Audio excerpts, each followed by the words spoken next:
Every day, the world produces noise, but only a few moments produce meaning.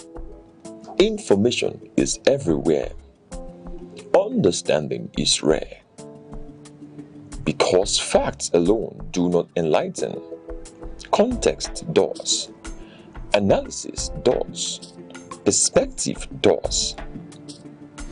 Welcome to Aneke TV, where news is not merely reported, it is examined. Where conversations are not merely held, they are elevated. Where stories are not merely told, they are understood. In governance, in business, in society, in the global arena, clarity is power, discernment is advantage, awareness is responsibility. This is broadcasting with purpose, journalism with depth, programming with intellect. Nigeria, the world, we are live. Aneke TV, broadcasting daily, informing minds, shaping perspective.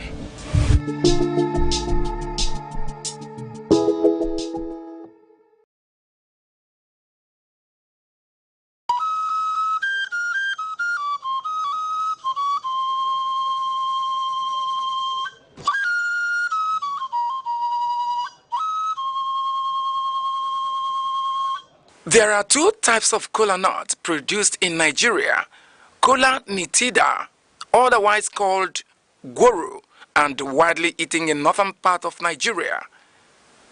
Kola acuminata, also referred to as Igbo kola, is of local origin and occupies an important position in social, religious, and sacred ceremonies in Igbo society. It is seen as a vital and sacred fruit in Igbo land and serves as the major instrument of prayers connecting the ancestors. It cements discussions and also the fundamental bedrock of philosophy and proverbs. It is a symbol of welcome, unity, and peace. If kola nut contains one cotyledon, it is regarded as dump kola nut and thrown away. Kola nut with 4 cotyledons represents the 4 Igbo market days: Eke, Orie, Afo, and Nkwo. If kola nut contains more than 6 cotyledons, it signifies blessings and wealth, and it is celebrated. There is also another type of Igbo kola nut called Ojugo, which is referred to as the king of Igbo kola. The reproductive organ of the kola nut is referred to as the tongue, and it is removed after prayers and thrown to the spirit of the ancestors.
television.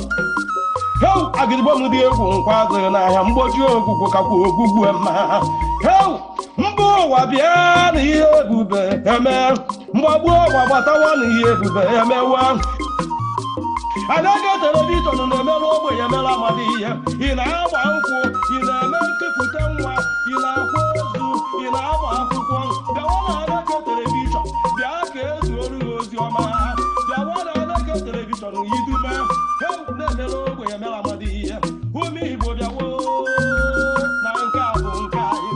You might have a girl, if you want to come over soon. You better have you what I look at television. Oh, boy, you're my good idea. What the social media? What the love? What the little pussy?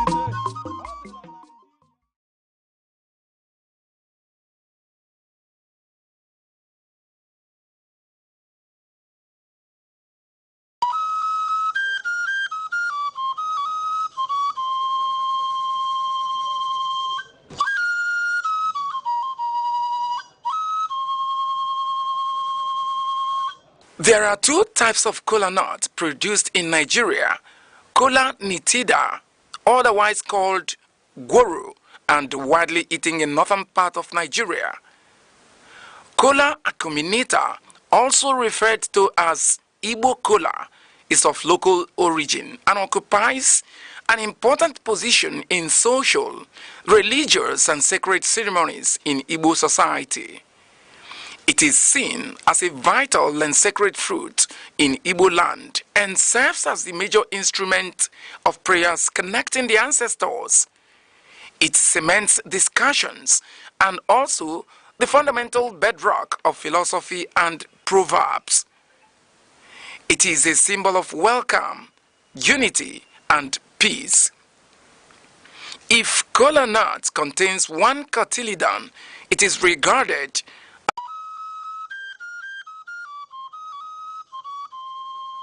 Need advert placements, coverage for events, or the latest news stories?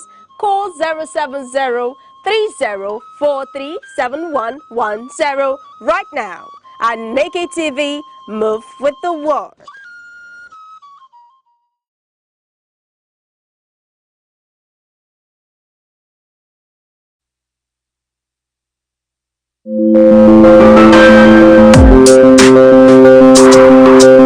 Across Nigeria's dynamic economy, enterprise is on the move.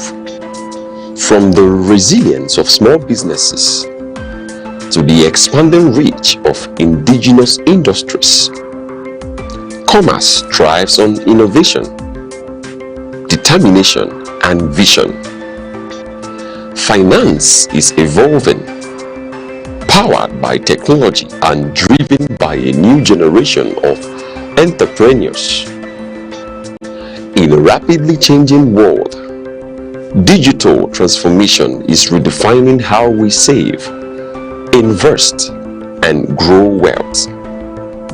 From energy to agriculture, manufacturing to tech, Nigeria's economic landscape continues to diversify. Policies shift, markets respond, and opportunities emerge. Every figure tells a story. Every trend shapes the future. The question is, where is the next opportunity? On Aneke TV, we bring you clarity beyond the numbers. This is Business Outlook on Aneke TV, tracking the markets, analyzing the trends, and spotlighting the drivers of economic growth. Aneke TV, informing enterprise, shaping perspective.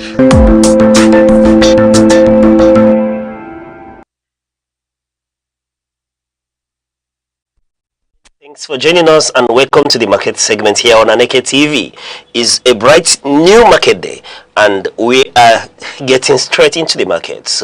Yes, markets are waking up to a complex landscape this Friday, April 24th, 2026. While the Nigerian exchange celebrated a historic milestone yesterday, with the all-share index shattering records to close at 222,837.69 points.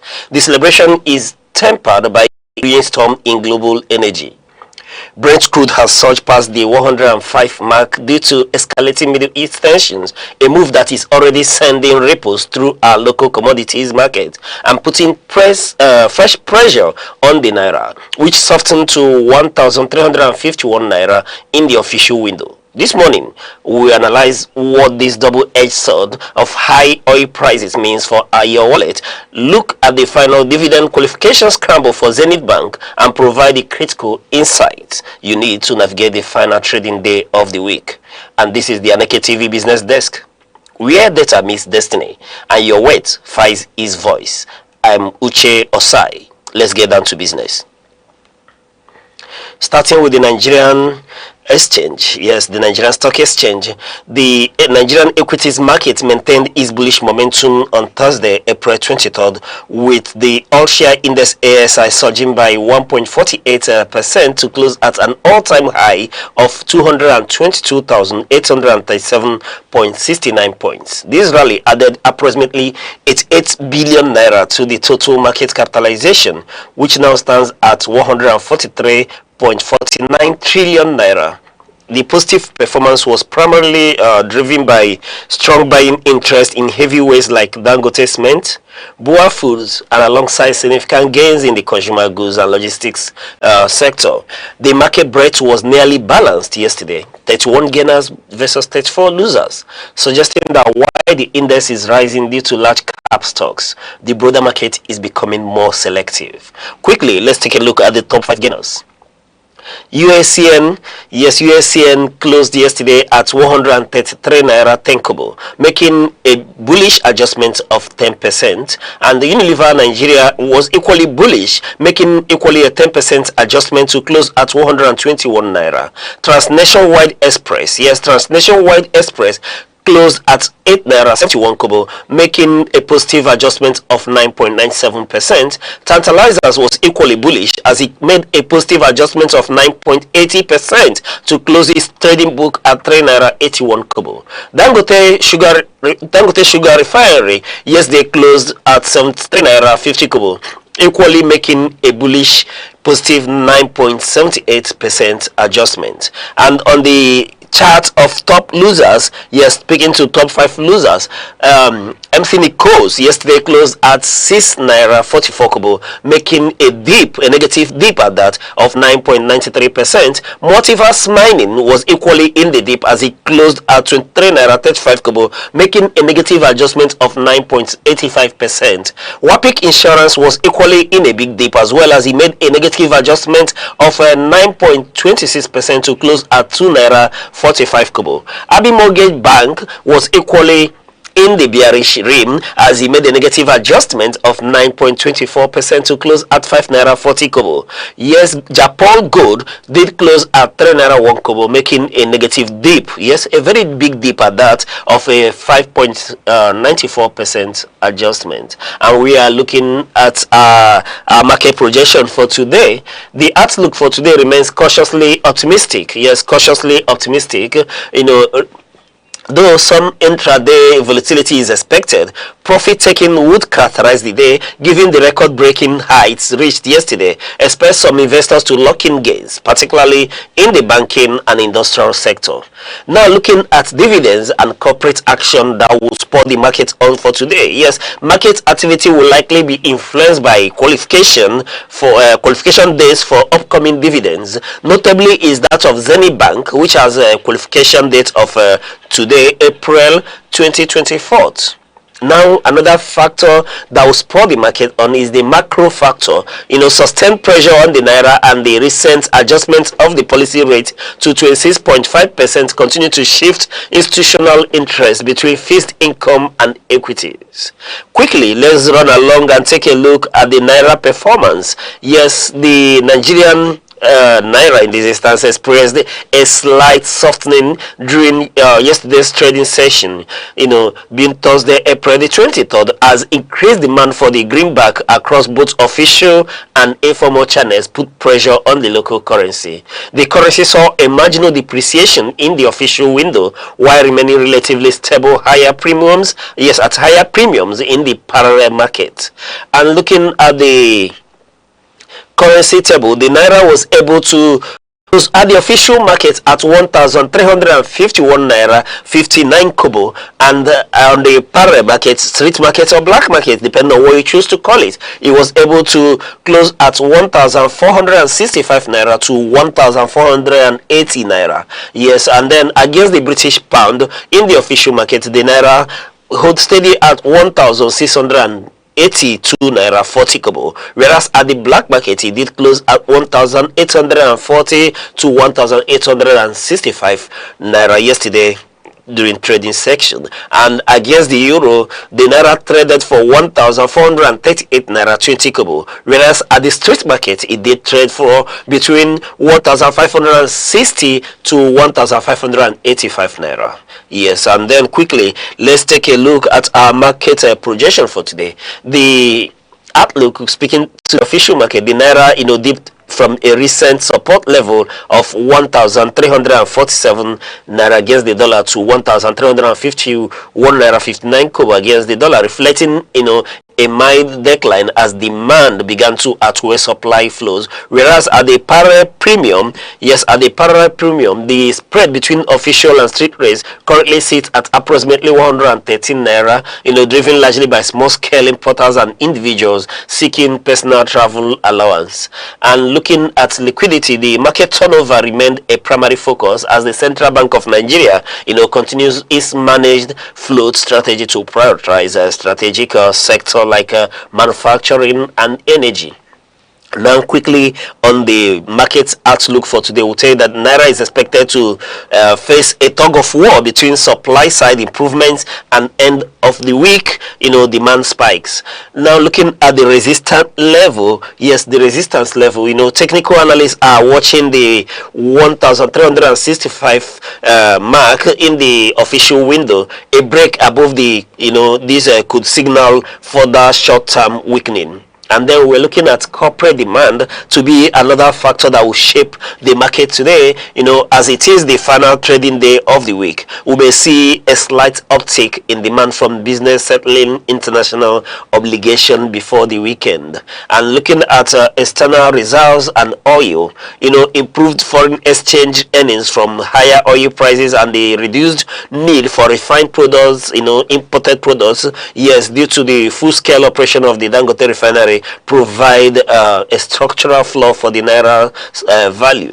And then looking at policy impact, the current high interest rate environment, which is at 26.5%, continues to attract some carry trade interest, though this is being balanced by inflation driven local demand for other currencies. And quickly, let's look at the Brent crude performance. Yes, we'll tell you that there was prices surge yesterday. Yes, the price of Brent crude, prices surged yesterday, being Thursday, April 23, settling up by more than 3% as geopolitical tension in the Middle East once again took center stage. Looking at Brent crude performance, we can tell you that it closed yesterday, and at $105.07 per barrel, gaining $3.16. That's a plus 3.1%. Yes, and looking at during the intraday high, prices sparked above $107 during the session, following reports of significant diplomatic shifts in the Middle East. Now, quickly, what are the market drivers for yesterday?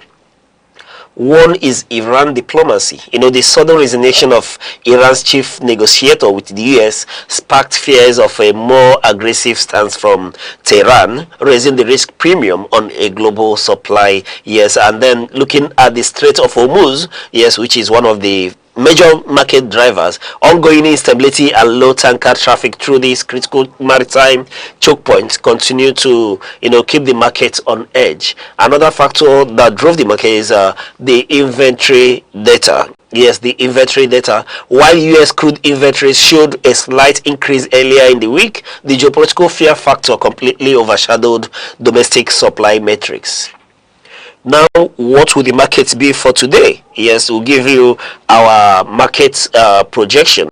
The market has opened with a continued upward pressure this morning, with Brent already trading higher at approximately $106.30 in early sections. And looking at the bullish momentum, technically, Brent has breached a psychological resistance of $100 and is currently supported by its 50-day moving average. Analysts suggest that if US-Iran tension do not ease by the end of this month, we could see prices test the $115 mark. Another factor to look at here is refining margins. The disconnect between physical crude and futures remain acute. With global supply shrinking, refining margins for products like diesel are reaching all-time highs, which may pull crude prices even higher. Then looking at supply risk, yes, the market is hyper-focused on any news regarding hostile targets or maritime seizures in the Gulf. Any confirmed military escalation could lead to an immediate $5 to $10 price jump. And then again, looking at the demand contraction. On the flip side, the International Energy Agency has warned that these high prices are beginning to weigh on global demand, particularly in Asia, which could act as a eventual ceiling for the rally. And then, what is the implication of this for Nigeria? One is that speaking to the implication, one is the landing cost. With Brent at $105, the estimated landing cost for petrol has spiked to approximately 1,050 naira to 1,200 naira per liter. And then looking at refinery pricing, local refineries must track global benchmarks. Higher crude costs mean higher depot prices, even for domestic production. And again, you look at the fiscal policy. Since the subsidy is officially removed, global prices surges now transfer directly to the pump, increasing inflationary pressure on transport and food. The summary here is that we expect continued upward pressure on fuel prices as long as Brent stays above the $100 mark. Now quickly, let's run to the commodities market. Yes, the commodities market, where the Nigerian commodities market saw mixed performance as of Thursday, April 23rd, as global energy volatility and internal logistics costs continue to dictate local pricing activity on exchanges like the AFES and the Lagos Commodities and Future Exchanges, focused on hedging against inflation and recent oil price shock. And looking at maize, for yesterday, maize yesterday was up by 1.2%, showing or indicating a sustained demand from poultry field, and then moving on to soybeans. Soybeans as of yesterday was down by 0.8%. The trend tracking it here points to profit taking, following a strong midweek rally. And then looking at paddy rice, yes, paddy rice is one that is up by 2.4%. Yes, paddy rice is up by 2.4%. Yes, and the key driver here is increased logistic costs impacting farm gate to exchange delivery. And then looking at cocoa is up by 3.1%. Yes, the key driver here is tracking global Brent driven surge, and tightening West African supply is one of the factors that ensured that the price went upwards. And then ginger, as of yesterday, was flat, due to low export window activities yesterday.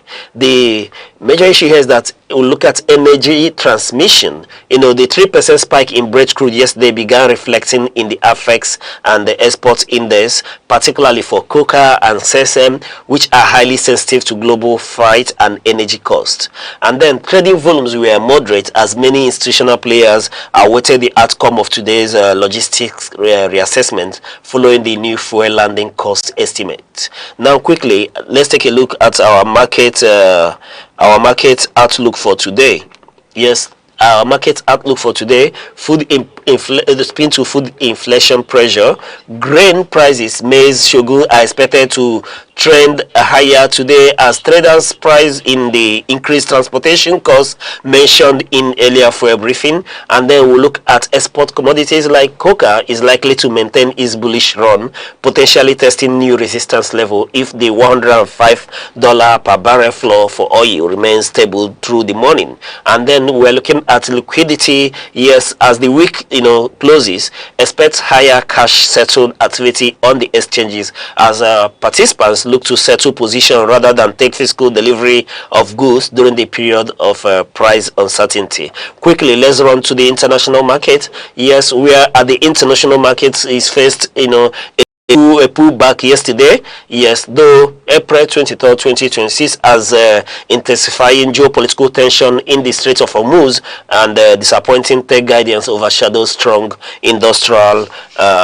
earnings. And looking at the US Wall Street, yes, looking at the Wall Street, yes, the S&P 500 fell by 0.42% to close at 7,108.04 points. Nasdaq dropped by 0.89 due to a sell-off in software stocks led by 18% plunge in ServiceNow, and the Dow slipped by 0.3%.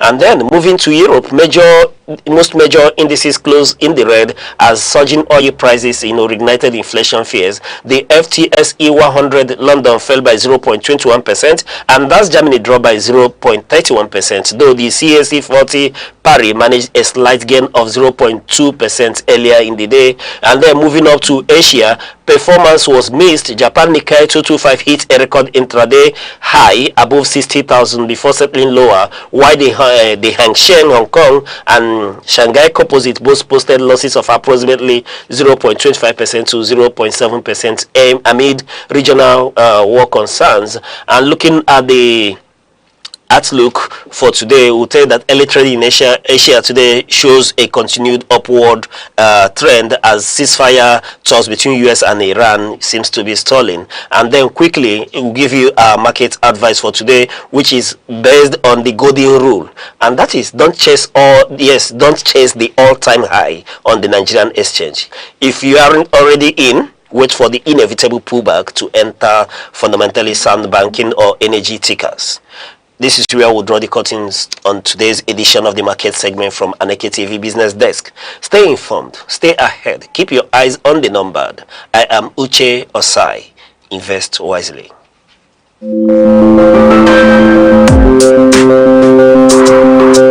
Across Nigeria's dynamic economy, enterprise is on the move. From the resilience of small businesses to the expanding reach of indigenous industries, commerce thrives on innovation, determination, and vision. Finance is evolving, powered by technology and driven by a new generation of entrepreneurs. In a rapidly changing world, digital transformation is redefining how we save, invest, and grow wealth. From energy to agriculture, manufacturing to tech, Nigeria's economic landscape continues to diversify. Policies shift, markets respond, and opportunities emerge. Every figure tells a story. Every trend shapes the future. The question is, where is the next opportunity? On Aneke TV, we bring you clarity beyond the numbers. This is Business Outlook on Aneke TV, tracking the markets, analyzing the trends, and spotlighting the drivers of economic growth. Aneke TV, informing enterprise, shaping perspective.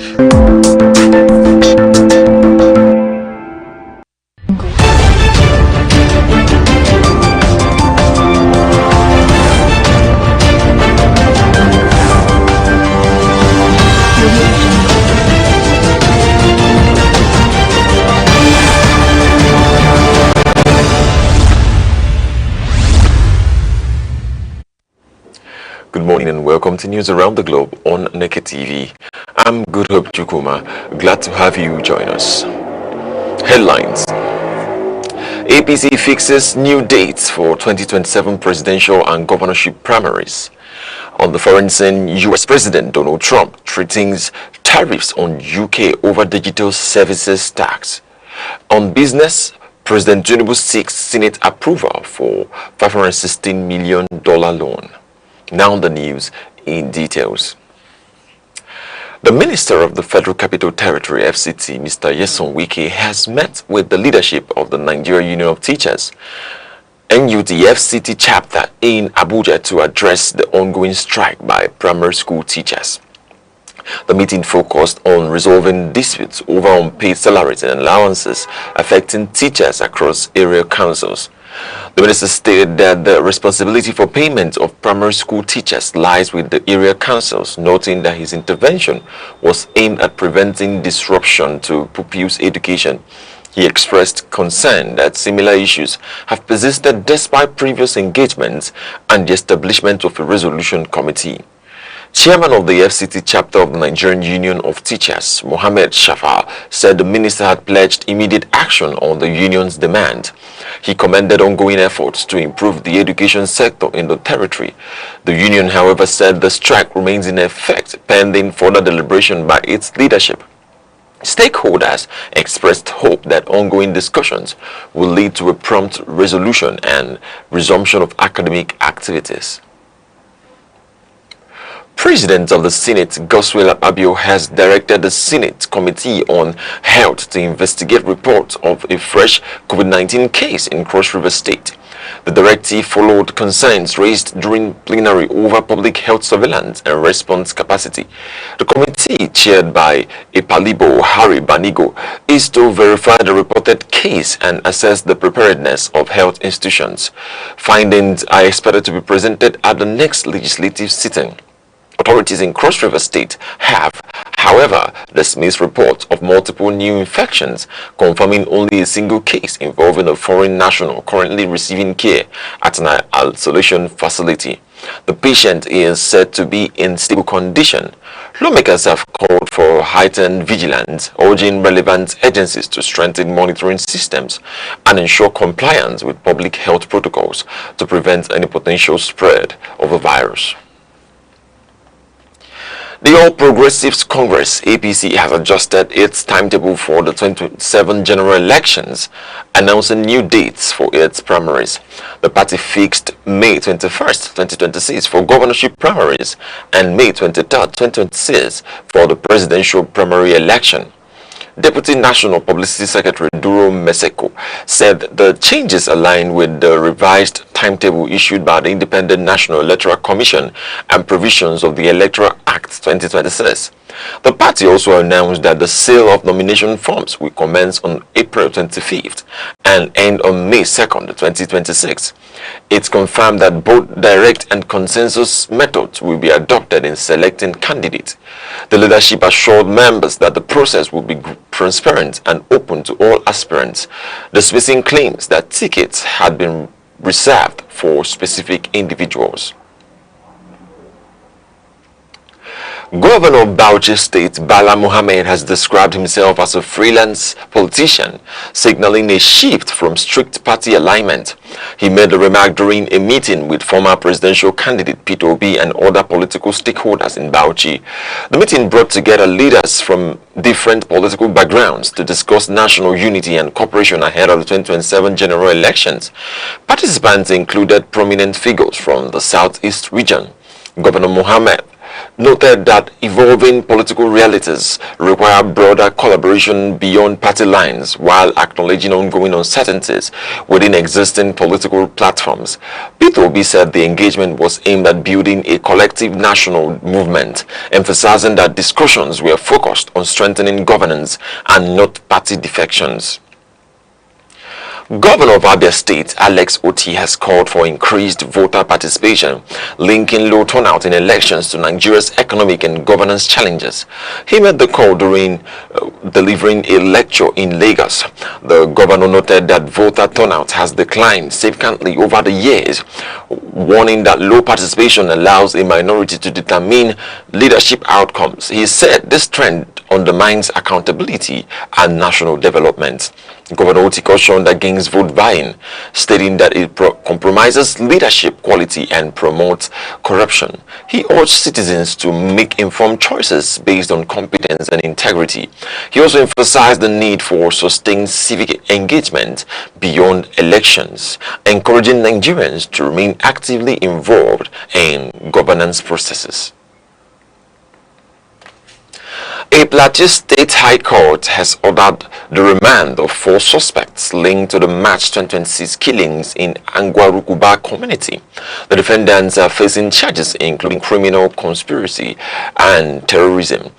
The accused persons requested time to secure legal representation, leading to the adjournment of their arraignment.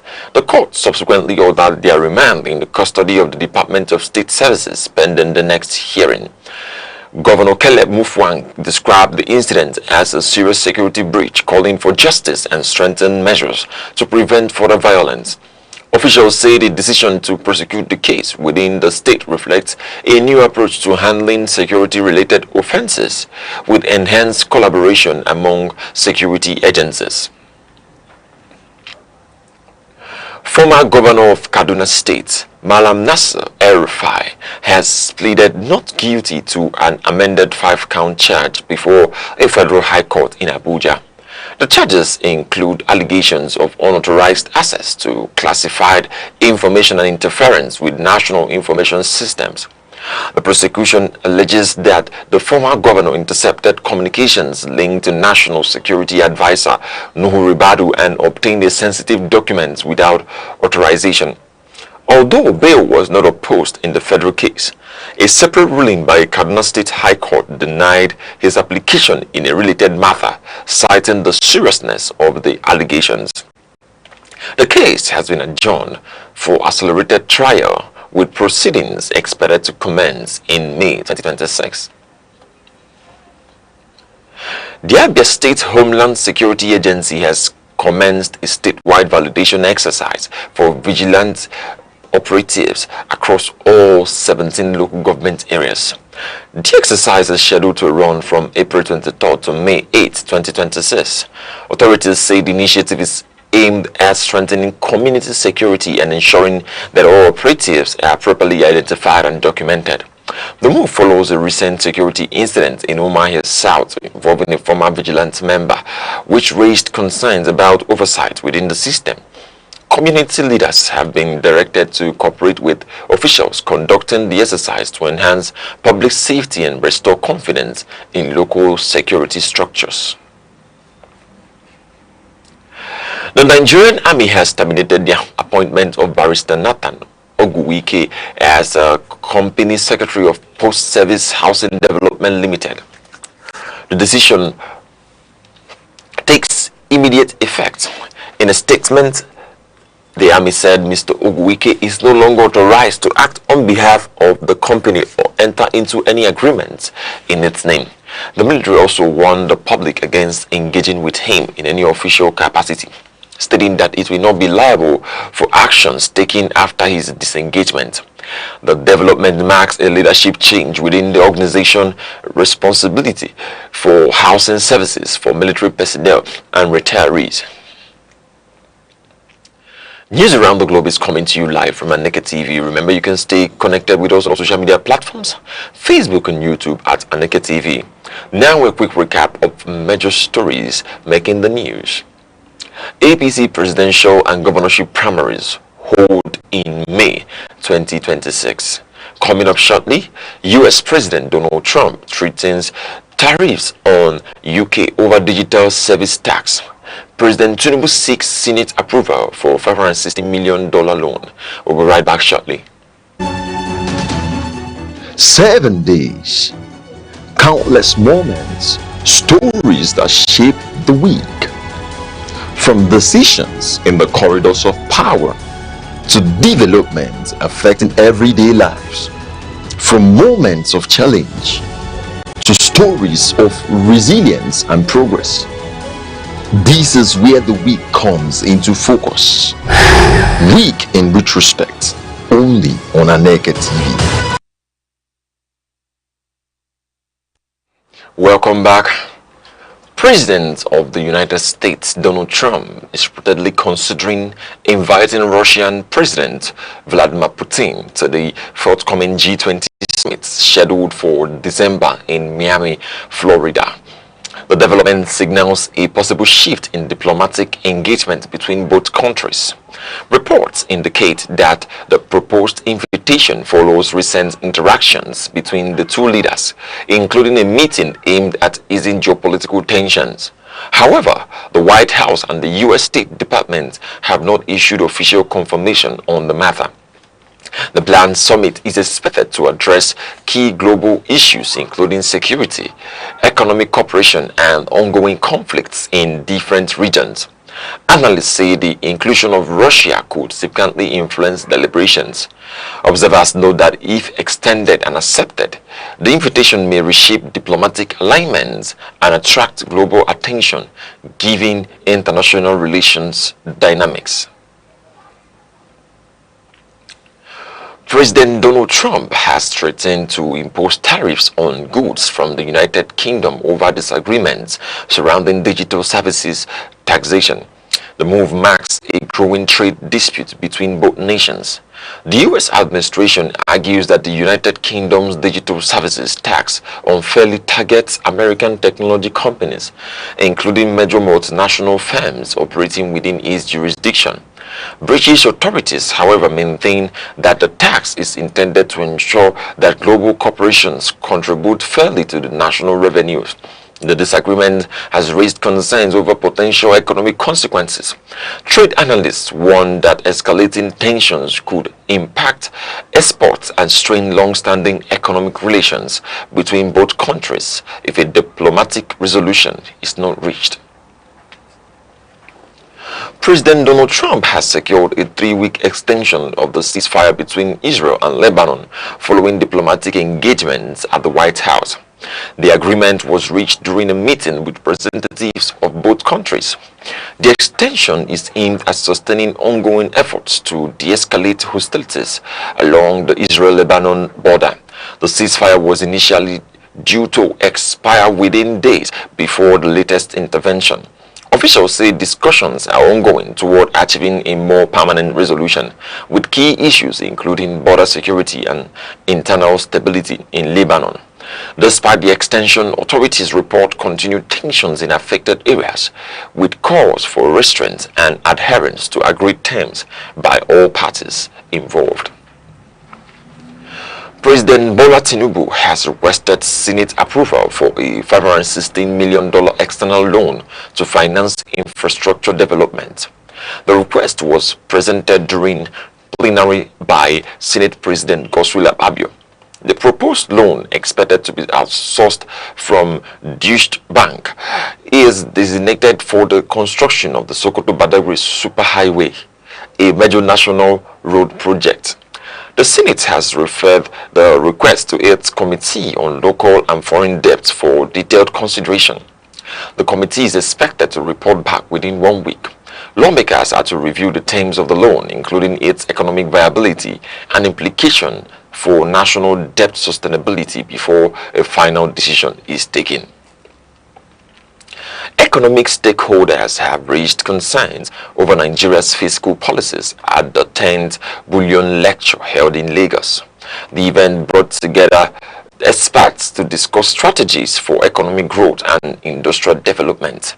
Chairman of the Alliance for Economic Research and Ethics, Kelvin Oye, criticized policies that encourage import dependence, warning of adverse effects on local production and food security. He noted that excessive reliance on imports is weakening indigenous industries and increasing economic vulnerability, especially amid global uncertainties. Participants called for policy reforms focused on value addition, local capacity development, and sustainable economic planning to strengthen the nation's economy.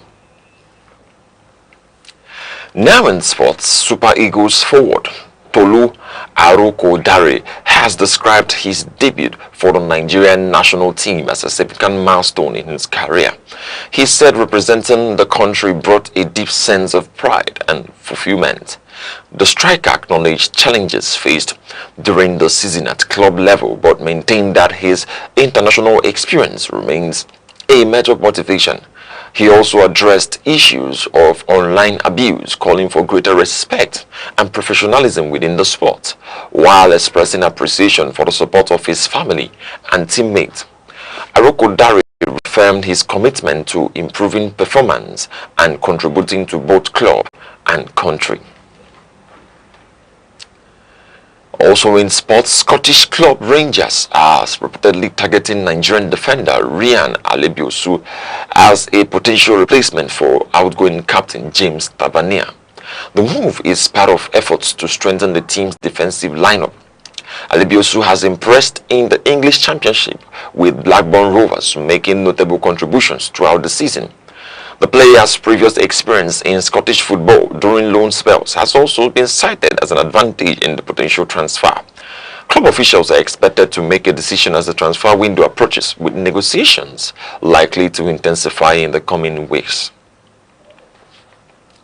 Now in entertainment, Nigerian music artist Paul Okoye has received official recognition during his tour of Australia. The award was presented by Western Australia's Minister for Culture and the Arts, Tony Butty. The recognition highlights the artist's contributions to the global music industry and his role in promoting African culture internationally. Despite ongoing personal challenges involving his former music group, the singer continues to focus on his career and international engagements.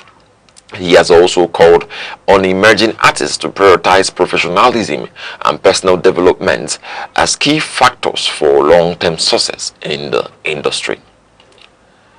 And finally, before we go on news around the globe, a recap of our top stories. The All Progressive Congress APC has announced new dates for its 2027 election primaries, with governorship primaries scheduled for May 21st, 2026 and the presidential primary fixed for May 23rd, 2026.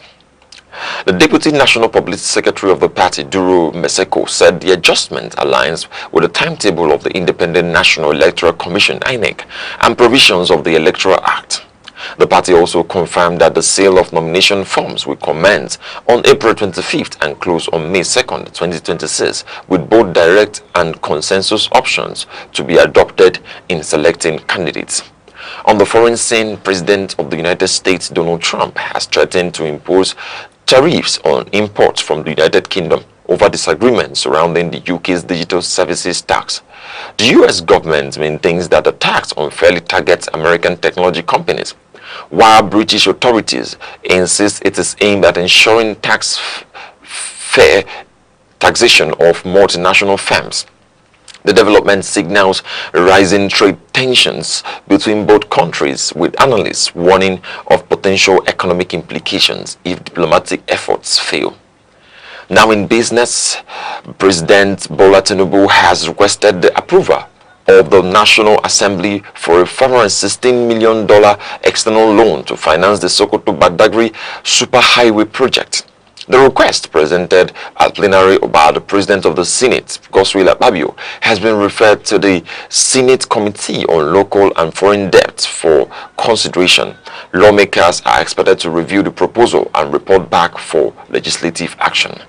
That's news around the globe on Aneke TV. For more news and live updates, follow us across our social media platforms, Facebook and YouTube at Aneke TV. I'm Good Hope Chukuma, thanking you for watching. Enjoy the rest of your day.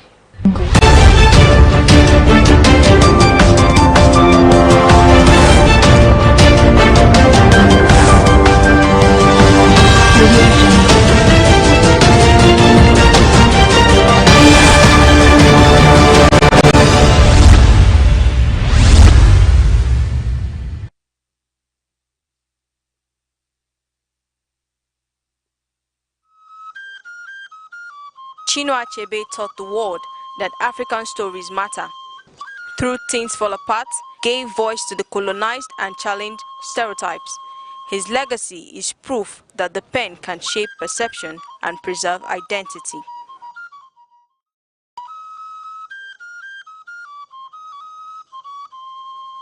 Need advert placements, coverage for events, or the latest news stories? Call 070-3043-7110 right now. Aneke TV, move with the world. A nation does not fail in a single moment. It declines gradually through small acts of neglect, tolerated disorder, and the erosion of responsibility. In Nigeria, the conversation about governance is often loud, and the conversation about citizenship is often silent.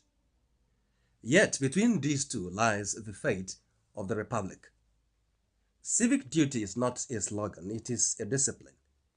It is the conscious decision of citizens to act in ways that sustain the collective good, even when no one is watching, even when the system appears imperfect, even when personal sacrifice is required.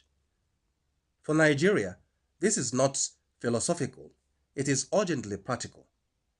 Consider something as ordinary as public infrastructure. A newly constructed road is inaugurated.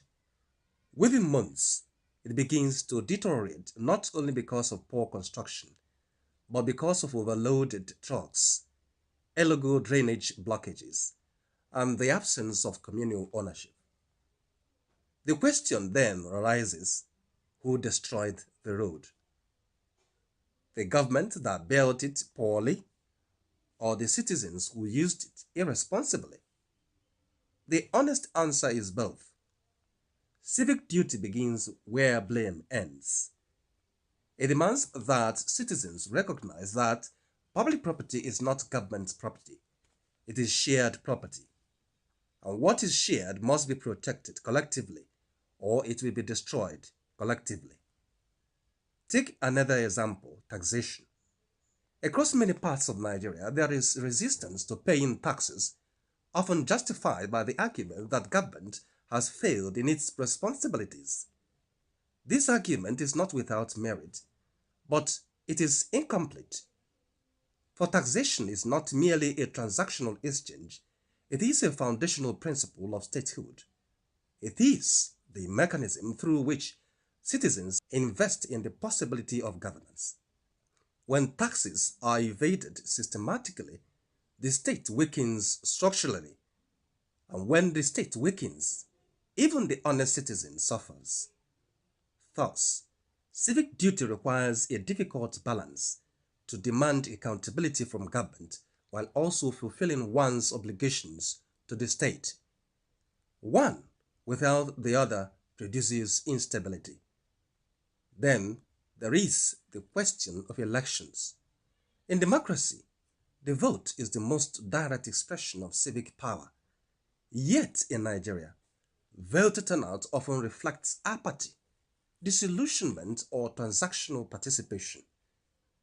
Voters are sometimes exchanged for immediate material gain, money, food, promises that dissolve after election day. But what is truly being traded is that moment is not just a vote, it is the future. Civic duty in its truest sense demands that the citizen approaches the ballot not as an opportunity for personal benefit, but as an ethical responsibility to the nation.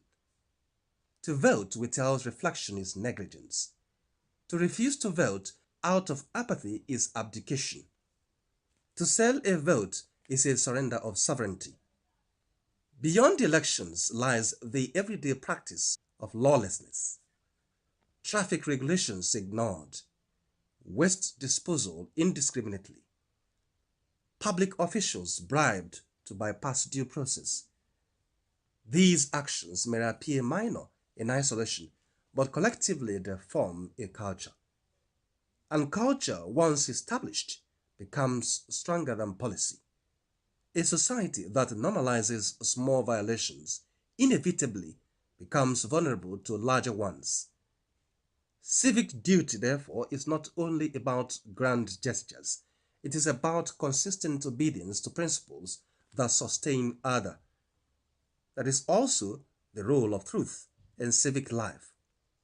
In an age of rapid information, misinformation spreads quickly through social media, informal networks, and sometimes even through trusted institutions. Falsehood, when repeated often enough, begins to shape public perception, and perception, in turn, shapes national decisions. Civic duty requires intellectual discipline.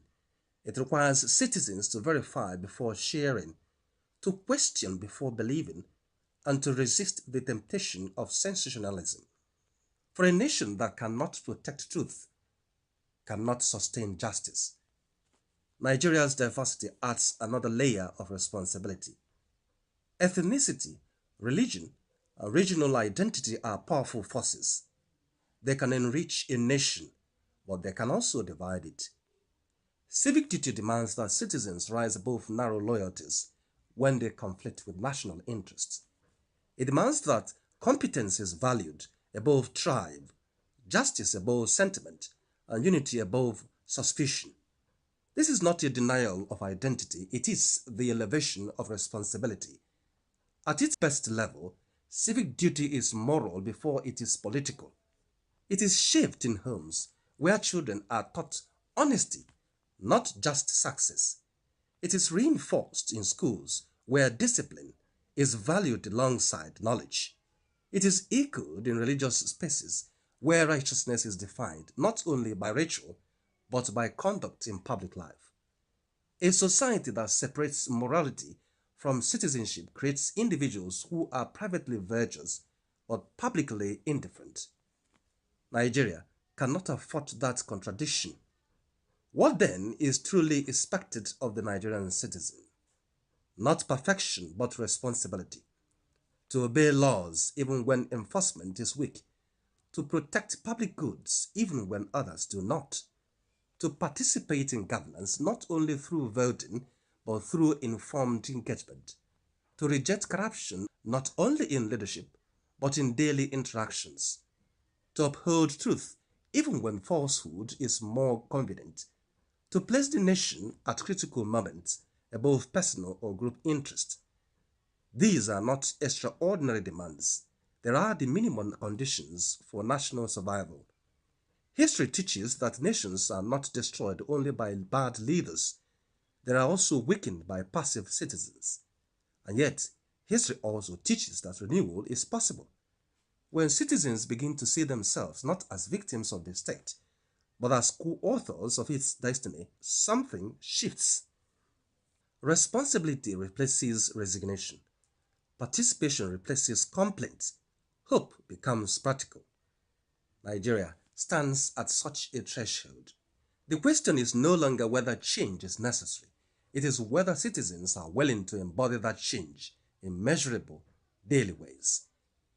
For in the final analysis, civic duty is not an abstract ideal. It is the consistent and often difficult work of choosing the nation again and again in actions both seen and unseen. And it is in that choice that the future of Nigeria will be decided.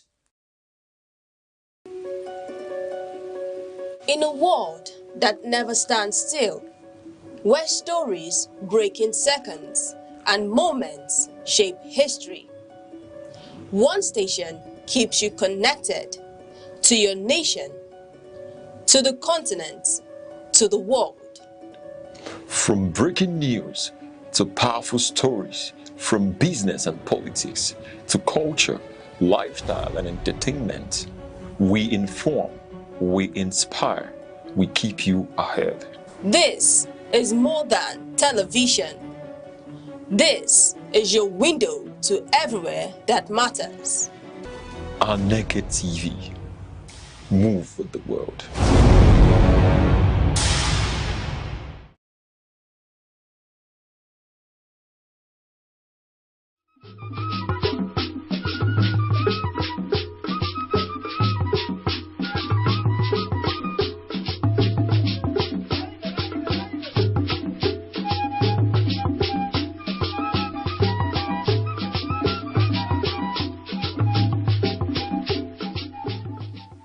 Across Nigeria, from bustling cities to quiet rural communities, one institution has endured the test of time: the traditional leadership. Long before modern governance structures emerged, these institutions were the heartbeat of society, providing leadership, justice, and social cohesion in ways that remain indispensable to this day. Traditional institutions are not merely ceremonial. They are custodians of Nigeria's rich and diverse cultural heritage. From the Obas of Yoruba land, the Emirs of the North, to the Iwe and Obi of Igbo land, traditional rulers preserve centuries of customs, language, festivals, and rituals. They ensure that the stories, values, and identity of their people are not lost in a rapidly changing world. What sets these institutions apart is their organic legitimacy.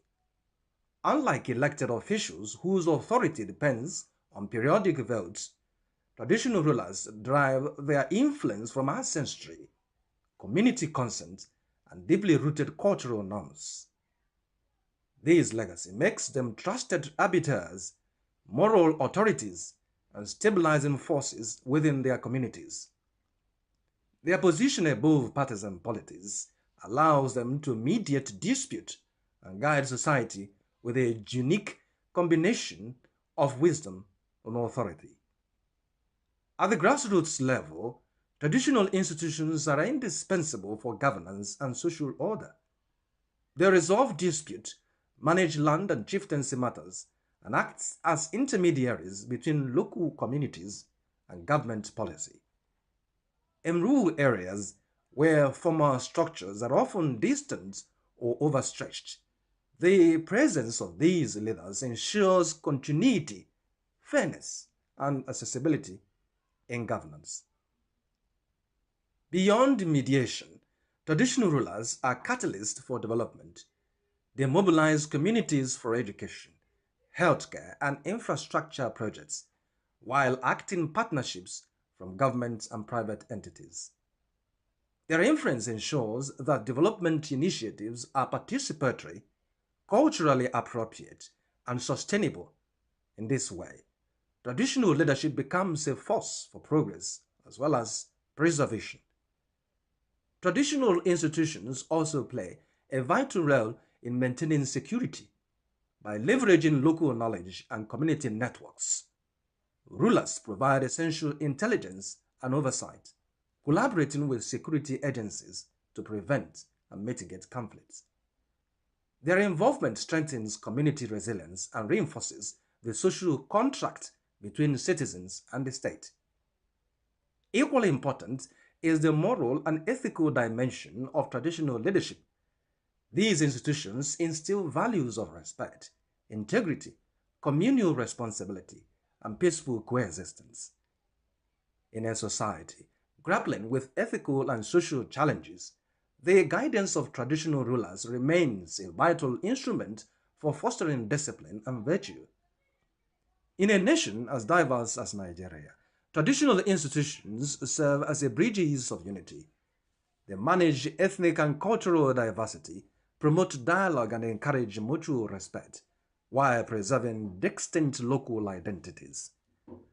Through their wisdom, they help maintain harmony and stability across communities that might otherwise be divided. The traditional institution is far from a relic of the past. It is a dynamic, enduring pillar of Nigerian society, a custodian of heritage, a mediator of peace, a driver of development, and a moral compass for generations. To harness Nigeria's full potential, there must be a deliberate integration of these institutions into governance and national development strategies. For in preserving the past, guiding the present, and shaping the future, traditional leadership remains at the very heart of Nigerian life.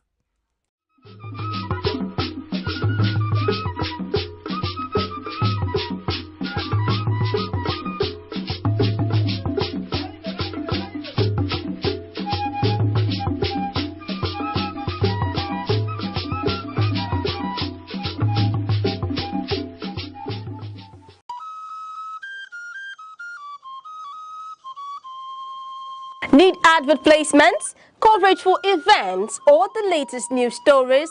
Call 070-3043-7110 right now. Aneke TV, move with the world.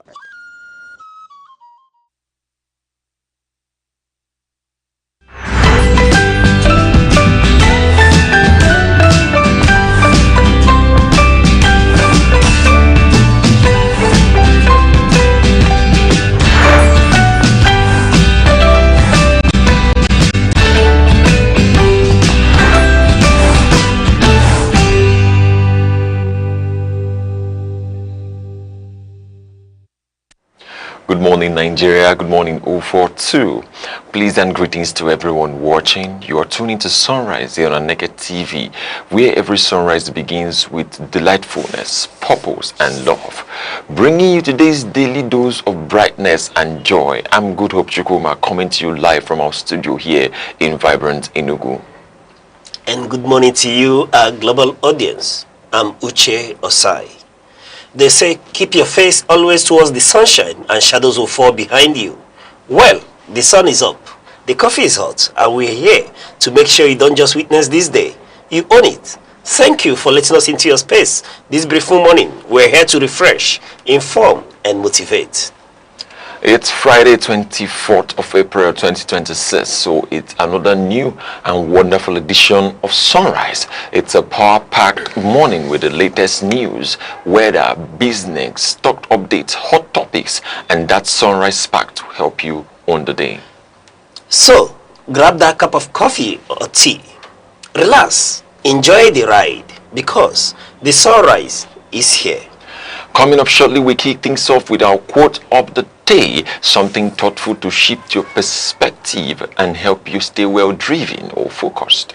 Then, it's straight into the day's top headlines. All the key news updates that you need to remain informed will be shared, hot, thirsty, and of course, get ready for the debates. We'll also give you a full weather forecast for cities across Southeast and beyond, so you know what to expect before stepping out. And later, we may step aside and unleash the man of many parts, the sports oracle himself, for the sports rap to leave you smiling. Right, we go over to our inspiration segment for today. That's our quote of the day, which says, every election is determined by the people who show up. This quote is from Larry J. Sabato. Every election is determined by the people who show up. It means that every election, in every decision process to elect a leader, to decide who will lead in a particular state, city, country, town, or constituency, the people who show up are the people that will determine the outcome of it. The people who choose not to show up are the people that will not come and blame the outcome, because they have made the decision that they're not going to show up. And it does not matter what is the problem, it does not matter the issue. If there's a government, or if there's a leader, or if there's if there's actually someone who you don't want to have in the rulership, you have the right to come out and voice or give your verdict. Your verdict is that you will participate in the electoral process. Electoral process means that you are going to, give your vote. You are going to vote for the right candidate who you think or who you perceive that he is actually going to take the town, the city, the state, the nation, the community to the next level. So it is the people who come out to vote on election day that influence the decision, not the people who are on social media, who are behind their keyboards typing and sending text and using hashtags to carry out a movement. Of course, you know that social media does not count. What counts are those people who come out to say or to put down their vote. So you must act and you must ensure that you do what you have to do when you have to do it during the election. All right. Looking at this quote from Larry J. Sabato, this is quite to the point and timely, and speaking to electoral apathy, speaking to non-engagement, relinquishing our civic responsibility, And we are being told that democracy is a government of accredited representatives. That means that we are speaking to where a few more often determines the fate of the majority, simply because the majority that has the power wouldn't participate in the process.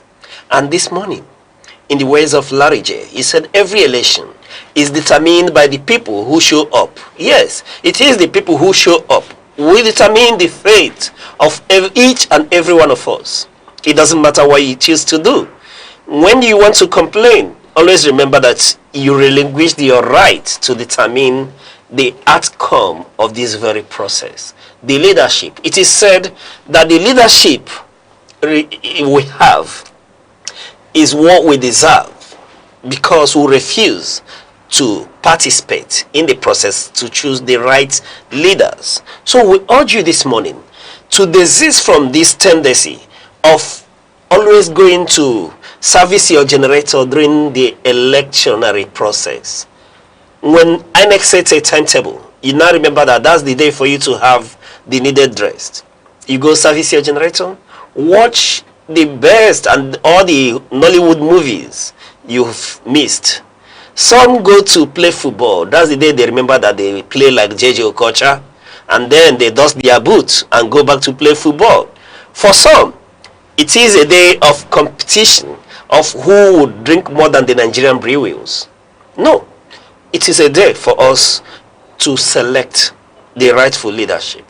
So we urge you, wherever you are this morning, from the Ogbete market in Enugu, Alaba International Market in Lagos, Ogige Market in Nsukka, Ariaria in Aba, or wherever you are watching us, please go get your PVC.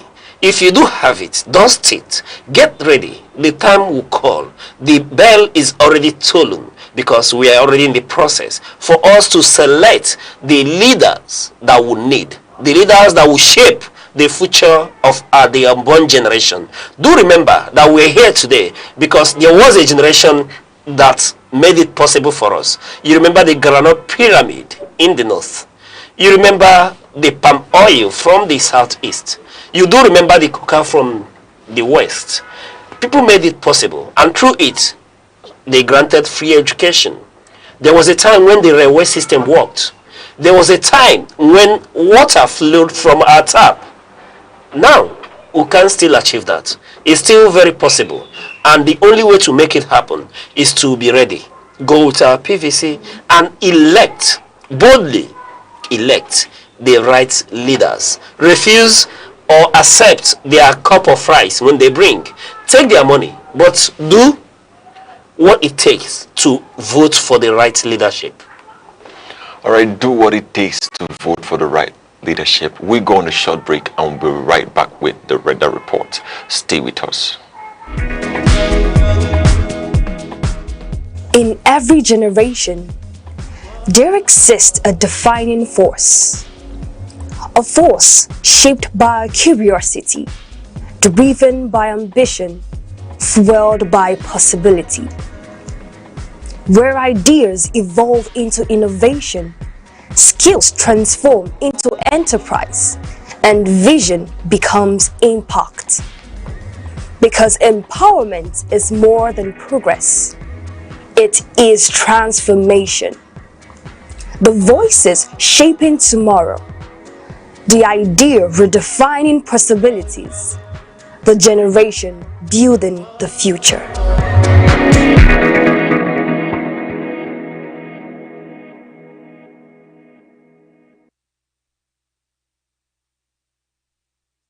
Alright, here on Aneke TV. Next, let's take a look at the weather across major cities in the southeast today.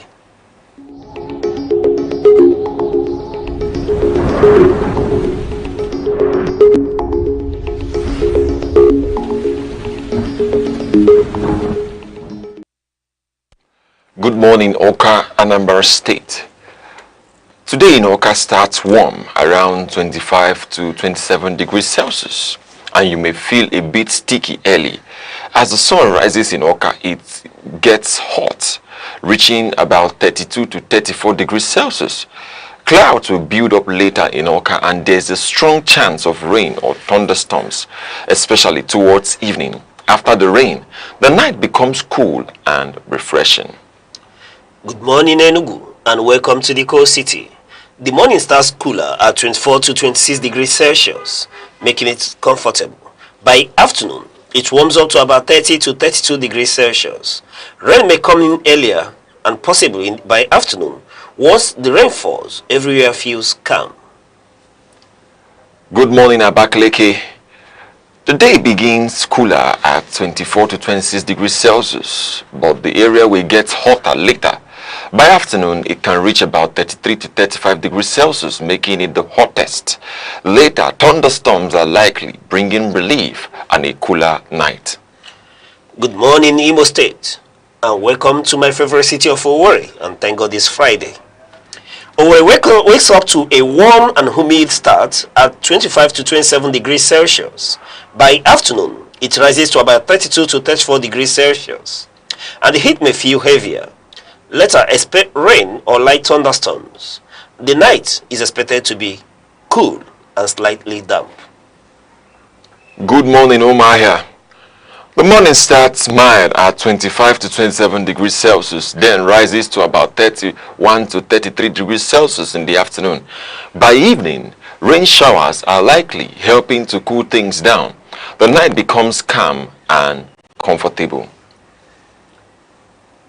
So, wherever you are in the southeast today, stay safe, stay cool, dress light, and keep an umbrella close. Rain or shine, we've got you covered. And this is your weather report here on Sunrise. We'll take a short break and we'll return with more updates. Stay with us.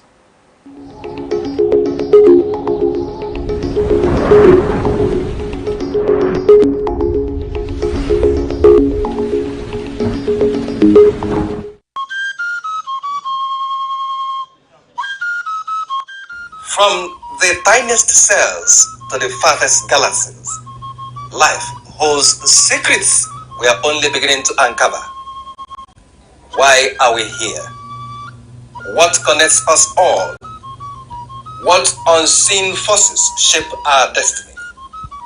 Join Professor Jude Udenta as he explores the wonders, the questions, and the revelations that define existence. Mysteries of life, where every answer sparks a new discovery. Watch now on Aneke TV every Monday.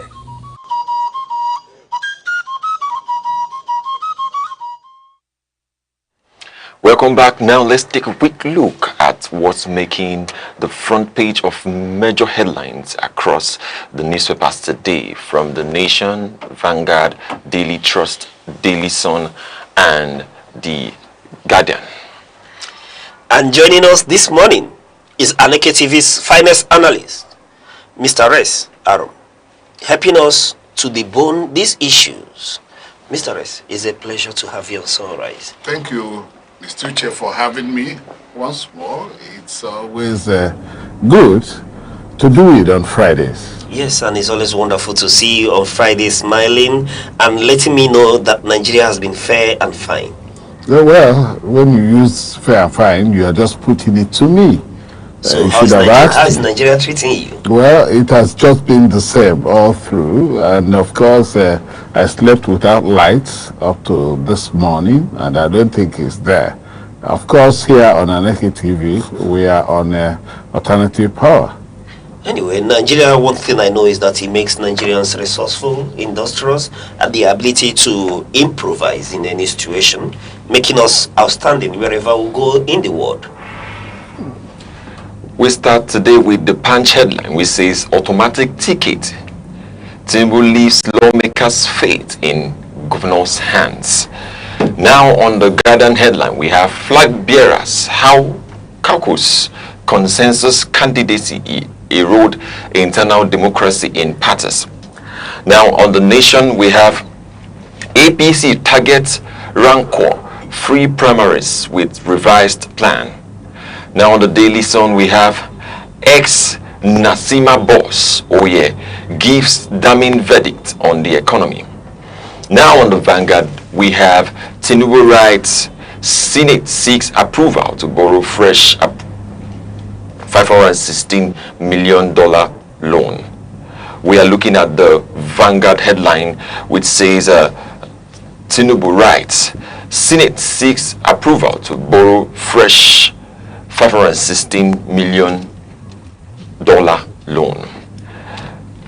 President Bola Ahmed Tinubu has asked the Senate to approve a fresh $516 million loan, which lawmakers must review and decide. All right. Before we go into this conversation, let's listen to the Senate President reading out this letter to the Senate at the Senate chambers.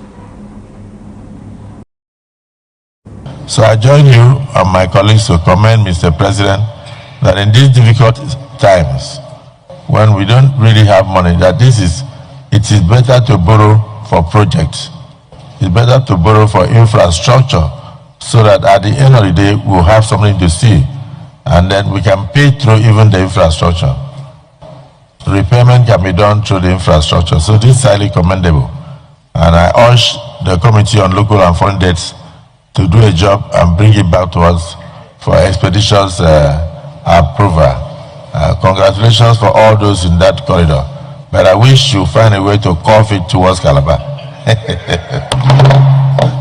Thank you. And it has only come to how many years? 55 years. 55 years. It has been on the drawing board for the last 55 years. And I want to tell this hollow chamber, and indeed Nigerians, that this project is now a reality. I have inspected the project and I have seen progress that has been made. I'm highly impressed with what I saw. That is standard construction of concrete road, not asphalt road, concrete road. And not only that, the road is also furnished with street light, solar street light. I witnessed more than 45 kilometers of that road, and more than 250 kilometers of that road is passing through Kebbi State, then going into Niger State, Kwara State, Oyo State, Ogun State, and finally Lagos State. It started from ndlea in Sokoto State.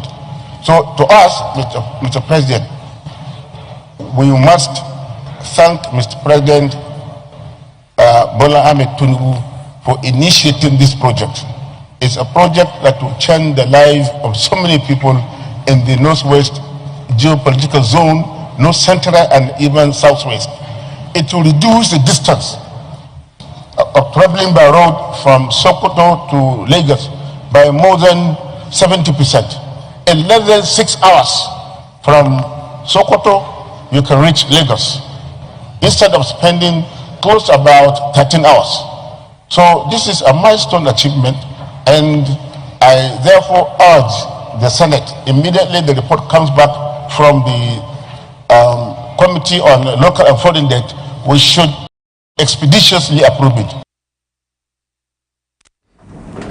Listening to the President speak to the request from Mr. President, and he did see the Senator speaking on this issue.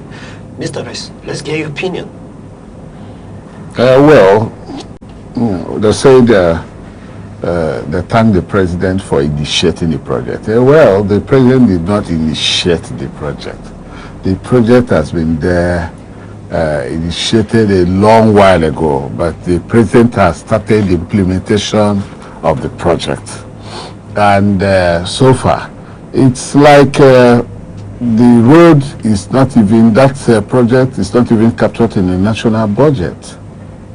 Because this time they're not coming for a loan to execute the project. That's part of the project has been done, and then part remains is about 1,000 kilometers from Sokoto to Lagos. Along the border, just like you had from Lagos to Calabar.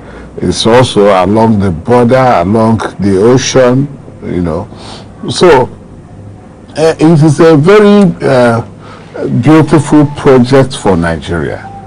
But I still see a situation where this project if Nigeria can do that kind of project, Nigeria could as well do the project of ensuring that their borders are secured. It's not just, it's either secured through BABs. Of course, we are beginning to even see situations where some nations wall their borders, especially beautiful borders that are porous, especially in a situation of serious insecurity in Nigeria. If we can do projects like this, then we talk about the loan. The loan is quite huge. It is quite huge. There's something we do not actually see. Transparency, accountability. When projects are, initiated or they start implementation of project, I think Nigeria should be told how much the project will take, because that will enable us to know exactly why the loan of about $516 million is required for it. The other day it was 700 and some fraction million euros for port rehabilitation, and today it is $516 million for Sokoto Lagos expressway. And then you see, Nigerians, the present administration has done a lot of borrowing. It has borrowed more than anybody has borrowed in Nigeria, I think, so far. So let us be very mindful and careful of how these loans are borrowed. You see, these projects are projects that we can continue to do gradually as we make our own incomes. Because naturally, Nigerians make incomes. Nigeria make money from oil and from other areas. So we borrow money to do the project when the greater percentage of the populace are not having any kind of standard living. Those workers are not having living wages, and so on and so forth. Then yet we are borrowing to impoverish ourselves the more. When we borrow, we are impoverishing the country. If we're a debtor nation, and of course we're already a debtor nation, and we are to pay huge sums of money, and that is why our budgets are not financed, because most of the money goes into debt servicing. When you service debts, you don't now have money to finance your budgets. I really like to first of all start with the intention of the initiative that is about to come up, talking about the said project about Sokoto Lagos highway. Now, that is something, when we look at it from a good insight, you see that it's very intentional. But then the fact that borrowing, we are back to talking about federal government, Mr. President, seeking fresh loan of about $516 million for that project. It's really outrageous for me, I would say, because I'm not coming in from a point of an average Nigerian. I'm coming in from a point where we are looking at it with a foresight what it's going to entail. There's no borrowing without payment, without servicing of debt. And from what the Senate President said, he said that the payment of that particular infrastructure will come from the infrastructure which will be built. That's what I heard him say. Now, citing those and citing his statement, I'm looking at it from the point where we're already having to, pay back a lot of loans while we are having internal issues. Now we're having to pay back these loans, we're having to bring back, contribute to from our revenue. We are still going to pay back $516 million dollars is not, we are checking it from the point of when you convert it to naira, basically. Now, looking at it from a wider angle, I would suggest and I would say that this is not really something we can go from. Like you said it should be taken gradually, citing the need for the average control of the man. What is road? Excuse me. What is road? It is a social infrastructure. Yes. So when you talk about social infrastructure, they don't bring in money. We have tried to begin to take tolls from roads in Nigeria. With this one bringing money. We were trying to take tolls in Nigeria from roads. But at a point, it crashed. You difficultly find it's only in Lagos where you see concessioning and roads, tolls were taken. And sometimes you do a government-private partnership where the company that is building will build and take tolls to recover. And these are the kind of, but now Nigeria government is going to do that. Are we going to take tolls? Is that exactly what the senior president is saying? How will the road now pay for the fund that is being borrowed? Anyway, it still remains for the senior president to, be able to elaborate on what he meant. And when speaking to those, you remember that he was in the era of President Olusegun Obasanjo in 1999 that we did away with federal toll gates in Nigeria. We demolished them. And reason being that money so generated were not being used to maintain those roads. The roads were death traps, and we were still collecting tolls that is not being seen utilized anywhere, and then the judicial toll gates. Having said that, let me first of all bring to your mind that what we are doing is an academic exercise. We are exercising our rights as citizens, as journalists, to critique, give opinion where necessary. Why I said it's an academic exercise is that the Senate President and this Senate would rubber stamp this request if it's not already rubber stamped. If it is not already, you had Senate President referring it to the Committee on Foreign Debt to go and look into it. And I tell you, they will pass, they will give approval. I've not seen this assembly reject any loan request from Mr. President. Or any request. Or any request at all. So these two will sell through. Having said that, now let's come to the issue. Yes, beautiful as it seems, beautiful as it sounds, because when you talk about this super highway from Sokoto to Badagry, 1,000, Sokoto to Badagry 1,000 super highway, it sounds so beautiful.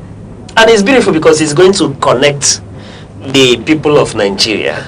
You hear the senator from Ilale in Sokoto through Kebbi State, connecting the northwest, the north central to Lagos.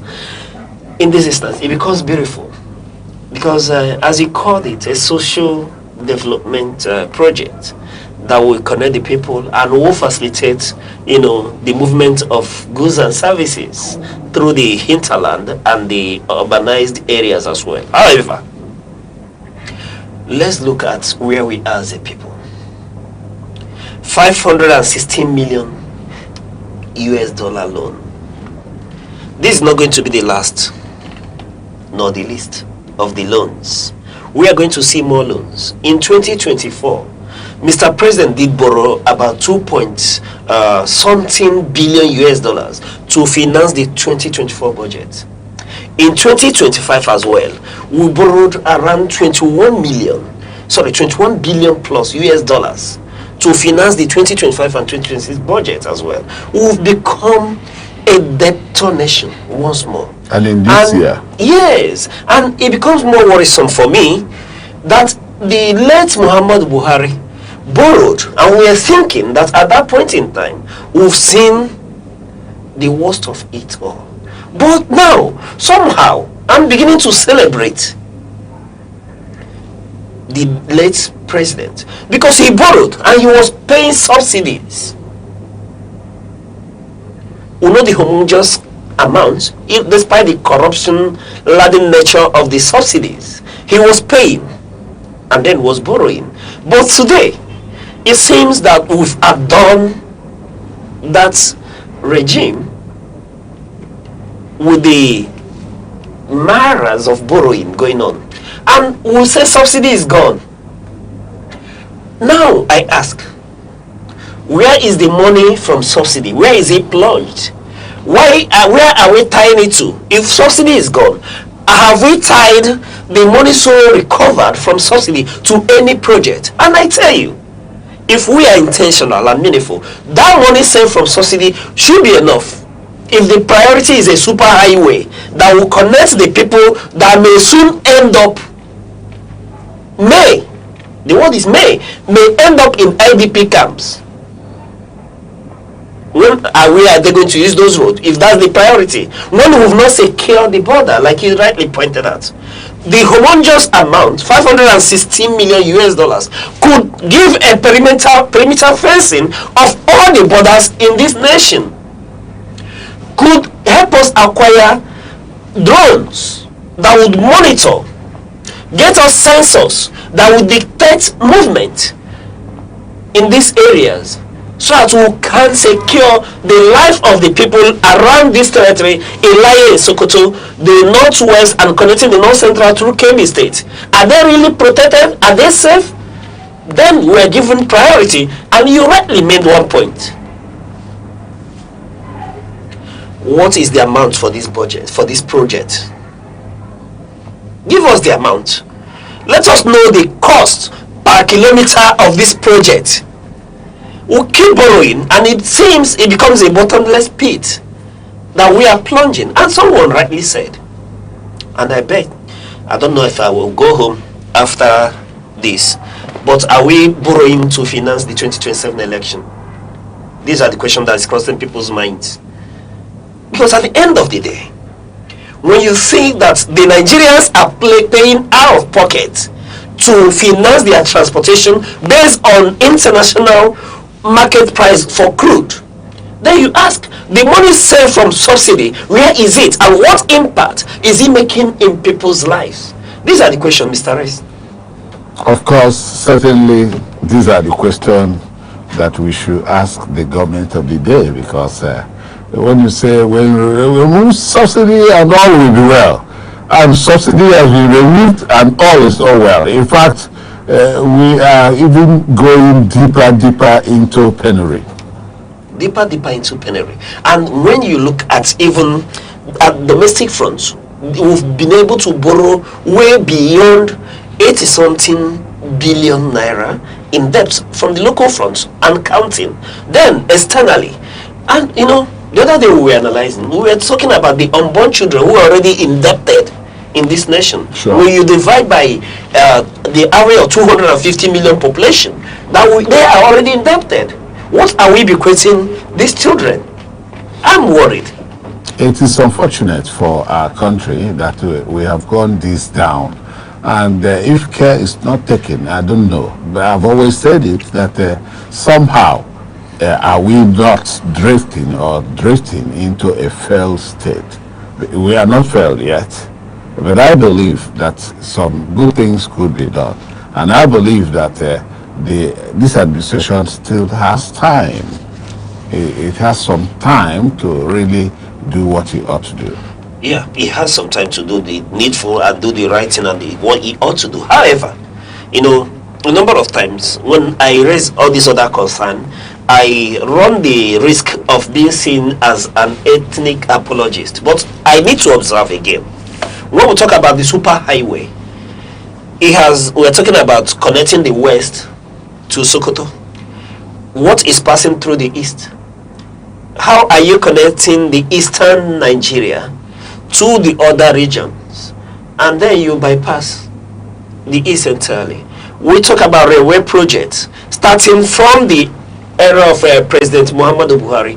It seems, and I dare ask, and I make that statement boldly, that the APC administration, they need to redefine for the Easterners where they fit in their program. Because I've not seen the railway system that is connecting Southeast Nigeria with their brothers in South Nigeria and their brothers in Southwest, not to talk about our wonderful brothers up north. It seems that there is no plan for the Southeasterners in APC, and I'm told that we are being aligned with the ruling government. And I need to observe, because I'm seeing homogeneous amount for the super highway. And when will the Eastern Nigeria have a feel of higher super highway that will pass through its terrain, so that East Case and Kim can equally enjoy good infrastructure, good railway system, if that's all we could ask for, beyond the utopia of imagined Eldorado that the APC would bring for us? Yes. Well, it is not always easy. Utopian ideology is always on papers. It is academic. It does not exist in real terms. You know that. Anyway, these are the questions that continue to arise, and we will continue to unbiasedly, x-ray these issues and continue to probe, because at the end of the day, it is Nigeria that is in debt. The generation unborn, that we are plunging into debt. I know that the president means well for this nation, but we need to, dot our I's and cross our T's in executing this project. And like I rightfully said, I am quite aware that the Senate would rubber stamp this request, and in essence we need to know how much is really involved in the cost of building this super highway. We go over to the Punch headline, which says automatic ticket. Tinubu leaves lawmakers' fate in governor's hands. This headline is suggesting that President Bola Ahmed Tinubu is allowing state governors to determine which lawmakers secure automatic party tickets, effectively giving them strong influence over candidate selection and political futures. This is about the lawmakers and Senate House. Mr. President, to know what is going to come from the direction of returning back to the Senate House, for it to be more of a bypass, would say. But Mr. President referred them back to the governors in the state, so that there could be a more, I would say it's a procedural process. However, there are certain things that would be considered in this particular issue. Yes, Mr. X. Well, you see, the democracy we are running in Nigeria has been bedeviled with a lot of problems here and there. And what is it? The problems are, one, you have internal democracy. You have party internal democracy. Of course, sometime we were discussing here, and we're talking that the consensus issue is beginning to erode internal democracy. Yes, somehow. And now, nobody has actually talked about the emergence of Tinubu as presidential candidate if there are other presidential candidates in APC. But he has said, and it is like a decree, there's no position that the members of the legislature should go to their governors. Then he has ceded the executive power he has to nominate himself, and he has ceded him to the state governors to nominate themselves.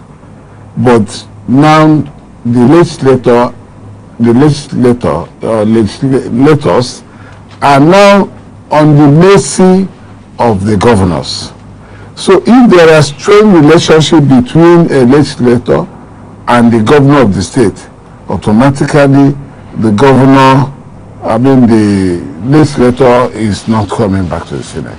Well, senators had earlier thought that it's going to be a return thing, especially in APC.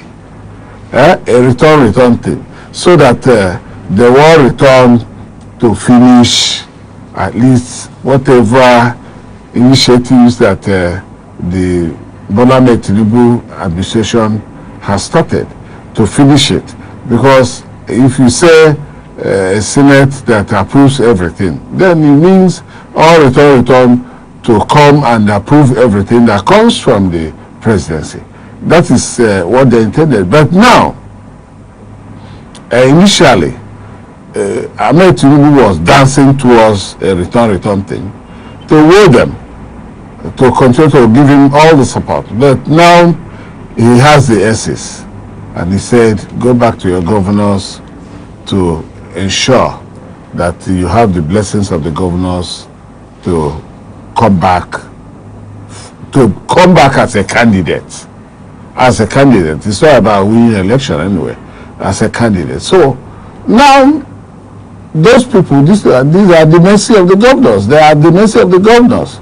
So the moment there is no good relationship between you and the governor, you are gone.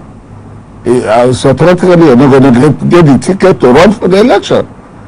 So it's going to actually affect some of these electoral in House of Reps and the Senate. That is the both houses.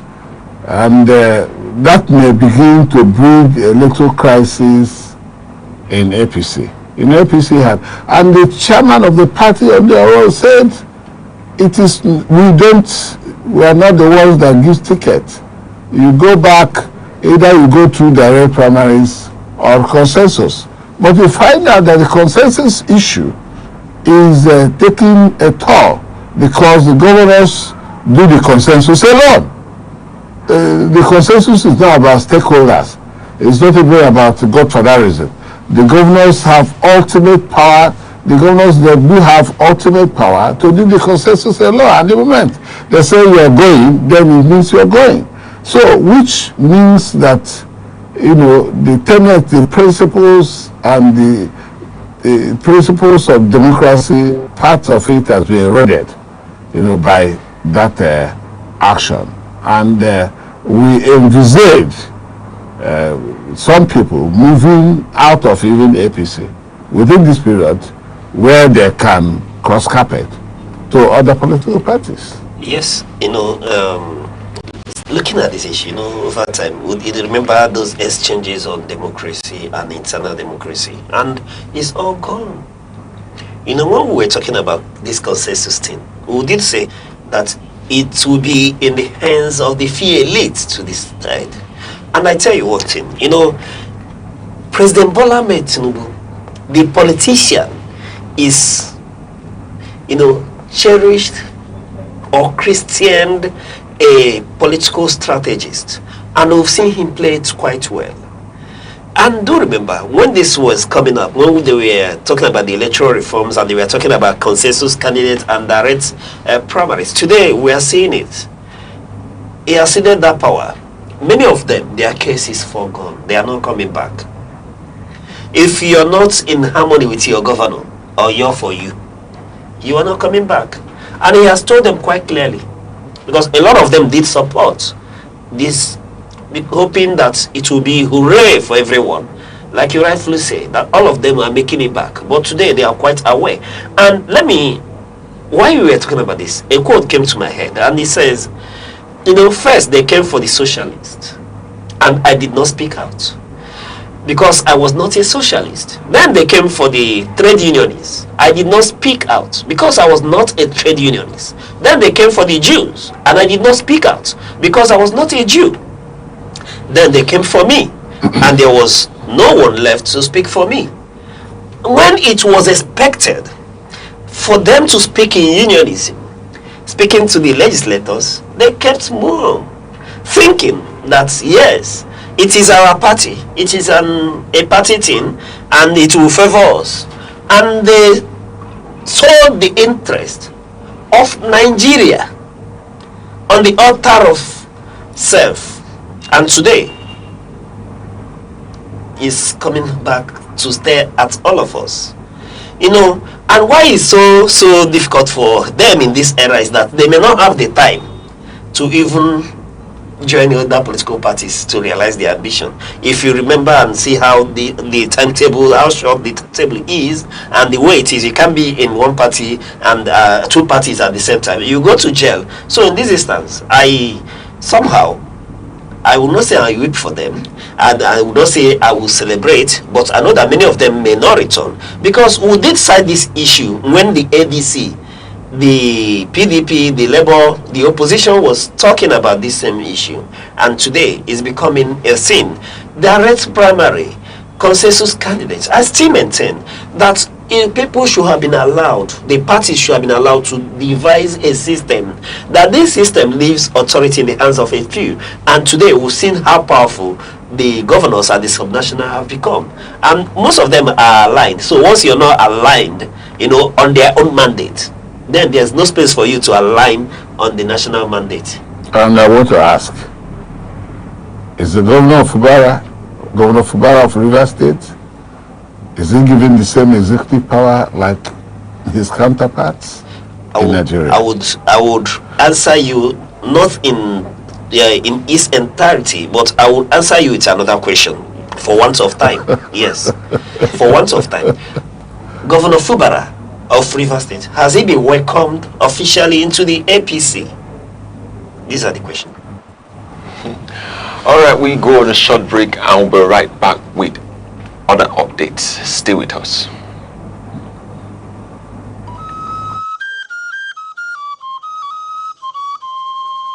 Need advert placements, coverage for events, or the latest news stories? Call 070-3043-7110 right now. Aneke TV, move with the world. Welcome back. Now we go to the Guardian headline, which says flag bearers, how caucus consensus candidacy erode internal democracy in parties. This is a concern that party caucuses and the use of consensus candidates are weakening internal democracy, as party leaders often decide flag bearers behind closed doors instead of allowing open competitive primaries. This is a news about consensus, like we've been talking about in parties, and how they have been, underlining democracy to make a choice. And this is basically in the party system, in the internal party resolutions. Well, you see, we have said it over and over. Consensus is not working. You know why it is not working? It's not working because those vested with handling the consensus issue are not playing it well. You see, if you actually, conform to democratic norms and rules, then the consensus will work. But it's not working in Nigeria because just one person can just do a consensus and call it consensus, and it becomes like a dictatorship. It becomes dictatorial, and that's where I said the governors are now the persons that will tell somebody to go and buy form for the National Assembly or state assemblies, and the person will. Otherwise, you will not be a candidate of your party. Yes. Now, we're looking forward to the Daily Sun headline, which says ex-Nasima boss Oye gives damning verdict on the economy. Ex-Nasima boss Oye gives damning verdict on the economy. Former Nigerian Association of Chambers of Commerce, Industry, Mines and Agriculture President Ifani Oba Oye has delivered a harsh assessment of the economy, pointing to serious challenges and criticizing current economic conditions and policies. All right, I do not think there's anything to add. Whatever verdict anyone comes out with when speaking to this economy, there's always been different sides on the table. There's always a divide. People who feel that this economy, in the eyes of the ousted coordinating minister of the economy, Minister of Finance.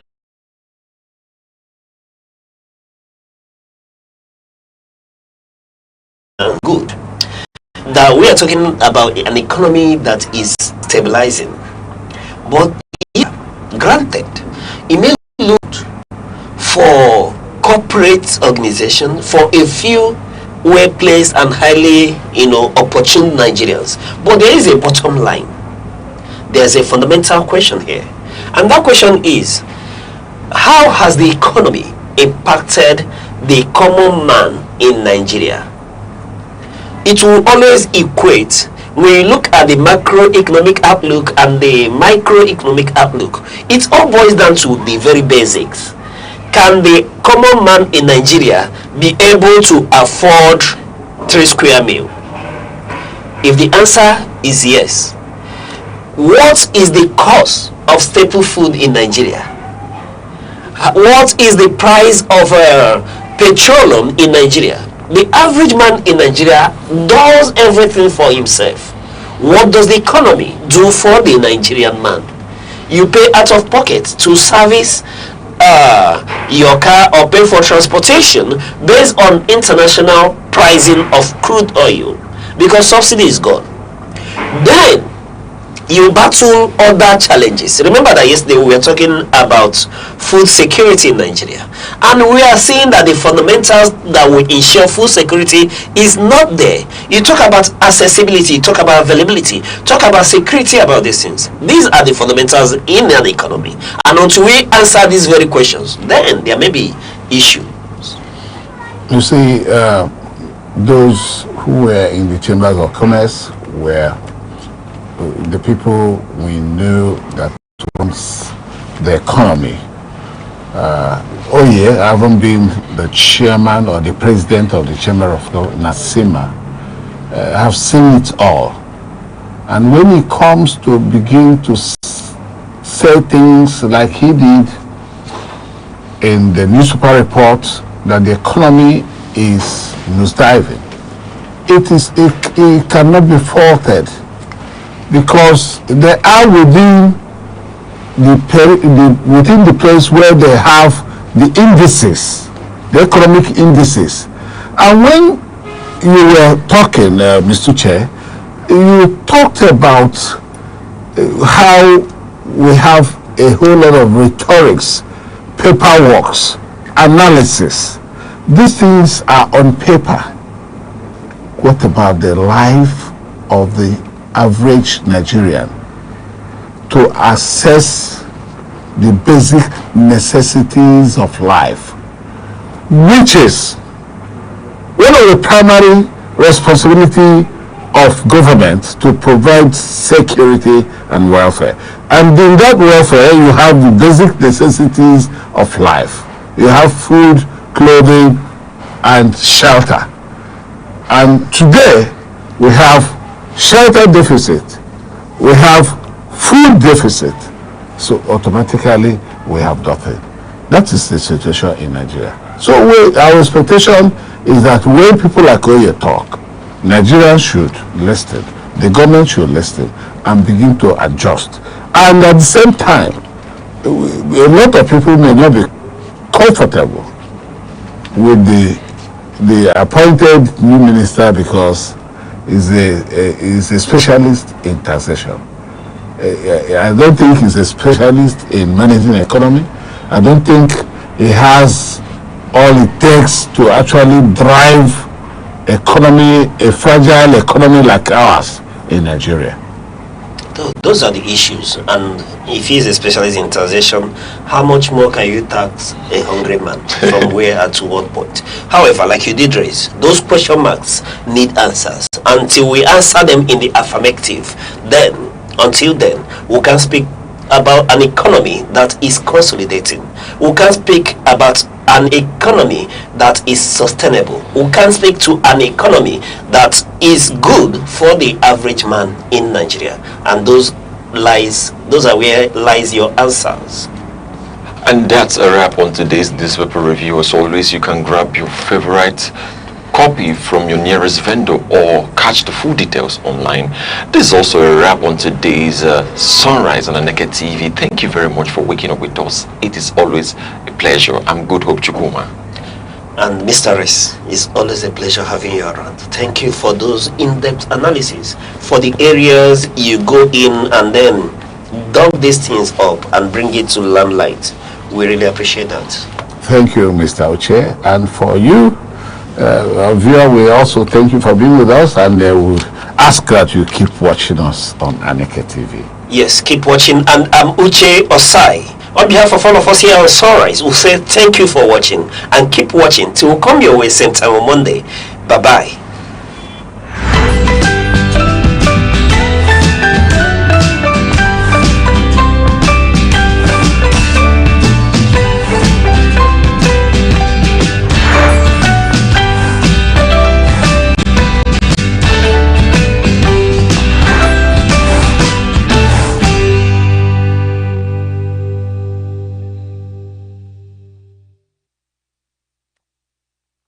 The eagles stand as a majestic symbol of strength, clarity, and vision. Its ability to soar above storms signifies resilience, while its shaped sight represents focus. This is why many nations, including Nigeria, use the eagle as an emblem of nation pride. Eagles do not fear challenges, they embrace them. They fly higher when the winds become strong, rising above obstacles rather than avoiding them. This teaches us that problems are not barriers, but stepping stones for those who dare. To live like an eagle is to stay focused, courageous, and disciplined. It is to see opportunities where others see only difficulties. The sky is not your limit, it is your launch pad.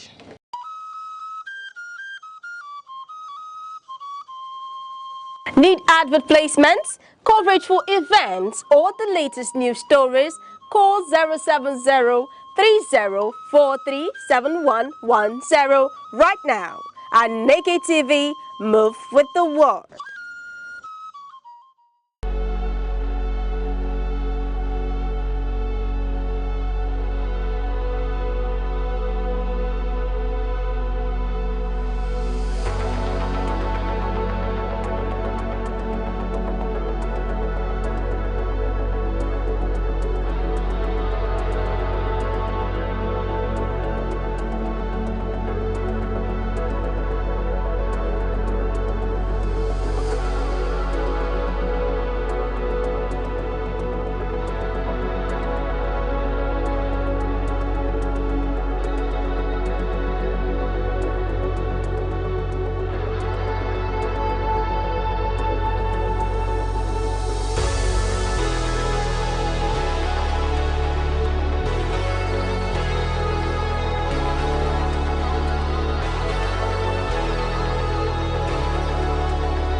Need advert placements, coverage for events, or the latest news stories?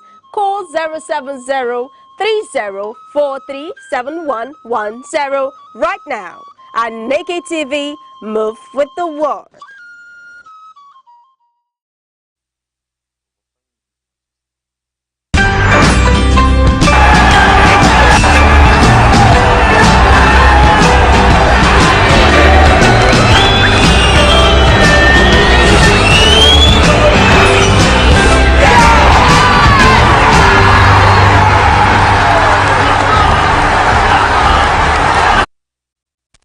Welcome to Sports Wrap. Today it's your one and only Sport Oracle, bringing you the best of what's happening in the world of sports.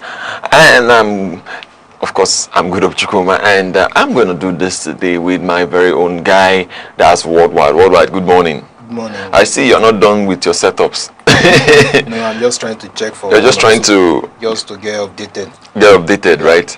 All right. You know, looking at what is really happening in the world of sports, we are kind of sure that at the end of the day, some teams, some people will still lose.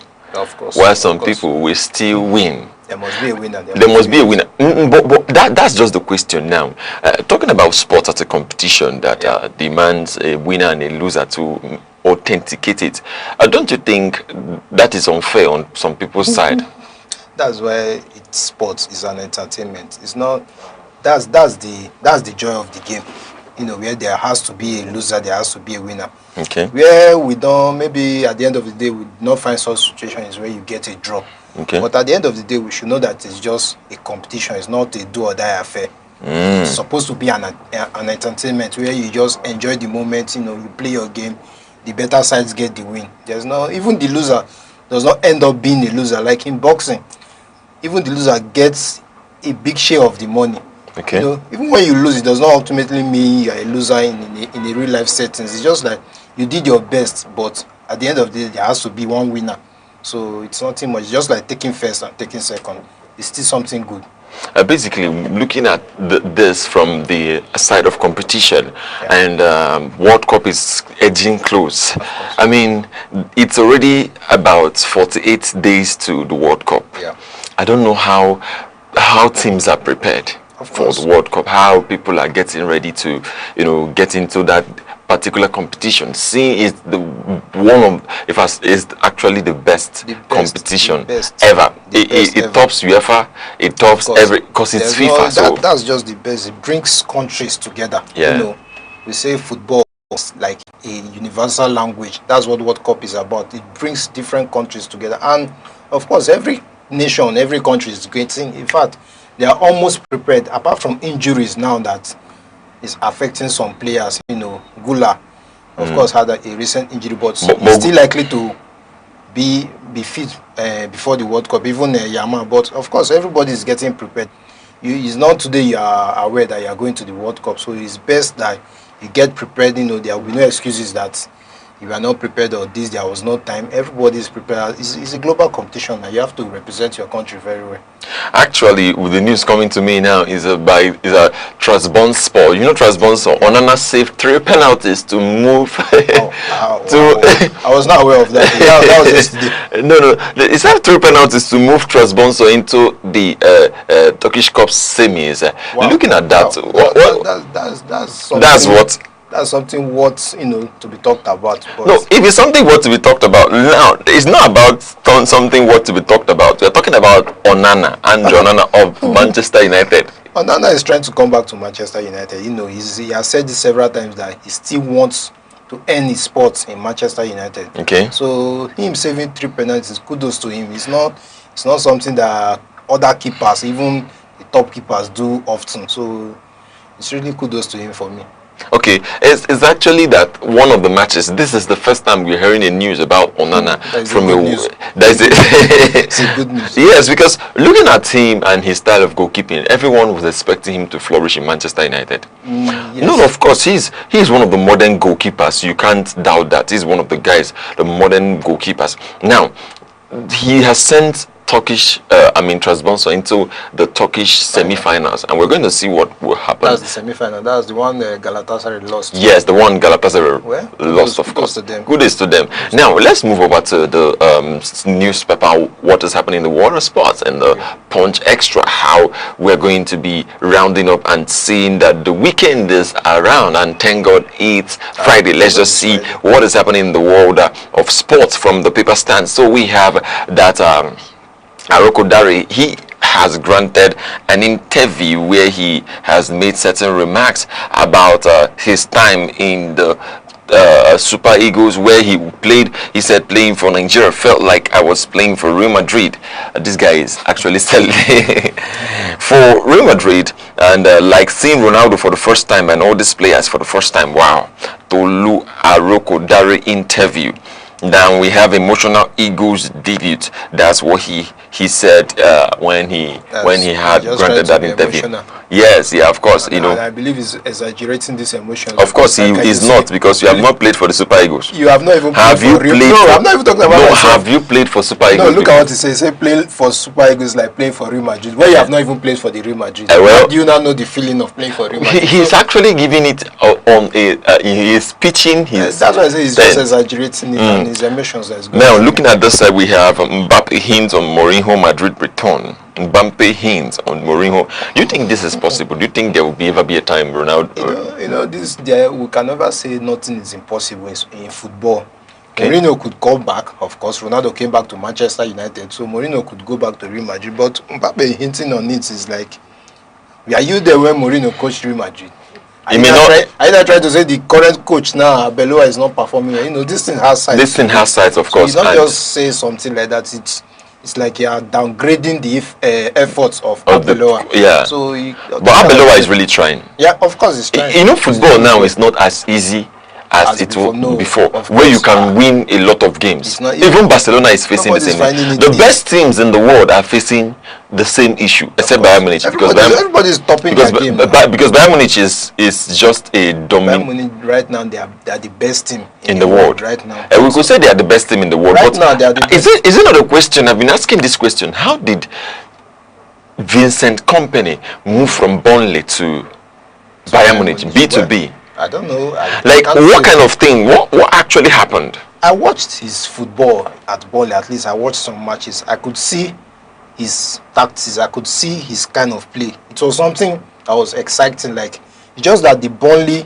football team did not fit his agenda. He didn't have the players to carry out his tactics. So now that he's at Bayern Munich, he's not doing well. So kudos to him. I already saw that coming before. All right, let's see. Still on the headline, United insists Fernandes not for sale. He's insisting that Bruno Fernandes is not for sale. There are some players you can't say. If you have 300 million euros, bring. Don't worry. I will say Bruno. Manchester United cannot let him go right now. It's just like saying Barcelona should let Lamine Yamal go. No. There are some players you can, even despite the amount you are bringing, Manchester United will even triple it and tell you, no, this one is not for sale. No. You can come for others. Of course, yes. Now we still have Gallas urges Chelsea to sign and to invade La Liga for manager. Like, Gallas is advising Chelsea to invade La Liga for manager. That is actually what is happening. And Gallas for Chelsea to get to go to La Liga. Does playing, getting a coach from La Liga, is it actually a guaranteed success for Chelsea? Because they've had a lot of managers. They have tried their best. They have tried alternative leagues. This one is coming from France. So if he's urging the team to go for La Liga experienced coach, he has his own reasons. So maybe it will work out for them. We don't know. Right now, I don't know what's going to work out for Chelsea. Like I said, even though Guardiola comes to that team with these current players, he cannot win the league. So they should try somebody else from any other place. Let's see what's going to happen. Okay, we have Yamal out for the rest of the season. Lamine Yamal. Yeah, so, I earlier said it. That hamstring that he has, we hope he gets back in time for the World Cup. But for the season, I think he can be rested. He's done. Even when he recovers, he should be rested. He's done. Now, looking at this, we're going to be looking at Manuel Neuer. You know, this Bayern goalkeeper, he is a veteran. He is up to 40 years. Yes. Yet he's still doing wonders. He's still doing almost like... I mean, now, like a young keeper. And looking at that match against Real Madrid, where he was just frustrating that Madrid team, giving them... You see what... He's an experienced keeper. He's an experienced keeper. He has kept that standard for a long time. Yes, so even when he was young, this is the person... Let's bring it together. This is the person we're expecting Andre Onana to be like. I believe there's too much expectation. No, it's not too much expectation. Andre Onana, for me, cannot get to that level. Let's just be expecting maybe. No, I mean when he get to the guest level, but not. See. You know that Andre Onana is a ball-playing goalkeeper. Yes. He's a midfield goalkeeper. For me, Andre Onana, maybe he lost his position in football. Maybe he should have been an attacker or a midfield. Even when he travels to Ghana, if you see where he plays, he doesn't play as a goalkeeper.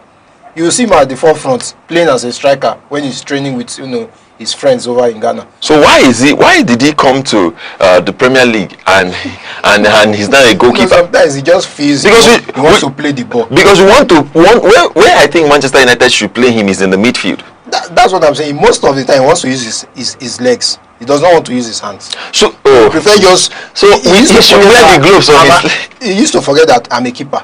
So most of the time the ball is when he wants to use his legs. So, you know, if you watch Andronana very well, whenever he keeps a goal or whenever he tries to keep a goal, there's something specific, special about him. Okay. The ball goes in before he dives. That's what I'm saying. The ball goes in. I don't remember that I'm supposed to use my hand. No, the ball goes in before he dives. That's what we are saying now. So when the ball has passed, probably I have to dive. So that's just the problem.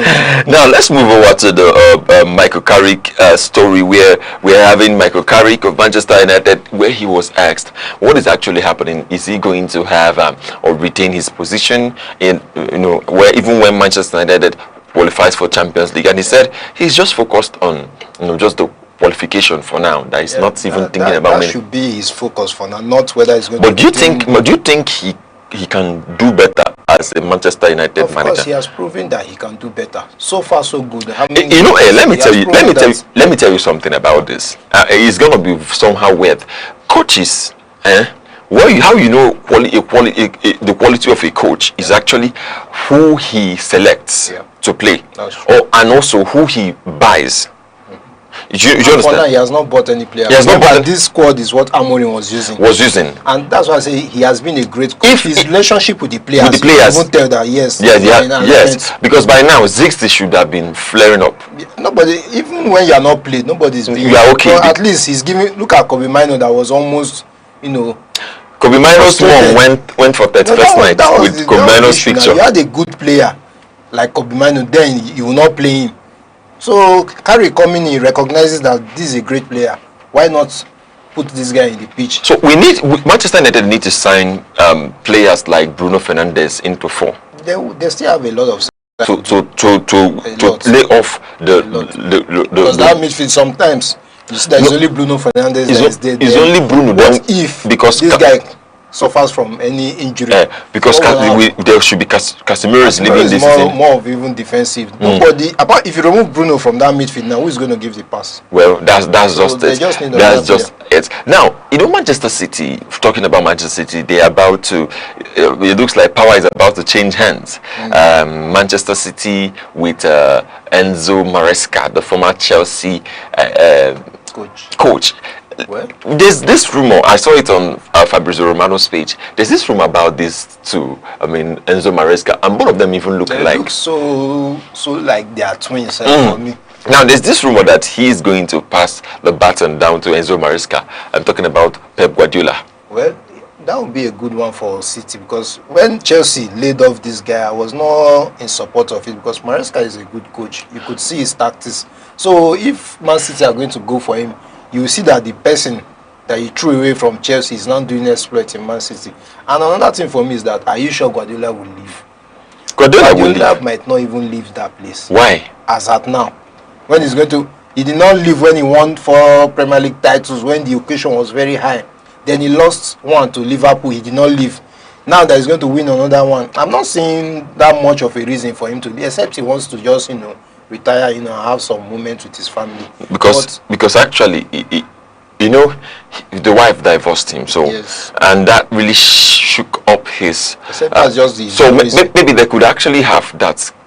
He could just go and have some rest. He could just have his own vacation or break, just like Klopp did. Taking a rest. Like now. Klopp is last tried now. He needs the rest. He needs the rest. It's been years. It's been years. It's been 100.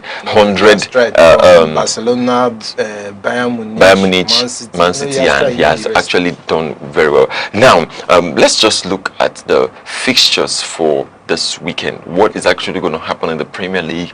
And we're looking from the games first. And you're seeing that Fulham is going to face Aston Villa.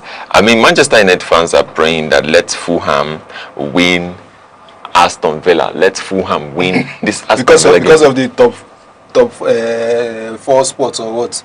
Whether Fulham wins Aston Villa or Aston Villa wins Fulham, it's still the same position. They are going to all go to the Champions League.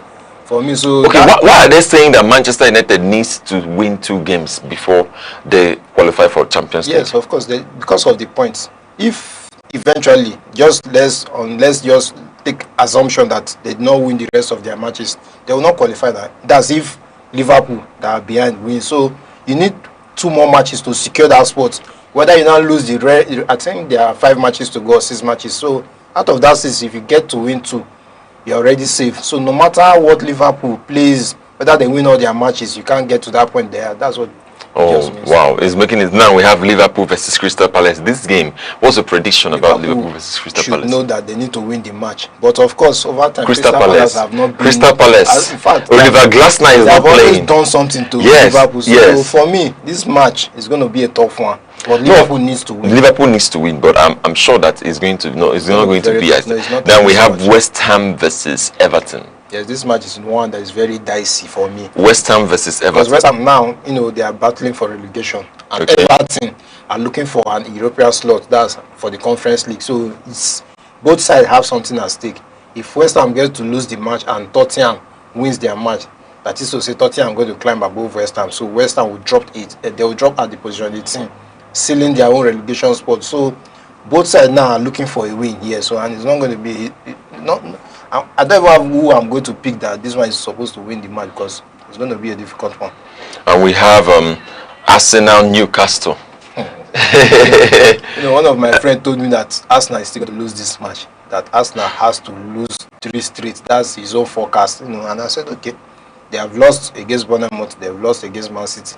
If probably they lose this one, then okay, I know you said it and you won your forecast, but it's not something I'm looking forward to see that Arsenal are going to lose, despite after losing 2 matches, Man City at the same point with you, 70-70, and you're saying you're going to lose this match again. What mentality is, in fact, what is left for you to play for?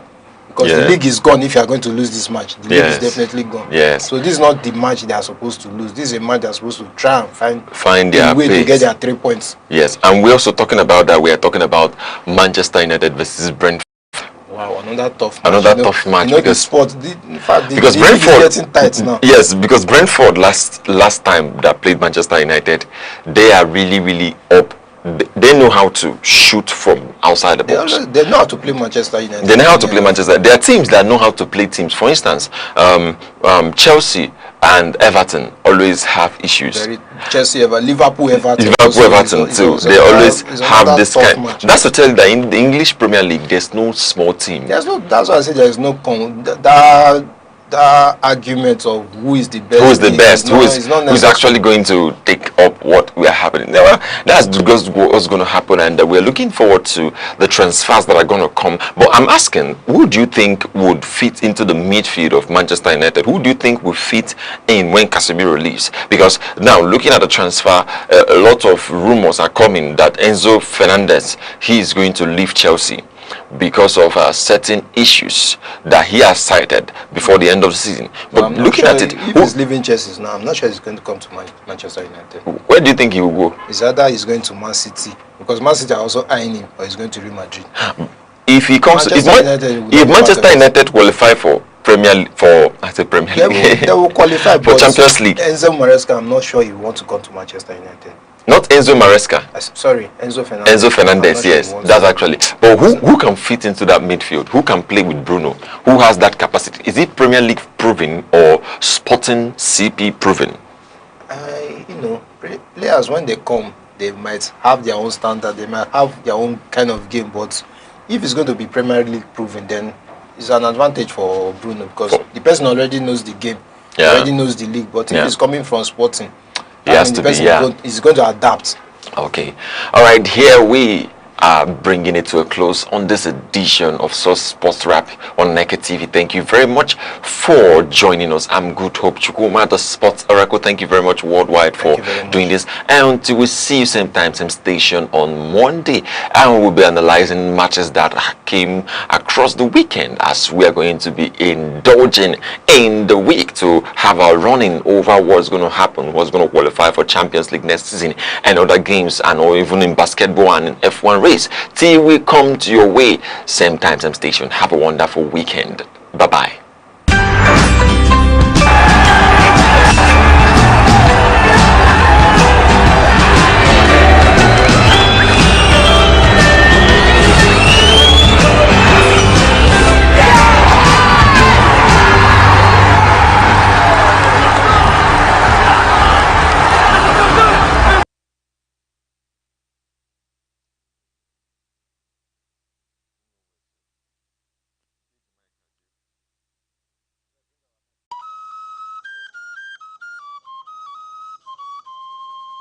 Need advert placements, coverage for events, or the latest news stories?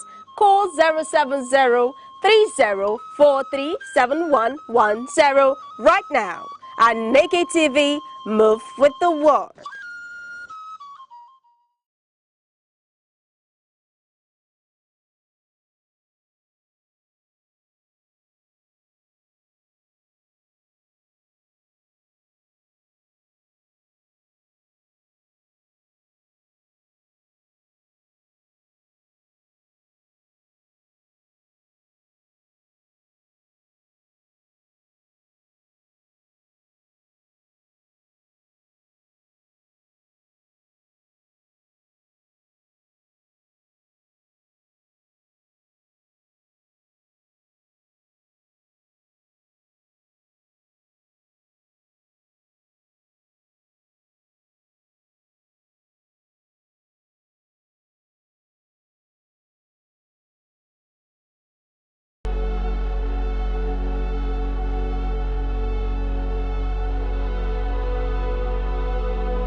Every second, the world changes, markets rise, leaders speak, stories unfold.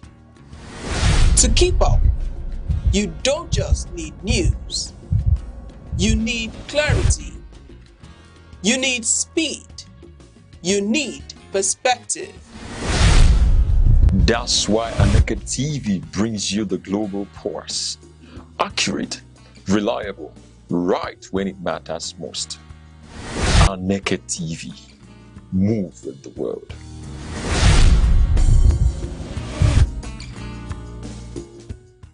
Abia State, nicknamed God's Own State, was created on August 27, 1991, from the old Imo State by the military administration of General Ibrahim Babangida. Its name, Abia, is an acronym for Aba, Bende, Isikwato, and Afiuku Umahia, the four major areas that initially comprised the state.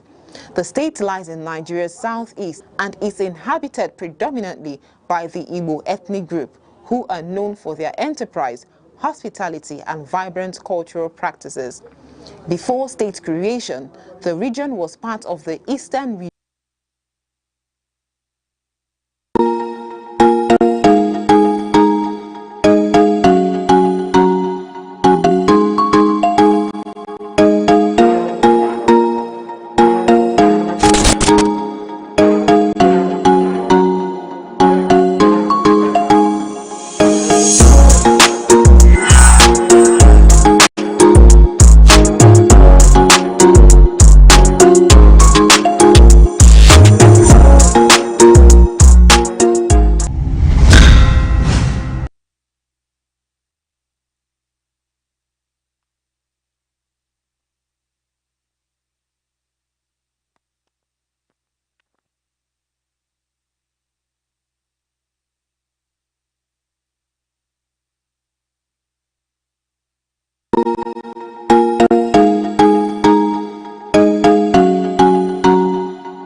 Many thanks for joining us on The Insight. Remember, The Insight is the program where we bring to you a heartbeat of issues, politics, power, personalities shaping our nation. Ladies and gentlemen, welcome to this critical conversation on youth and food security in Nigeria, where despite 34 million hectares of arable land, over 35 million face acute hunger, farms lie fallow from insecurity and migration, and our nation's youth budge demands action now. Today, we confront the paradox. Nigeria's vibrant young generation, 70% of our population, holds the power to unlock a $1 trillion agribusiness revolution, yet battles land scarcity, credit droughts, and banditry that threaten our very survival. Joining us to navigate the intersection of youth energy and agrarian reform is a man who isn't just talking about the future, he's planting it. A fearless leader on the front lines, Kenneth Eze, President of Enugu State Young Farmers Association and Director of the Agricultural Directorate at the National Youth Council of Nigeria, Enugu. Kenneth, it's a pleasure to have you on The Insight. Yeah, thank you so much. It's a pleasure. Yeah. Thank you. All right, let's just dig straight into this issue, because this is a very critical issue we are dealing with. And to think that youth is projected, the youth of Nigeria are projected to be the solution to solving, the challenges of food insecurity in Nigeria, I dare ask, how can this be possible with young farmers, being expected to rise to the rescue when the insecurity in our villages, unemployment is driving japa. Yeah. So how is it possible? Okay, it's very possible, but if actually the government would have unflinching faith in the youth of Nigeria, because we believe that we can do these things, but we have not been given the maximum opportunity to exercise that power. You know, enugu, taking for instance now, we are doing things on our own. Right now as we speak, we have purchased a tractor worth over 50 million, and we are having our meeting on Saturday to tell the people of Enugu, the youths, that see, we are coming to have our cooperative farm, and we are not waiting on the government anymore, because we have been waiting on them, and we feel maybe... Please, let me pause you a bit. Yeah. You just said something to let the people of Enugu know that you can no longer wait on the government. Exactly. That's what you're saying? Exactly. We need to do things on our own, because I think part of the problem is waiting for the government to do everything for you. But what the government can do for you is to create an enabling environment. You know, bring security. There are things the government should do, and there are things we should do as individuals, as a group, as a youth.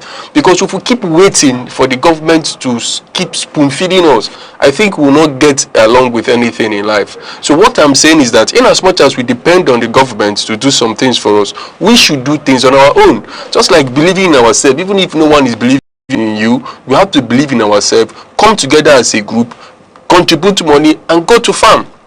Then the barest minimum we're asking for the government to do is to create security. Give us security. Let us go to farm and be rest assured that once we plant and our harvest will come and they will not be tampered with. But you know, the way we have it now, I think they are so much interested in politics and the next election coming up. All right, let me slow you down a bit. You know, I started with hitting the issue, you know, straight away. But let me ask, what made you choose agriculture when many young people are leaving it? Okay, you know, I do tell this story. I graduated, you know, served at Radio Nigeria, Enugu, did my service, stayed there because I was looking for, you know, a white collar job. They said I should stay and remain. I was working as an artist. I stayed there for 5 years with a promise, without salary, with a promise that they were going to give me a job, you know. So after staying there for some time, I sometimes I do go to Abuja. We have written letters, you know, with the managing director writing a note saying that, no, we have known this guy to be a good person, he's qualified for a job, and the job was not forthcoming. And I asked myself, is this what the next graduate is going to face in Nigeria? Unemployment? I said no. Then I now asked myself another question. What is that sector that can provide employment for the teeming youth that are coming out as graduates in Nigeria? I found the answer in agriculture. And I said, okay, if it is agriculture, then let me go into it. Then for over 6 years now, I've been doing it. When I wanted to get into agriculture, people told me that, see, agriculture is not meant for Ajebo. You look like Ajebo. Even up till now, when I tell them that I'm a farmer, when I tell them that I'm a farmer, people like, no. But this is an association I founded, and we have about 10,000 people on the WhatsApp platform now. Right, we have members reaching to 1,000 registered. We have different 70 local government coordinators in the states, in the local government level. We have done lots of things in the states, and right now we are pushing forward. You know, so when I tell people that these things are achievable, they doubt me. But see, we are getting to the. I will get to those associations that you founded, but if I may, one would think that there's an old money, you know, backing you somewhere to give you that courage to venture into agriculture. Old money? Yeah. Maybe somebody backrolling me. Yes. No. You know, one thing is having a vision. Once there's a vision, there's a provision. I believe in once you have a vision, there's a provision. Yes. I believe in once you have a deep-rooted vision in God, you have seen it and your heart is genuine, and you know that this is what your soul, mind and body is tilting you towards, you go. And once you go, the way you keep. I never studied agriculture in school, I never did anything in farming in life, but along the line, you know, people of like minds keep coming to join me on this journey. People keep me, and one thing sure is my consistency. I was consistent all through. People think maybe when Kenneth starts along the line, 2 years, give him 3 years maximum, he's going to stop. But see me pushing forward. You know, I attend conferences in Lagos, Abuja, Kanu, all expense paid trip. I come back with a lot of knowledge to share to my people. So these things are possible. We can do it. And the thing is that I want to create something that actually the government can see and emulate. I know that this thing is actually possible. They say they will create smart farms. It's possible. They say they will create each world one greenhouse. It's possible. All these things are possible, but not with the given time allotted to these things. It's not something that will just, it's not a fire brigade approach. It's not something that will just come in 2 years, 3 years, 4 years. You need to have a blueprint, a roadmap, an integrated farm.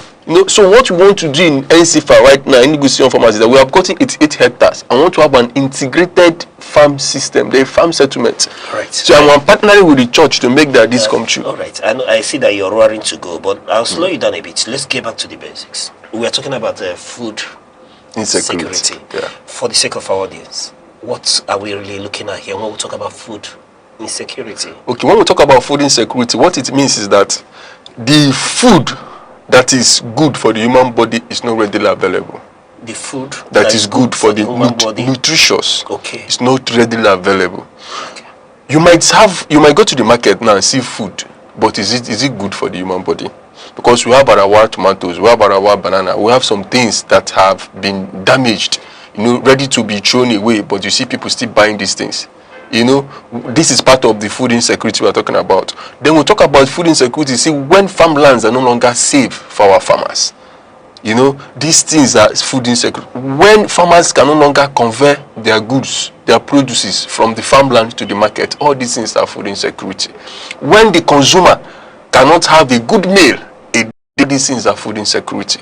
So these are just the things that can embody and explain what food insecurity is. All right. And from your own experience, how serious is the food crisis in Nigeria right now?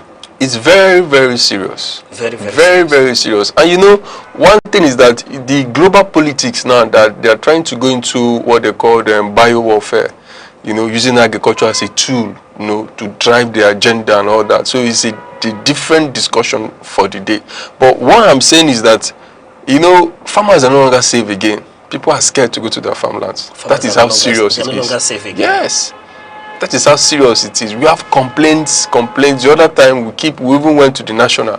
Arise TV took it up, talking about a member that her farmland was damaged. And during El-Rufai was saying, Hosseini El-Rufai was on Arise TV, raised about 500,000 for this woman, our member.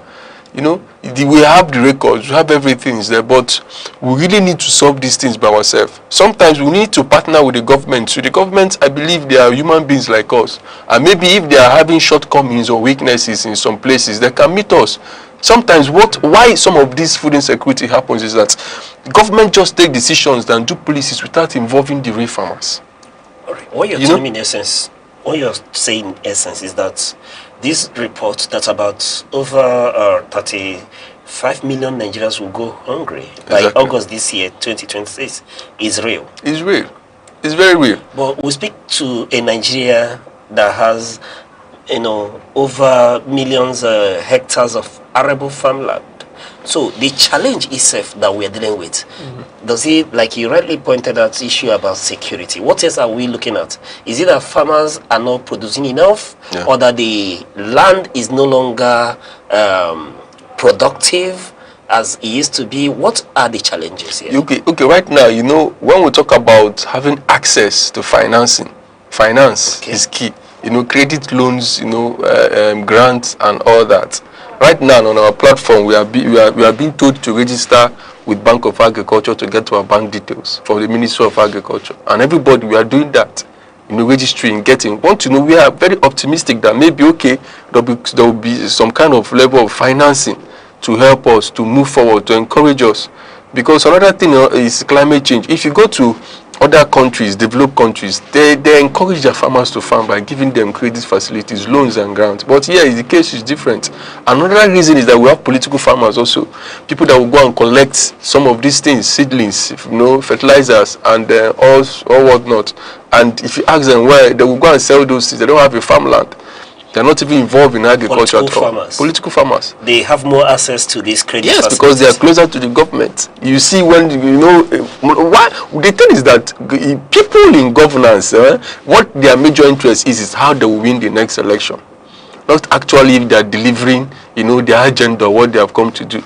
They are so much interested in all those whitewash projects something that is very flamboyant and nice and all that, but getting into the nitty-gritty to make sure that, okay, this thing is sustainable. Let's have, you know, an effective means of making sure that these farmers are in farm, if these farmers are in agriculture. We don't have it. Then role of technology also, you know, digital means of doing these things. Climate change, farmers don't farm smart anymore. We have extension, yes, we have extension workers. But we are the extension workers. How do they convey these messages to farmers? You know, getting weather conditions, weather forecast, precision farming. Right now, we are using, you know, farmers in a developed country are using precision farming. There's what is called agentic AI in agriculture. Something that will tell you when to plant, when to, you know, weed, when to apply some things, when to go and harvest. Precision. You know, this one, there is no doubt that, okay, my yield is not going to do well or it's not going to. Then, disease surveillance tools, we don't have this as part of the technology we're talking about. Then, the insecurity too. All these are really, you know, part of what is really hindering farmers and making sure that this food insecurity comes to stay. See, Mr. Kenneth, what you're telling me in essence is that government is not doing enough or not doing anything in this regard to assist youths in farming or in agriculture. They're not really no, they're not we are told that the youth will, you know, have the potential to unlock the $1 trillion agri business revolution in Nigeria. And they are saying that the youth should key in. So are there, you know, readily made platform for the youth to key in? This Enugu State Young Farmers was formed, but the only time the government has given recognition is this government, petermbah's regime. Only this government? Yes, for 5 years. We stayed during Buruburu. In fact, during Buruburu, we led the revelation, a protest, in Enugu, where the government official wanted to take some non-indigenous of Enugu to training outside Enugu State. I said no. No, you can't take people outside Enugu, and yet you have youth. We have youth that have been trained on modern agriculture every 3 months in Songhai. Hundreds of them, when they come out, they're being given empowerment, you know, wheelbarrows, seedlings, that one is for sure. But you know, there's other things. Just like babies that are newly born babies, you have to stay with them, wean them, make sure that they are okay, ready on their own to fly. Not really, you know, giving somebody the knowledge and giving him some level of tools to kickstart. From time to time, you check up. How are you coping? What are the challenges that you're having? You know, some of these poultry farmers, some of their birds normally die due to diseases and all that. So when such kind of, you know, situation arises, who do they run to? Do you have access also to these people? So is it just that you just want to do this project and let them go? Or you want to make sure that you have something sustainable? Because I've told them, the only way they can get youth into agriculture is when they practice modern technology in agriculture. Modern technology. Yes. Get AI, get science and technology into it. We're using the crude method of agriculture. When you talk about this modern technology, you know, for the sake of our viewers, you know, can you explain what you mean by modern technology? Using AI to farm? Yes. Okay, let's go to the barest minimum, which is tractor. Tractor, soil test kit to test the soil. I know of someone who is looking for a soil test in Enugu now. I've given him a number. I don't know if he contacted that person. I gave him number of the Minister of Agriculture, but he still comes to several platforms to ask for a soil test kit, at least to test the soil where he can put so that the soil can be able to tell. You mean that the soil test kit is not readily available? It's not readily available.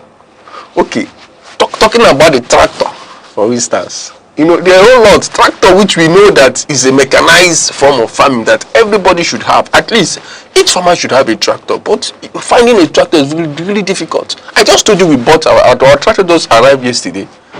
You know, our own association, from within ourselves, no help from anybody. You see, so right now we want to now train, and I have brought a proposal here to the government that they should train 2 persons per local government to be tractor operators. We wrote to the Ministry of Agriculture through the Honorable Commissioner, Patrick Wabezoburu. We also sent letters to the Argon Chairman, Honorable Sydney. You know, we did a whole lot of things. We did planning. We held the meetings. Upon meetings, we set up a committee for that. Let's have youth that can operate the tractor. At least that is the barest minimum. That is a way to start getting into the science and technology or into modern agriculture. We're not even talking about using hydroponics, using water to plant. You know, the best, the normal thing we can do now is using sack to farm. In Enugu, which we brought, young farmers brought sack farming to Enugu. But our counterpart, they use water to farm. They go into soilless farming. Soilless farming. Yeah, soilless farming. So these digital tools, some people use, you can even use with your iPad, your laptop, you can monitor what is happening in your farm. They can even tell you some things you need to know. We have robotics, we have AI doing these things. So we need to introduce these things. This is the only way we can get the youth into agriculture. When you talk about soilless farming, what are you really talking about here? Not using the soil. We have what is it called? We have water, hydroponics. All these things are soilless farming. We have what is it called again? Shell from the coconut, biochar. All these things, and these things are, when you start doing these things, another opportunities keep opening. You are seeing way of preserving the soil, which you can write, for grant. And some countries can give you dollars for that thing. Deforestation, afforestation, all these things are part of, these are ways of generating money. We are talking about carbon credits now. We don't even know, an average young farmer in Enugu doesn't know about carbon credits. But these are ways of generating money, ways of opening doors, so that the youth of Enugu can see agriculture from a different dimension. But we are still looking at it from that crude, traditional, mechanical way of farming. How can they get into farming with such kind of mindset? Of why the youth don't want to get into farming. Yes. But I think we are doing a good job right now. At least some people, I meet parents, when they see me, they're like, wow, you're a farmer, I will need my son to talk with you. I know that the other person will say, I want you to be a role model to my kids, because of maybe the way I look. You look good anyways. However, while you were speaking before, you did mention that this administration of Governor His Excellency petermbah is quite favorable and disposed to you. Honestly, it's very supportive towards, in this regime, they gave us solar panel machine, solar panel and pumping machine to farm. And they have trained lots of our youth in Songhai farming. And also the IFAD counterpart funding. Most of our youth got those things, like tricycle and all seedlings, knapsack sprayers and all that. And there's another one coming up right now and again. Counterpart funding that the farmers will pay 30%, then the government will pay 70%. And so he's carrying you along. Exactly. Then the other things coming up, like the Eziago Aneke Songhai farm that they want to bring up, and the greenhouse farming. Our youth have been trained on how to own a greenhouse vegetable farm. Right. These are the things, and we believe that petermbah should do more. There are a lot of things, and they should also make sure that political farmers don't get access to these things. Let the real farmers have access. Let them have a way of, making sure that we have the database of this. And now they have introduced what they call geocoordinates. With your coordinates, we can check and see what is happening in your farmland. But how can you do that when you don't have the digital tools? We need to have satellite imagery in all the farmlands, and that will even curb insecurity. You can't say you have what did they call it in the sky, and we have some kidnappings and henchmen roaming about kidnapping people, and these things bring fear to the farmers, and to eventually it affects the citizens also. Right. Majorly, if I get it correctly, what you're telling me is that part of the major issue we have with food security in Nigeria, has to do with insecurity. Yes, exactly. Kidnapping, herdsmen, herders, encroachment of and sometimes lands. People farm and they live with. I know, and the psychological trauma it brings alone is scary. I know of some. We have members, part of us, that have faced near-death experience from these men, and the man ran away and said he would never go back to his farmland again. And even myself, when I go to the farm, a day for that I went to the farm, it was all scary there. Even people I came with said, "Oh boy, where you go?" I'm not going with you. They had to stay back, but I went alone. Some people, and these men, if they want to go into these farmlands, in these hinterlands, they go with security. They go with armed men. But what about the ordinary average farmer that doesn't have the money to get the security? Why can't we just get these things, this farmland secured, so we can go and farm and come out safely? All right. Looking at the youths now, who are the youths, who are the key to unlocking the agricultural potential in Nigeria? And we are saying that right now is not quite attractive. What do we do to make farming more attractive to youth, to encourage them to go into farming? First of all, I think we should change the definition of farming and agriculture to just only production. To production? Yes. We don't, when we talk about farming, farmers, agriculture, we only look at it from the angle of production. No. If a processor of any agricultural produce, or maybe you package, or you are involved in logistics, or distribution, or marketing, you're a farmer.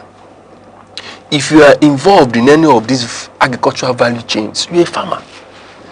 A youth can come and say, okay, I don't want to produce. We have people producing. Let me be an off-taker. A youth can come and say, okay, I want to be a processor. I will buy your goods, process, add value to it. That is value addition. Get it into a finished product, and I will sell. Somebody can say, okay, I want to be an exporter. Yes, I know that Nigerian will export a lot of hibiscus and chili pepper and ginger and all that. Then someone can say, okay, I want to engage in an outgrower scheme. I have the money, but I don't want to go into the farmland to farm myself. How much do you want? We sign an agreement, like a contract. I give you the money, you go and farm. I get the goods and I sell, I make my money. So we need to change that, perspective, that narration. Honestly, we need to change it. Then the second one is introducing science and technology into agriculture. These are the ways to get the youth into farming. Change the mindset that farming is a dirty job. It's not a dirty job. Farmers in a developed community are the richest. Yes, because they put the food that they eat. But right now, we need to have more graduates going into agriculture. Agriculture, I think the way it's been taught in school should be changed. They teach agriculture, you see an old man that is tattered, wretched, hungry looking, being at the face of the curriculum or the textbook of every agricultural books in school. Those things need to be changed. Dangote is a farmer. Does he look tattered and wretched? We have lots of... Bill Gates is a farmer. We have these persons, and you see them doing well, and I think we should project the right narrative to the youth. And we also create an avenue for them to come in. Now, we just heard from the story from Vanguard that the Minister for Agriculture has just created the position newly, Special Assistant on Youth in Agriculture. Just imagine for how long it took them to get that position for the youth. That these are the ways we can get, and it should boil down to the state also. The Commissioner for Agriculture should have a special assistant, not just the governor alone. I know the government has a special assistant on youth in agriculture. I think maybe I think they have special assistant on agriculture. Okay, not youth and students. They don't have that. Even the governor doesn't have that. The commissioner does. So the governor should have special assistant on youth in agriculture. The commissioner should have special, so that we can have a way the youth can meet and talk with these people. These are the ways the youth can say, okay, we have youth farming. We have young people farming, because they know these are, legitimate ways they can make money. They don't want to do fraud, but they are not giving the recognition that they deserve. So I believe once these things are done, the youth will get into agriculture fully. Okay, they will get into agriculture fully. Yeah. However, let me ask, you did speak to government support, and I'm asking, let's say, between land, finance, training, equipment, and or market access, which one is the most pressing of all this? You remove security. Okay. Security is the most pressing. You can have the money. Yes, you can have the money, you can have the finance, you can have the seedlings, you can have the land, but if you are not secured in your farmland, so we are not even, sometimes we don't even need their money again. They should hold it. Even land, we normally buy land. We know that land is part of, the major things there. But sometimes we even farm using sack farming. We have moved to using water to farm. So at least let us be safe doing these things. The basic you're asking from the government now security, is security. Security. Let us be safe. Let our farmland be secure. We are no longer seeing these people that they call forest guards anymore. We don't see them. The vigilantes are really doing the jobs of this security man.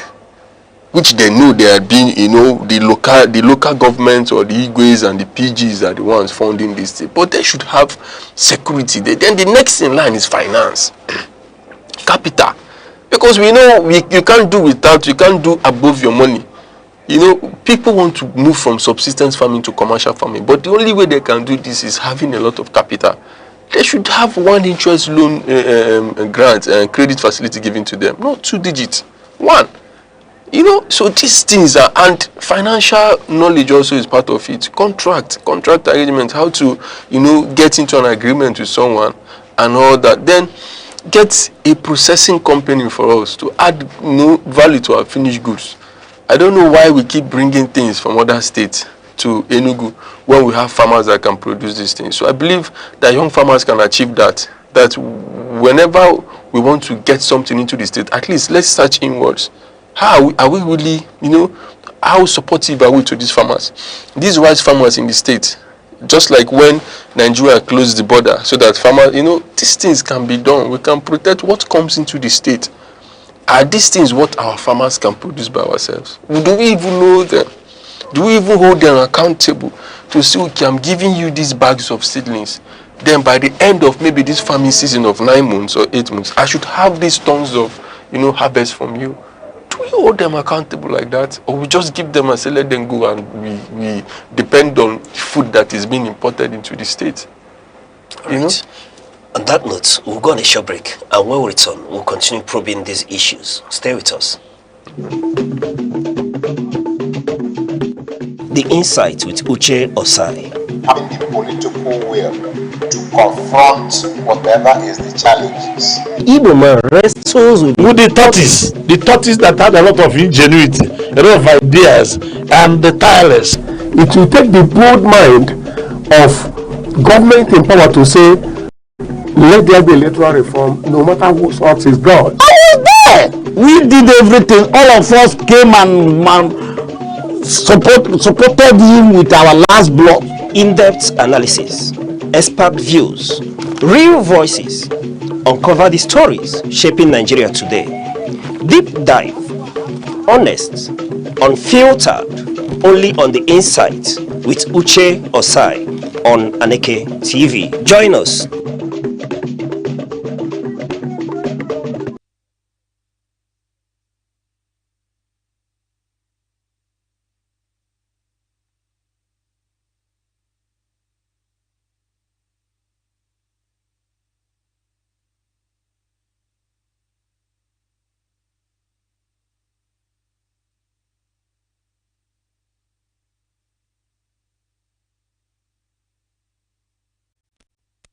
All right, many thanks for staying with us. And if you just joined us, we've been looking at youth and food security in Nigeria. And with us is Kenneth Eze, President of Enugu State Young Farmers Association and Director of the Agricultural Directorate at the National Youth Council of Nigeria, Enugu.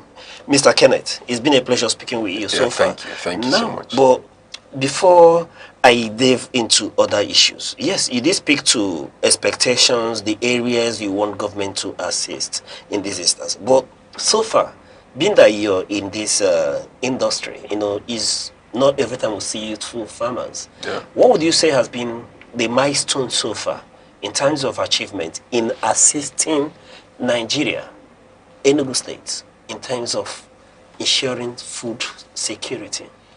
Okay, I think we have done so well, and right now, like I said, we have gotten 8 hectares. It's 8 hectares of land? Yes, at Ugogo Road, opposite Himalayas, the estate there. So, and we are in partnership with the church, the Catholic Church. And what we want to do there is to make sure that we have food in and out of season. We are going to have an integrated farming system there with livestock, and it's going to be zero waste. So why we are doing this thing is that at least when the government would come, it will be a PPP kind of thing. When the government will come and see that, okay, these people are actually getting it, then they can follow that track record. They can follow that model, the format, to make sure that they do these things in all, the different local government areas. I know part of the manifesto of Dr. Petermbah by the governor is that he's going to have a processing zones, SAPZ, in the 3 senatorial zones in Enugu. And this is what is connected to the federal. Is what even the president has said also. And they are doing, and we are watching. We want to ensure that these things come to pass. Let it not be that, okay, he has come to tell us these things and we are not doing them. Once we have these processing zones, I tell you, food insecurity will be a thing of the past. So farmers on their own should actually come as a cooperative body. They should form a cooperative. They should join us and believe. And in as much as we are young farmers, we also allow older people to come. And sometimes we give them positions. Because I know we cannot work in isolation. We still need the old knowledge to move forward. The younger persons cannot do it. There are some things. And our seeds also. How do we preserve these seeds? Because these seedlings are going into extinction. There are some seeds also that you get now. You don't have. Like if you plant, you will not have the seed in itself to plant in the next farming season. So part of the challenge in here is handling of seedlings. Seedlings. And this is part of the wider problem in Nigeria. How do you preserve your seeds? Someone that will have your seed can control you. Someone that has your seed? Yes, can control you. Yes. Can tell you when to buy and when to plant. How possible is that? It's possible. People are having, okay, now there's what we call GMO. Yes. You know, genetically modified organisms and all that. And people did that, you know, in such a way that, okay, they have gone to the lab to make sure that we have seeds that will meet the increasing population. Because the demand is not meeting our population anymore. So they want something that will be faster. So that is why we as farmers here in this part of the world need to find the means of preserving our seeds.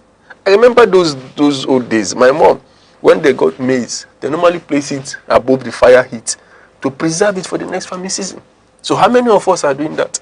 And I keep telling people that even when you buy your pineapple, the kind of the pineapple, you can replant it in your sack. It will give you another pineapple. Okay. Your yam, the head of your yam, you don't throw it away. You can replant it in your sack. It will give you a yam.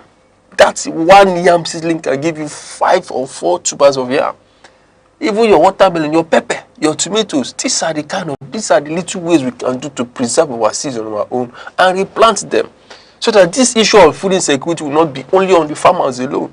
Okay, you know you did mention something about genetically modified seedlings, organisms and that.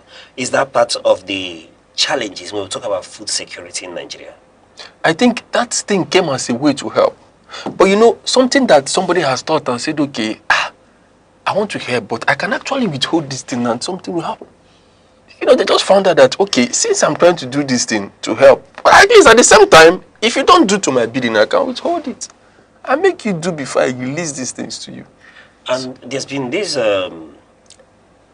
misconception or accusation, rightfully or wrongly, I may not infer that these modified seedlings somehow impart the soil texture ability to produce cross-pollination. Cross-pollination. Yes, exactly. If you plant here, it moves. It, you know, contaminates other areas. And make sure that there are a lot of things here. In layman's terminology, it means that you must stick to that particular seedling in that very land. And sometimes it takes, you know, a particular time of the year.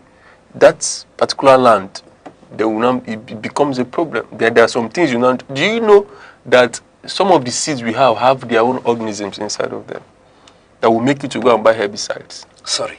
Is Nigeria as a nation doing anything in this regard to ensure that we have total handle on this issue? The best I know, I don't think we are doing that. I think the private individuals are really doing that on their own. And you know, many people will just come as a way of making money. They're not seeing it as, okay, I need to really care about the humans to know how far they are even. That is why the life expectancy rate keeps dropping. You know, we don't eat healthy. If you check, you see a Japanese, you see them living long because they eat fresh from the farm. Go to France. France has banned GMO. You can't see them sell anything that is GMO inscripted. You know, and people don't talk about these things. People are scared. Because people are scared to talk about it. The drivers of these things are the big guys. You see, so it only takes the grace of God. Someone who has, you know, said, "Oh, die and I die." It's better if you say it, you die. You don't say. So people are going beyond just what they bring out to feed people. That, you know, checking about how can this thing be nutritious. How can we preserve these things? People are seeing it from different angles. We have the richest man in the world now trying to buy all the land banks across the river bodies. People are not asking themselves questions. We have some people making you not to go to farm, making farmers not to go to farm, being scared of that farmland. What is that? And people are just quiet. You know, some people will call this conspiracy theories. Yeah, but it's happening where? You know, it's happening. Let's backtrack a bit. When you were talking, you talked about 8 hectares of land, and this is in collaboration with the church. You said the Catholic Church. Why not the government? Already we are in partnership with the government. Our association, which I founded, bears the name of the Enugu state government. There is no way my name came into it as a founder, as a brainchild. All right, let's probe this association. What prompted the creation of this association? Out of a genuine concern to curb down unemployment rate, to bring down hunger and poverty to the barest minimum.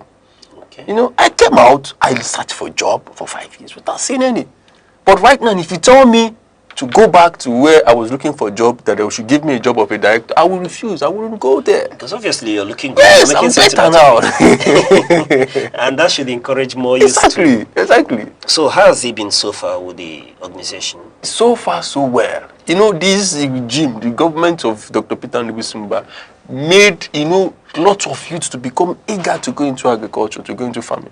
We saw the increase. We were about 100 or 200 on the platform. But when the regime came, when he started his governance and said he's going to boost the economy from 4.4 billion to 30 billion, we have lots of youth trooping into the association.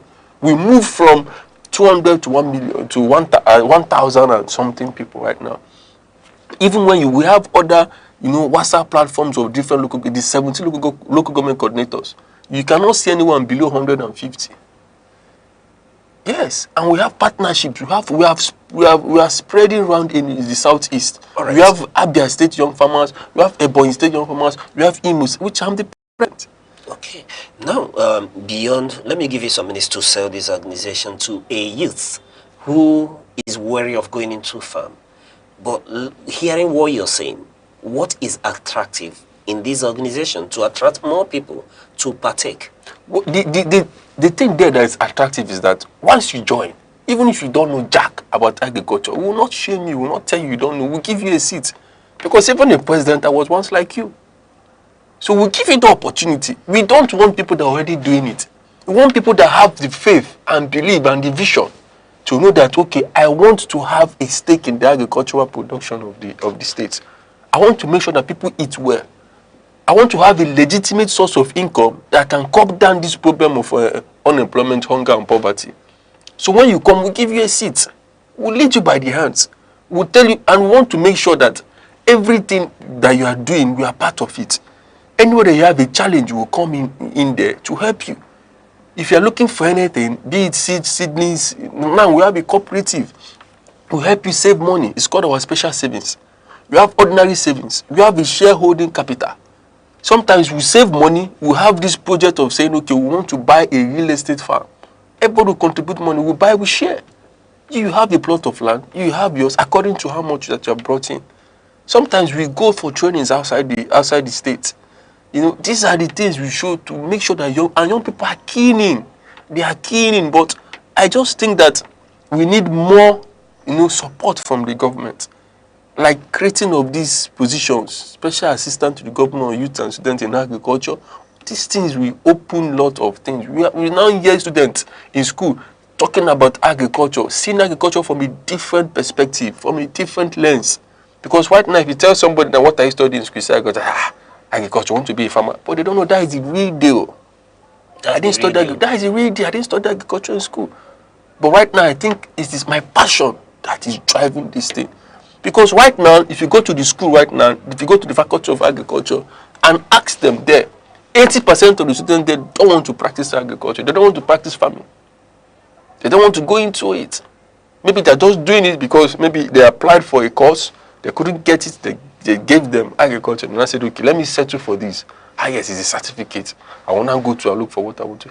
But they don't know that this thing that they're doing will take them everywhere. Because we cannot do without food. And is your position that people who study agriculture should be intentional about studying agriculture. Yeah, exactly. And they should do it, actually practice it. And I see no gain in doing something that cannot really help you in future. You know, that brings on to maybe another topic of saying the courses that we study in school. Some of these things we should be looked into. Let's know, okay, if you are doing this, somebody said, first of all, you look at the society, find the problem in it. Then you go to school to find solution to that problem. So we have a problem of food insecurity. I think everybody should keen to know how, but they cannot do it if they're using the old curriculum, teaching us about hoes, cutlasses, shovels. We are talking about hand spray. We're talking about precision farming, robots, AI, you know, energetic AI in agriculture, a lot of things, precision farming, you know, drones and all that. What are the modalities to joining the association? Just a fee. You just pay 6,200. The registration fee is 1,500 from the 6,200. Other ones are for your face cap and your identity cap and your levy cap. After that payment? After that payment, you are free to become a member. But if you want to join our cooperative, you pay a share capital of 20,000 naira to join the cooperative. Then we have plans of making you save. You have special savings, which is about 3,000, the least. Then the ordinary savings is about 5,000. Special savings is when... Yes, per month. You can say, okay, I want to take a loan, depending on how much that you have put in your special savings. Your ordinary savings will be there. For you, maybe at the end of the year, we'll calculate and we'll give it back to you.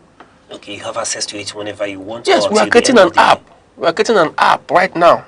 It's ongoing. Maybe by next month, we should have it. That you can just log in. It's like a mobile app. And you see everything happening in the association. How much you have there. How much loans that we have given out. How much is accrued to you. Okay.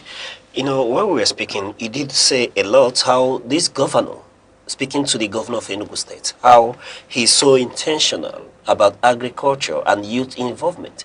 But I dare ask, all this while have you, because you seem to have a lot of initiatives on how to go about innovating agriculture and making sure that at the end of the day, when government comes out policies and initiatives, it doesn't get to the hands of what you call political farmers. Exactly. Have you in any way craved to have access with the governor, and has that been achieved? We have written letters to the governor.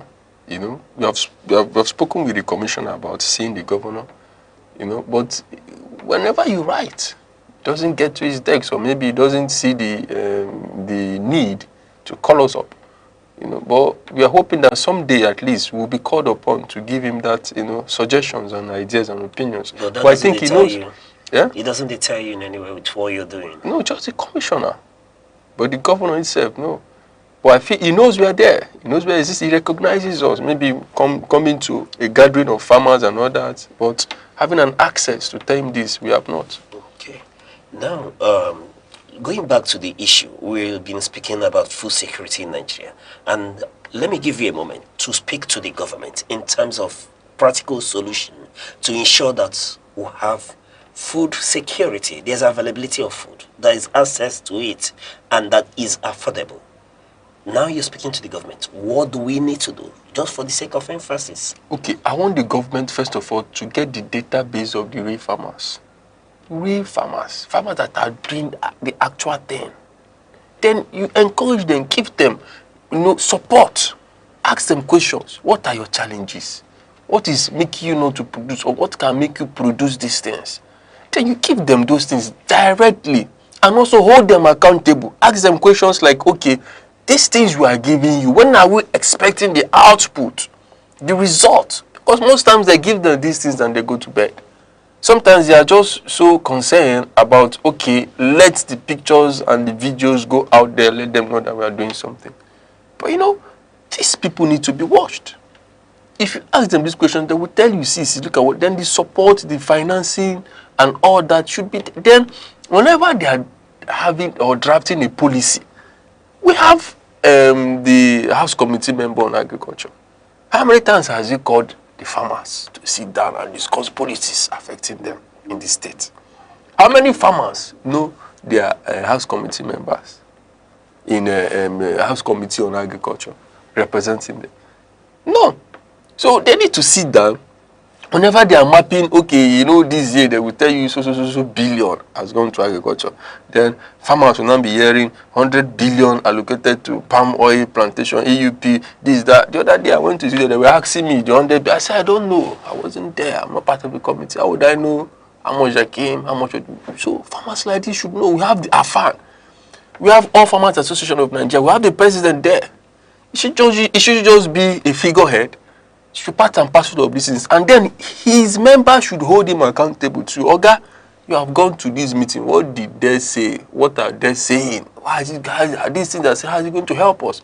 Let's see these people. Let him even call for annual meetings, general meetings. He will come and talk, discuss these things. Then the issue of security should be solved. Government should solve. People are scared of going to their farmland. Now we have a case right now that a driver that I said should go and deliver 445 oil palm seedlings from me at Umaya. Up to now, he has gone missing. We have not seen him for over 3 weeks now. We have not seen the 445 oil palms, worth over 500,000. And there's no means to track him. The case is with anti-kidnapping. I have gone there, I've written my statement. The family of the driver has gone to the police to report too. So these things, how do you not expect, farmers to comfortably farm with such kind of loss? So we need the security issue to be solved. It's a thing, it's a problem. All right. Now that you've spoken to the government, and I suppose they are listening and hearing you, let's talk to the young Nigerians who think that farming has no future. I think we cannot take out farming amongst how we relate and do things in our lives. Because farming is a way of, interacting with your body, soul, and mind. It's going back to nature. And this thing of knowing fully well that somebody else because of you, I've already told them that if you are sure you are going to eat tomorrow, thank a farmer who chooses to be in agriculture, a young person. If you are sure you are going to eat tomorrow, thank a young person who chooses to do agriculture. Because I don't know, without food, I don't know why people are not taking this thing serious. We can't do without food. We can't do without agriculture. So if somebody has power to control what you eat, the person can control how you're going to live. So we shouldn't just leave these things entirely on the hands of a few persons who, majority of the cases, are selfish. They're trying to know what comes to their pockets and all that. So everybody should go into farming. We are trying to encourage everybody.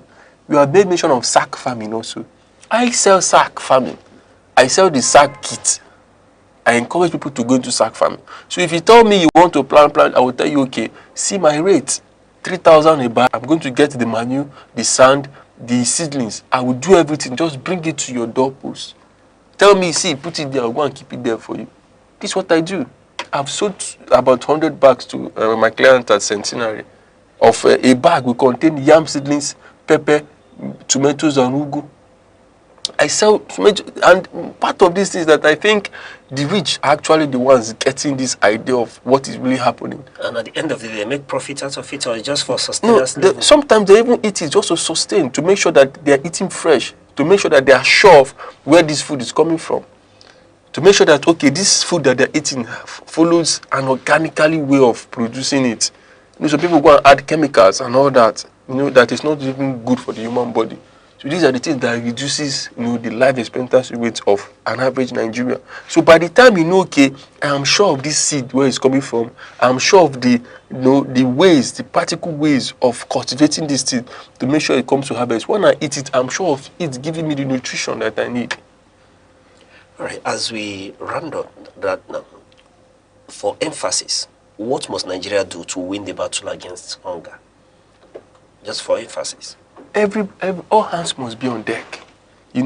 We should start encouraging farmers, and we should change this narrative, this perception about farmers, that they're hungry, that they're dirty, that they don't even know what they're doing in life.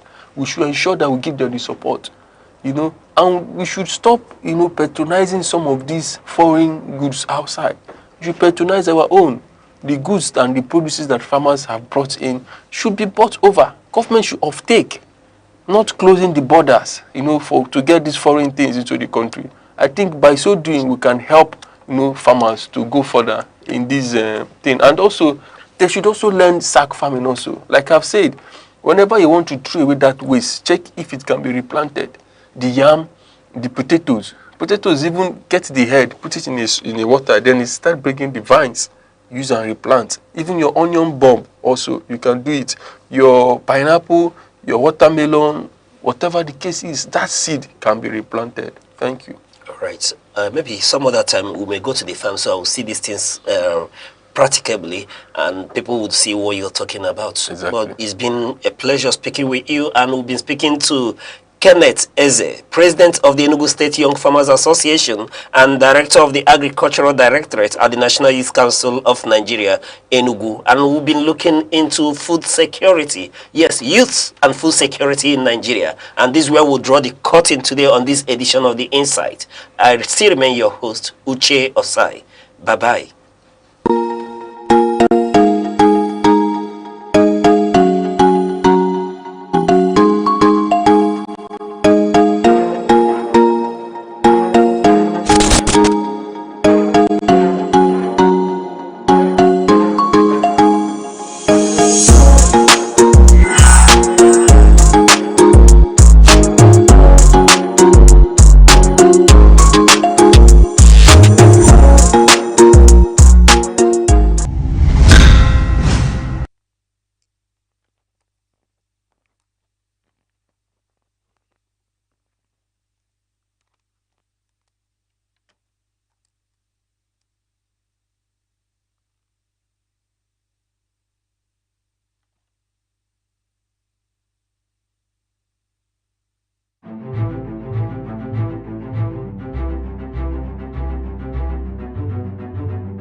Morning headlines before you step out.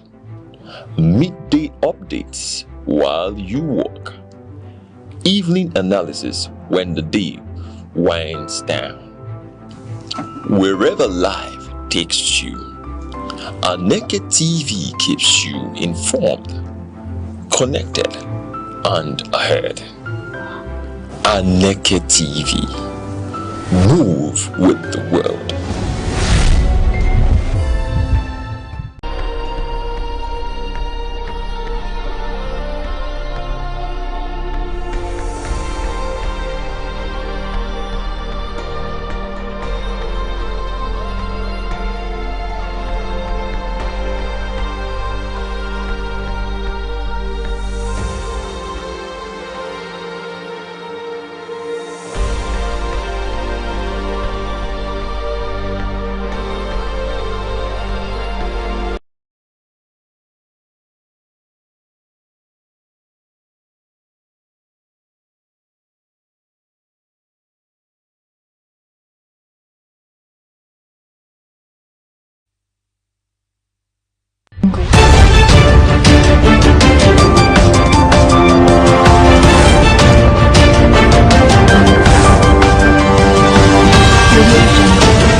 Good afternoon and welcome to news across the country on Aneke TV. I'm Good Hope Chukuma.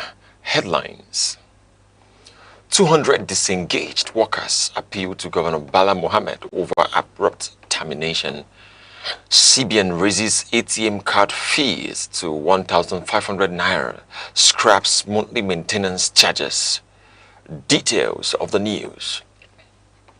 More than 200 casual workers disengaged by the Bauchi State Ministry of Education have demanded justice following their abrupt termination from service without prior notice. The affected workers served as fingerprint terminal operators across public schools in the state for over 7 years. The operators said their role was central to monitoring teacher attendance and enforcing punctuality within the education system. They described their dismissal as sudden and unfair, despite what they termed years of dedicated service in supporting school accountability. Chairman of the group, Musa Alpha, said many of the disengaged workers are graduates who had acquired technical competence in attendance monitoring. The group is calling on Governor Bala Mohammed to intervene and consider them in the ongoing recruitment process. While the Bauchi State Ministry of Education has confirmed the disengagement, it has yet to respond to demands for reinstatement or review, leaving affected families in financial hardship. The Academic Staff Union of Universities, ASU, at Nasarawa State University, KEFI, has warned of an imminent breakdown of industrial harmony, citing unresolved welfare concerns with the state government. Branch Chairperson Abdul Munmini Loko said the union remains dissatisfied despite several rounds of dialogue with authorities, warning that the institution's academic calendar may soon be disrupted. Key demands include payment of outstanding entitlements, the 40% salary increase agreement with the federal government, and a 35,000 naira wage award. The union is also pressing for improved funding, enforcement of retirement age policies, and full pension entitlements. ASU warned that continued delay could trigger industrial action and worsen brain drain in the institution, while stating its preference for dialogue if the government acts promptly. The federal government has approved an increase in peculiar allowances and other welfare packages for civil servants under its latest Public Service Reform Initiative. Head of the Civil Service of the Federation, Didi Wilson Jack, announced the approval in Abuja, saying the reform covers workers under both the Consolidated Public Service Salary Structure and the Consolidated Research and Allied Institution Salary Structure. According to her, revised allowances include duty tour allowance, ESTA code, and book cutting across all cadre levels. She also confirmed that civil servants attending approved training will receive 100% duty tour allowance, whether travel is involved or not. Dr. Wilson Jack added that a new exit benefit scheme has been approved for retiring workers under the contributory pension system, providing 100% of annual emoluments as additional retirement benefits effective January 1st, 2026. The Kebbi state government has warned intending 2026 Hajj pilgrims against misconduct, saying any violation of pilgrimage regulations will attract strict sanctions. Chairman of the State Pilgrims Welfare Agency, Farouk Aliyu Yaro Enabo, issued the warning during the inauguration of committees set up to oversee arrangements for the pilgrimage. A disciplinary committee headed by the State Grand Qadi Khalifa Mukhtar Usman has been established to ensure compliance, while a security committee led by Commissioner of Police Umar Muhammad Hadija will oversee safety operations. Officials also confirmed the commencement of mandatory vaccination for all pilgrims, with the state urging full cooperation among committees to ensure a smooth and orderly exercise. The Lagos state government has dismissed allegations that it is shielding suspects linked to the killing of 6 traders at Ode Onirin, insisting its decision was based strictly on available evidence. Attorney General and Commissioner for Justice, Mr. Lawal Pedro, said in a statement that the publication questioning the state's handling of the case was false and misleading.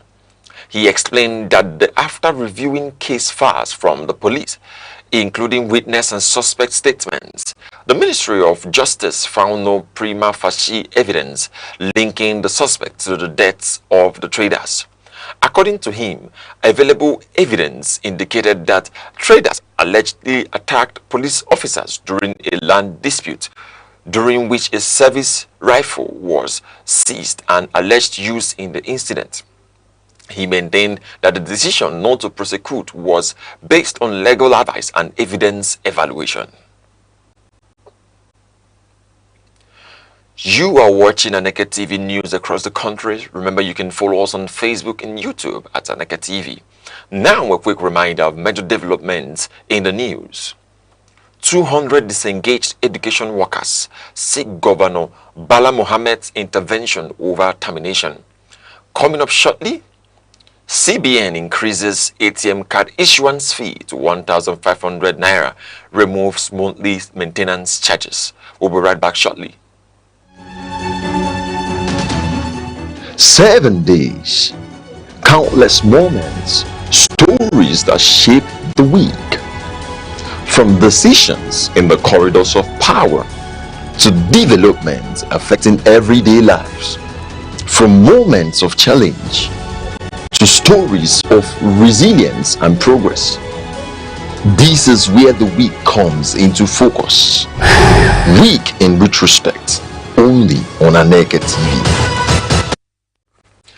Welcome back. Suspected gunmen have attacked Olegabulu community in Agatu local government area of Benue State, killing a traditional ruler, his wife, their son, and other residents in a late-night assault. One other person was reportedly injured in the incident, which has left the community in mourning. The victims include Chief Momo Alexander Awodi, the traditional ruler of Olegabulu, his wife, Mrs. Abigail Awodi, and their son, Boniface Ochowechi. Others confirmed killed are Mr. Ochowechi Ochewu and Mrs. Deborah Ochowechi. An eyewitness source said unidentified individuals were sighted in the community shortly before the attack and were heard speaking the Agato dialect, raising suspicion of possible internal involvement rather than an external herdsman attack. Chairman of Agato local government area, Honorable Melvin Eje, has described the incident as tragic and called for calm, while reassuring that security agencies have been notified for investigation and response. In the meantime, residents of Manso community in Alkaleri local government area of Bauchi State have begun returning to their homes after months of displacement caused by terrorist attacks earlier in the year. The community was reportedly overrun in February 2026, forcing residents to abandon homes and farmlands. Their return follows a coordinated military operation that cleared the area of criminal elements across surrounding forests. The Nigerian Army confirmed that operations tagged Operation Bugun Kakaranda 3 and Operation Wutandaji, carried out by the 33 Artillery Brigade, dismantled terrorist campaigns across Bauchi, Plateau, and Taraba states. Logistics bases and supply routes were also destroyed. Governor Bala Mohammed described the development as a major breakthrough in security operations, noting that displaced persons are now being supported to resettle, while urging continued vigilance and collaboration with security agencies. The Nigerian military has commenced proceedings in a general court-martial involving officers accused of participation in an alleged coup plot against the federal government. The sitting opened at the Guards Brigade Scorpion Mass in Asokoro, Abuja, under tight security, while accused officers escorted into the venue early on Friday morning. Journalists were restricted from covering the proceedings. Military authorities say the case stems from the arrest of about 16 serving personnel in October 2025 over alleged acts of indiscipline, with investigations later expanding to include allegations of an attempted government takeover involving over 30 officers. In a parallel process, civilian suspects and retired military officers linked to the case are being prosecuted at the Federal High Court in Abuja on charges bordering on treason and terrorism, with all defendants pleading not guilty. Abia State government has signed into law the Abia State Center for the Rehabilitation of Survivors Law 2026, establishing a formal framework for the protection and recovery of victims of gender-based violence and human trafficking.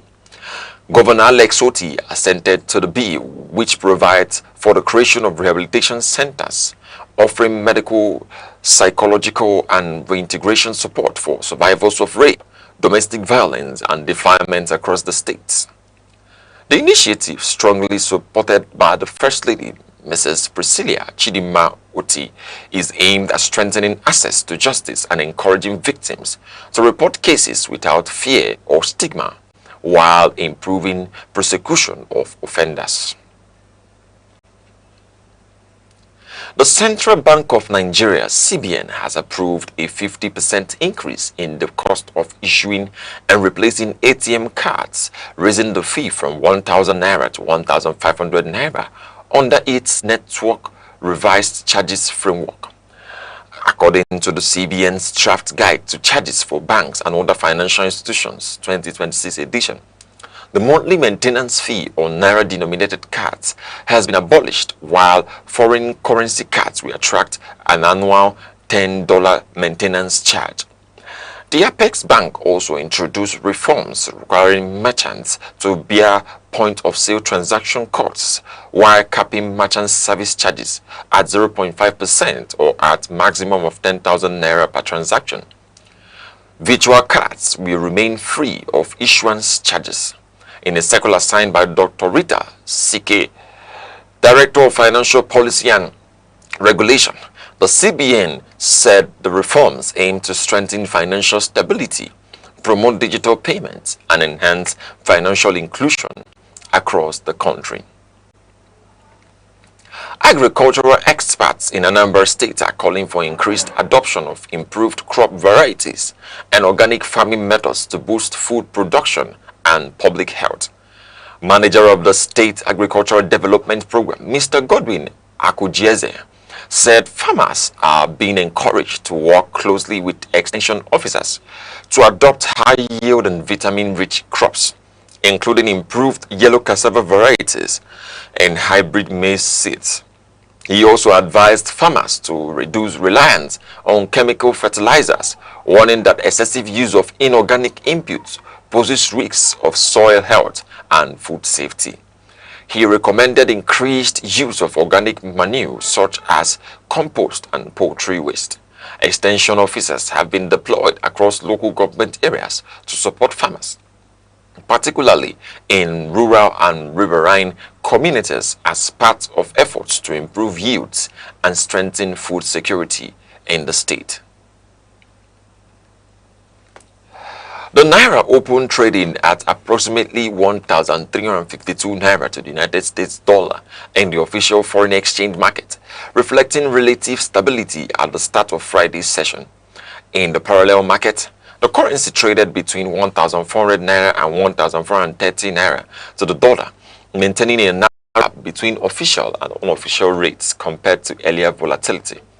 Financial analysts say the current stability is being supported by ongoing monetary interventions by the Central Bank of Nigeria, aimed at improving liquidity and strengthening investor confidence.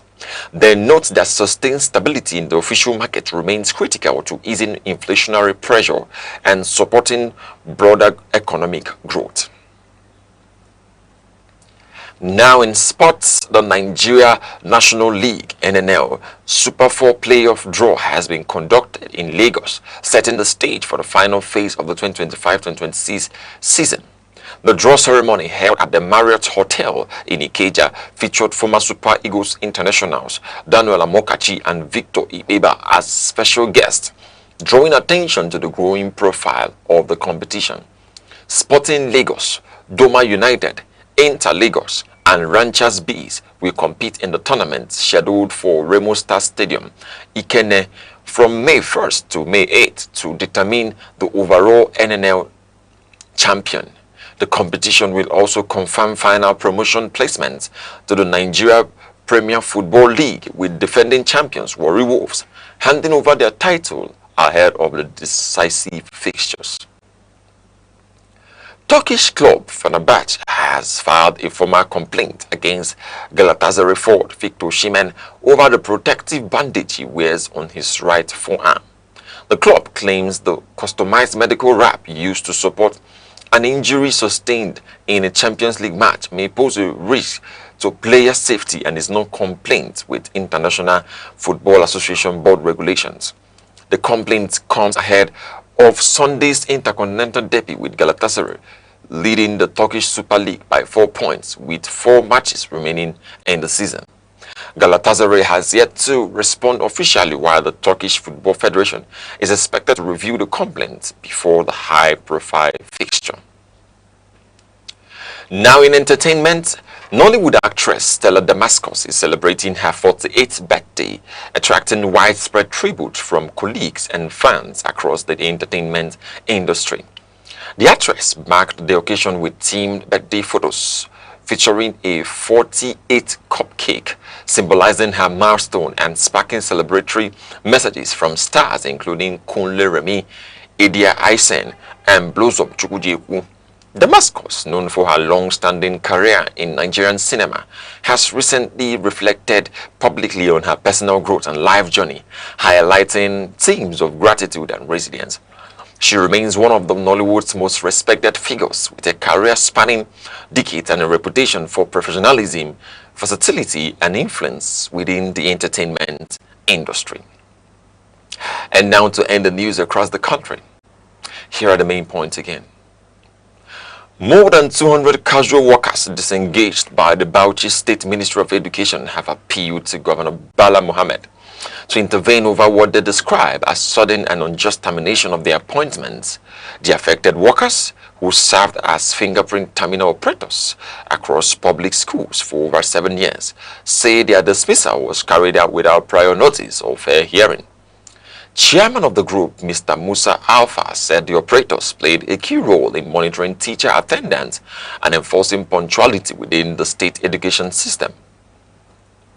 The Central Bank of Nigeria, CBN, has approved an increase in the cost of issuing ATM debit cards from 1,000 naira to 1,500 naira as part of a broader review of banking charges in the country. The Apex Bank also abolished the monthly maintenance fee previously charged on naira-denominated debit and credit cards. The reforms were announced by the head of Civil Service of the Federation, Dr. Didi Wilson-Jack, and contained in the revised Guide to Charges for Banks and Other Financial Institutions in Nigeria 2026 edition. She said the review affects customers under various banking structures and is aimed at improving efficiency in the financial system. That's the news across the country at noon. For breaking news and eyewitness reports, call 070-3043-710 or follow us on Facebook and YouTube at Aneke TV. On behalf of the producer Chidima Sogwa and the entire news team, I'm Good Hope Chukuma, thanking you for watching. Enjoy the rest of your day.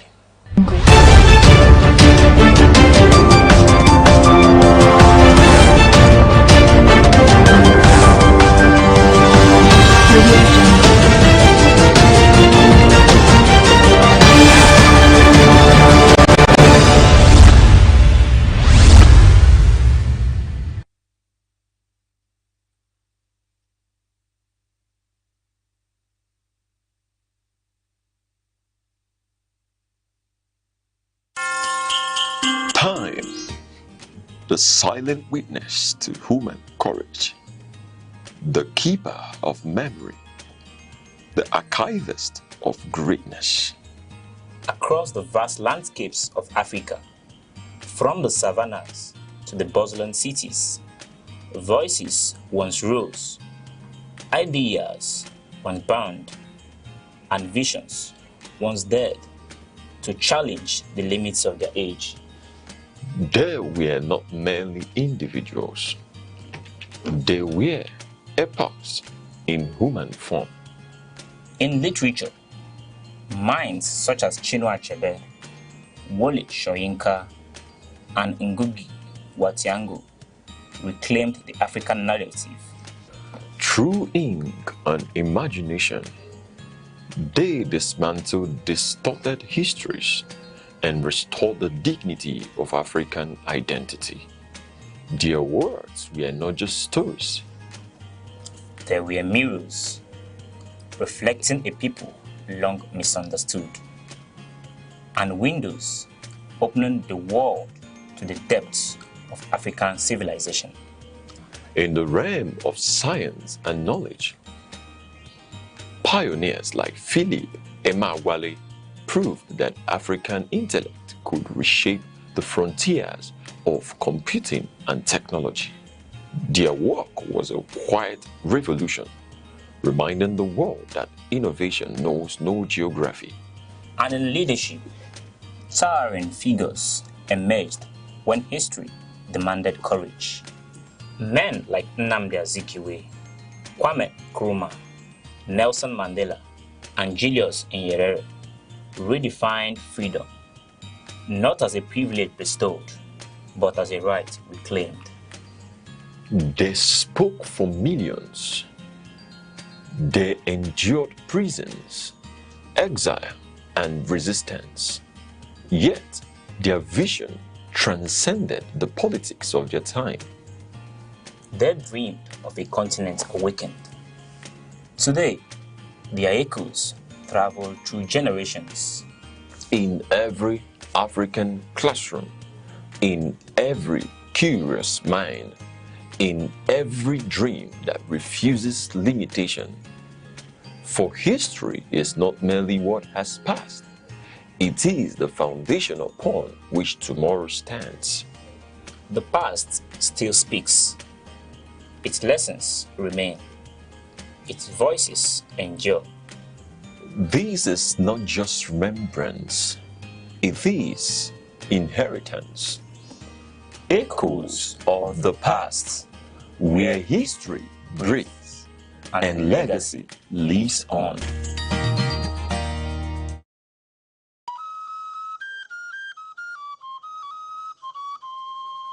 Need advert placements, coverage for events, or the latest news stories?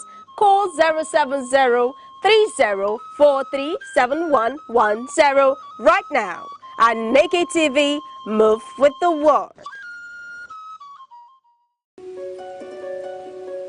In a world that never stands still, where stories break in seconds and moments shape history, one station keeps you connected to your nation, to the continent, to the world. From breaking news to powerful stories, from business and politics to culture, lifestyle and entertainment, we inform, we inspire, we keep you ahead. This is more than television. This is your window to everywhere that matters. Aneke TV. Move with the world.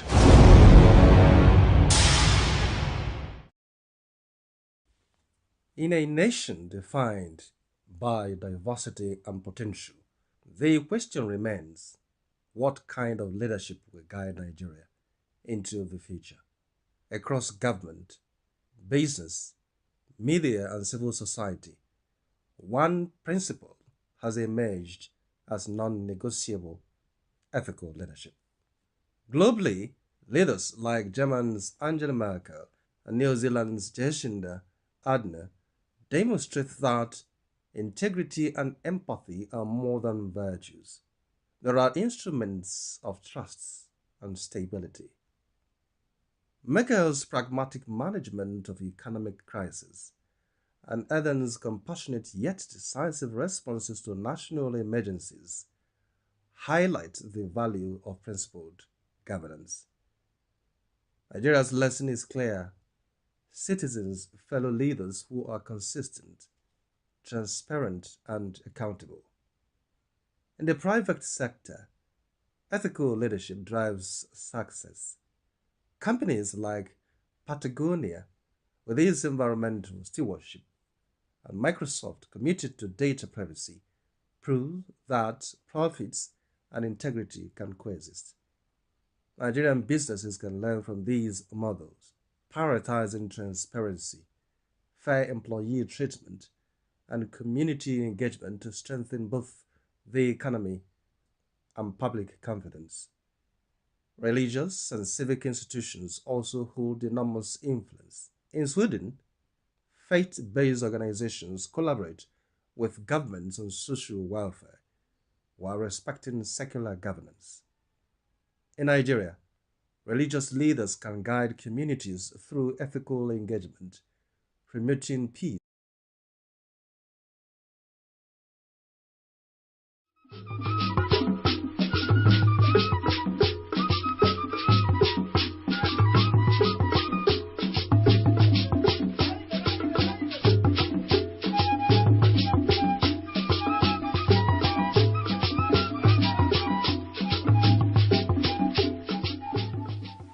Across Nigeria, from bustling cities to quiet rural communities, one institution has endured the test of time: the traditional leadership.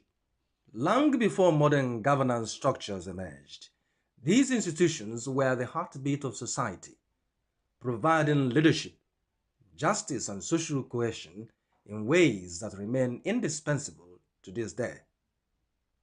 Traditional institutions are not merely ceremonial. They are custodians of Nigeria's rich and diverse cultural heritage. From the Obas of Yoruba land, the Emirs of the North, to the Iwe and Obi of Igbo land, traditional rulers preserve centuries of customs, language, festivals, and rituals. They ensure that the stories, values, and identity of their people are not lost in a rapidly changing world. What sets these institutions apart is their organic legitimacy. Unlike elected officials whose authority depends on periodic votes, traditional rulers derive their influence from ancestry, community consent, and deeply rooted cultural norms. This legacy makes them trusted arbiters, moral authorities, and stabilizing forces within their communities.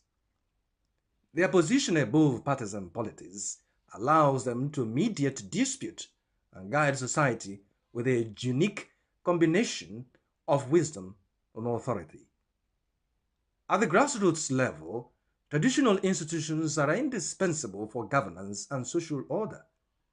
They resolve dispute, manage land and chieftaincy matters, and act as intermediaries between local communities and government policy.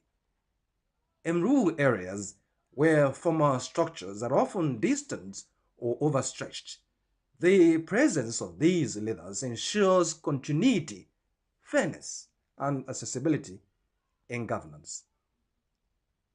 Beyond mediation, traditional rulers are catalysts for development.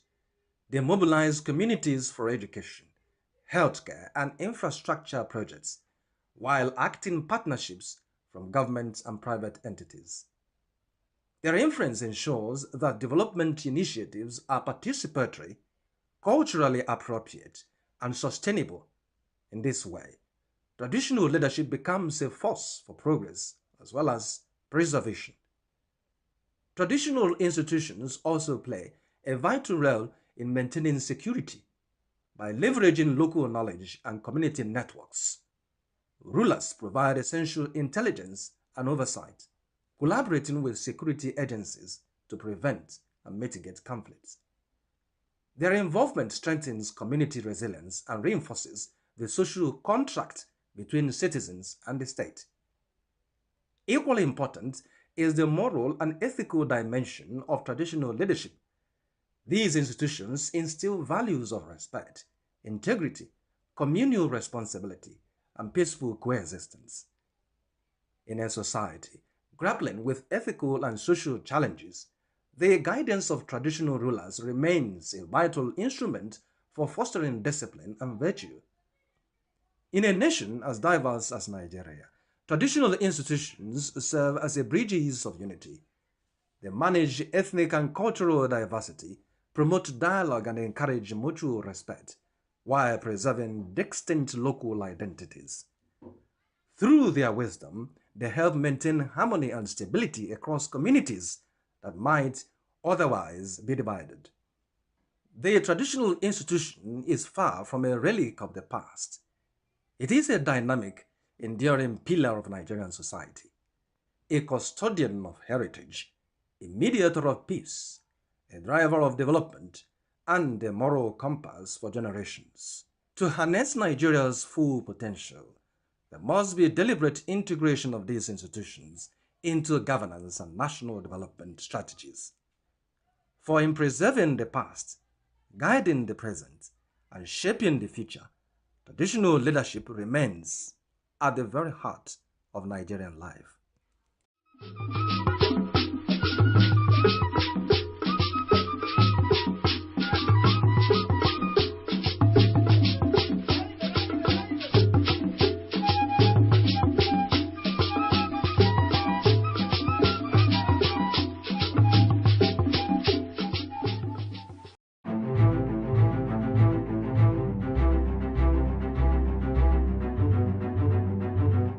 morning headlines before you step out, midday updates while you work, evening analysis when the day winds down.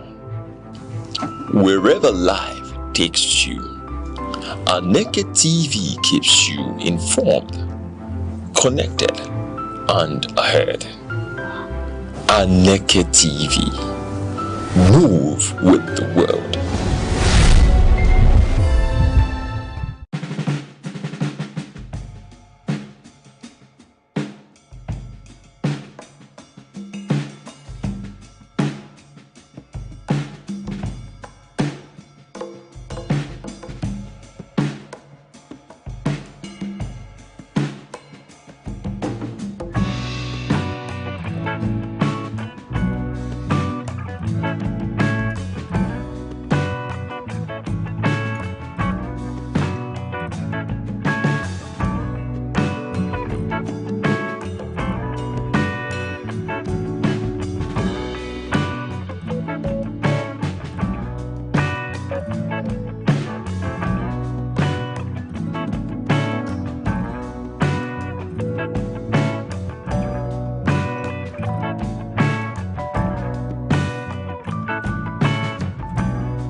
In a world that never stands still, where stories break in seconds and moments shape history, one station keeps you connected to your nation, to the continent, to the world.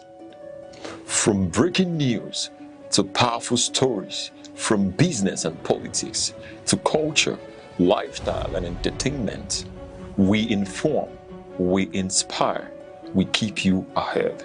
This is more than television. This is your window to everywhere that matters. Aneke TV. Move with the world.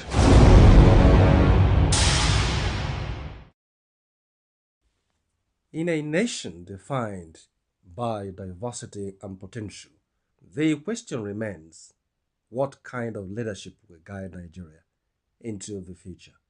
Across government, business, media and civil society, one principle has emerged as non-negotiable: ethical leadership. Globally, leaders like Germany's Angela Merkel and New Zealand's Jacinda Ardern demonstrate that integrity and empathy are more than virtues. There are instruments of trust and stability. Merkel's pragmatic management of economic crisis and Ardern's compassionate yet decisive responses to national emergencies highlight the value of principled governance. Nigeria's lesson is clear: citizens follow leaders who are consistent, transparent, and accountable. In the private sector, ethical leadership drives success. Companies like Patagonia, with its environmental stewardship, and Microsoft, committed to data privacy, prove that profits and integrity can coexist.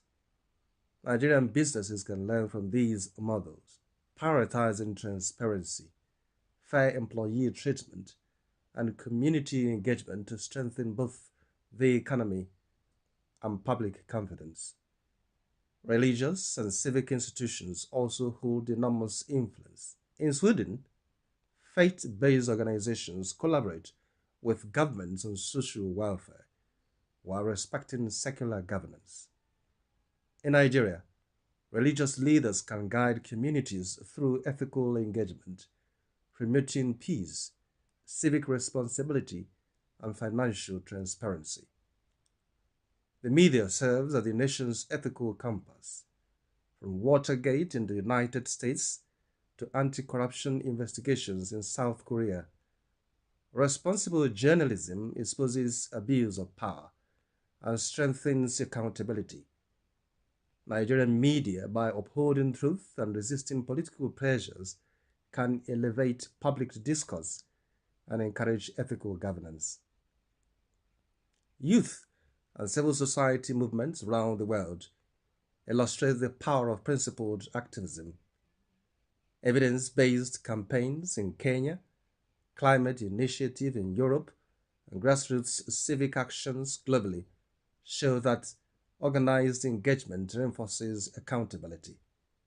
In Nigeria, young people and NGOs can champion ethical leadership through advocacy, civic education, and constructive participation.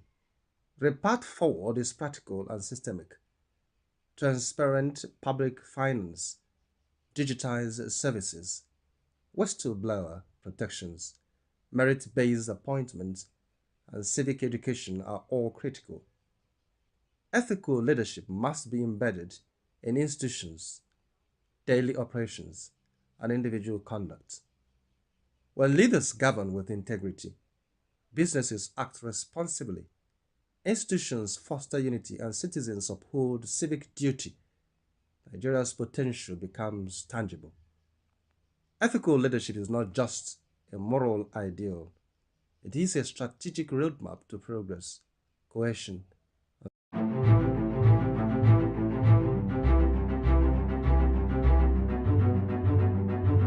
Morning headlines before you step out. Midday updates while you walk. evening analysis when the day winds down. Wherever life takes you, Aneke TV keeps you informed, connected, and ahead. Aneke TV. Move with the world.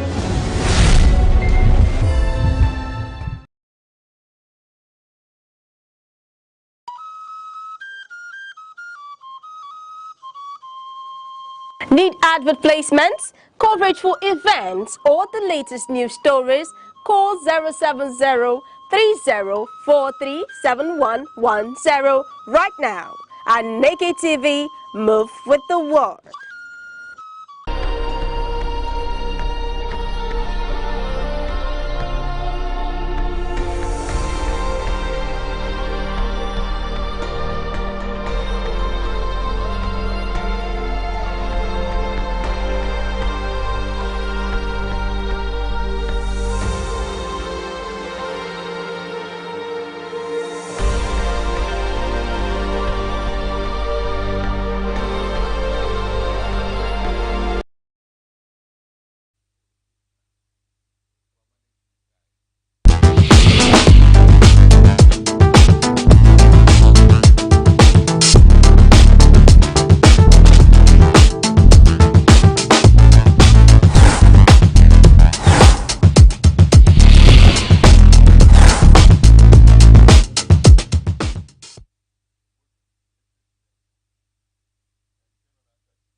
You're welcome to our program on Aneke TV, Enugu, Southeast Nigeria.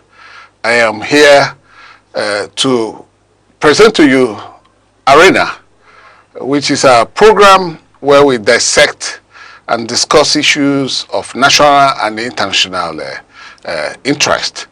And today we're going to actually do the same business that we used to do, and that is having a topic that is veritable for the development of Nigeria. And we have the topic as the role of traditional institutions in the face of insecurity in Nigeria.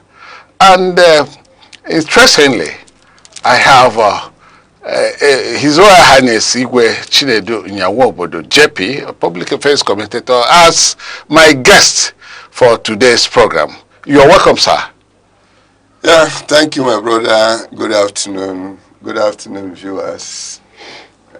The traditional institution has been dated as far back as man. Traditional institution everywhere in the world. In Europe, we had the kings. In so many other countries of the world, we have various traditional institutions. And these institutions may be official or may be ceremonial, as the case may be. Today in Nigeria, we have also traditional institutions abound in all the communities in Nigeria, which means these institutions take the responsibility of guiding the people of that community in terms of the expression of culture and tradition and protect the interests of the people of the area. And traditional institutions have been there in Nigeria based on the kind of government that we operate. They do not have any defined constitutional role. And in this topic, we are looking at the series and myriad of insecurity problems that abound in Nigeria, and which has set the nation in a situation of lack of development. And we see that if these traditional rulers who are everywhere in Nigeria are given some constitutional role that may make them be able to function effectively as the nearest to the people, a kind of government that is nearest to the people, that Nigeria may be better for it. But why it has not been so inculcated in our constitution is a problem that remains unanswered. And of course, it is the responsibility of those who are vested with constitutional problem of making laws or putting in certain, responsibilities into laws that should be able to give us a better answer to it. And because of that, the traditional rulers are handicapped when we talk about insecurity. Even with the emergence of various types of security action committees, the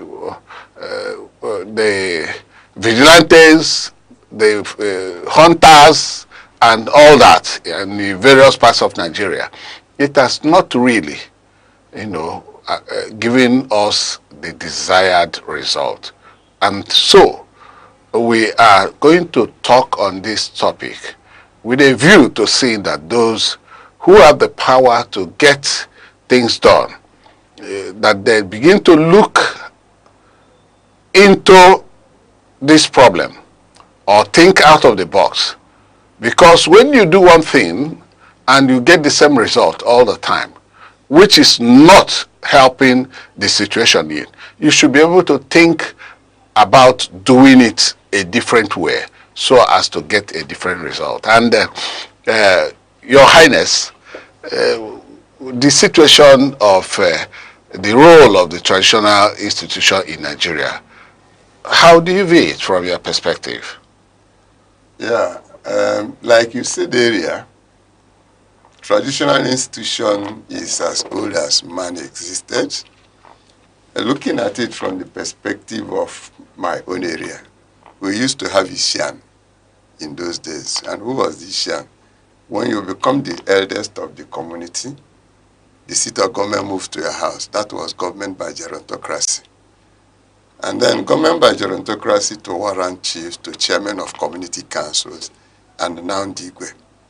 In those days, I remember very well that even services as low as collecting revenues for government were done by the Ishiane, the warrant chief, the chairman of community council.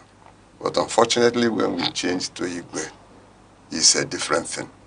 And that shows you that if it worked very well in those days, traditional institution is the closest government to the people, or the closest leadership to the people.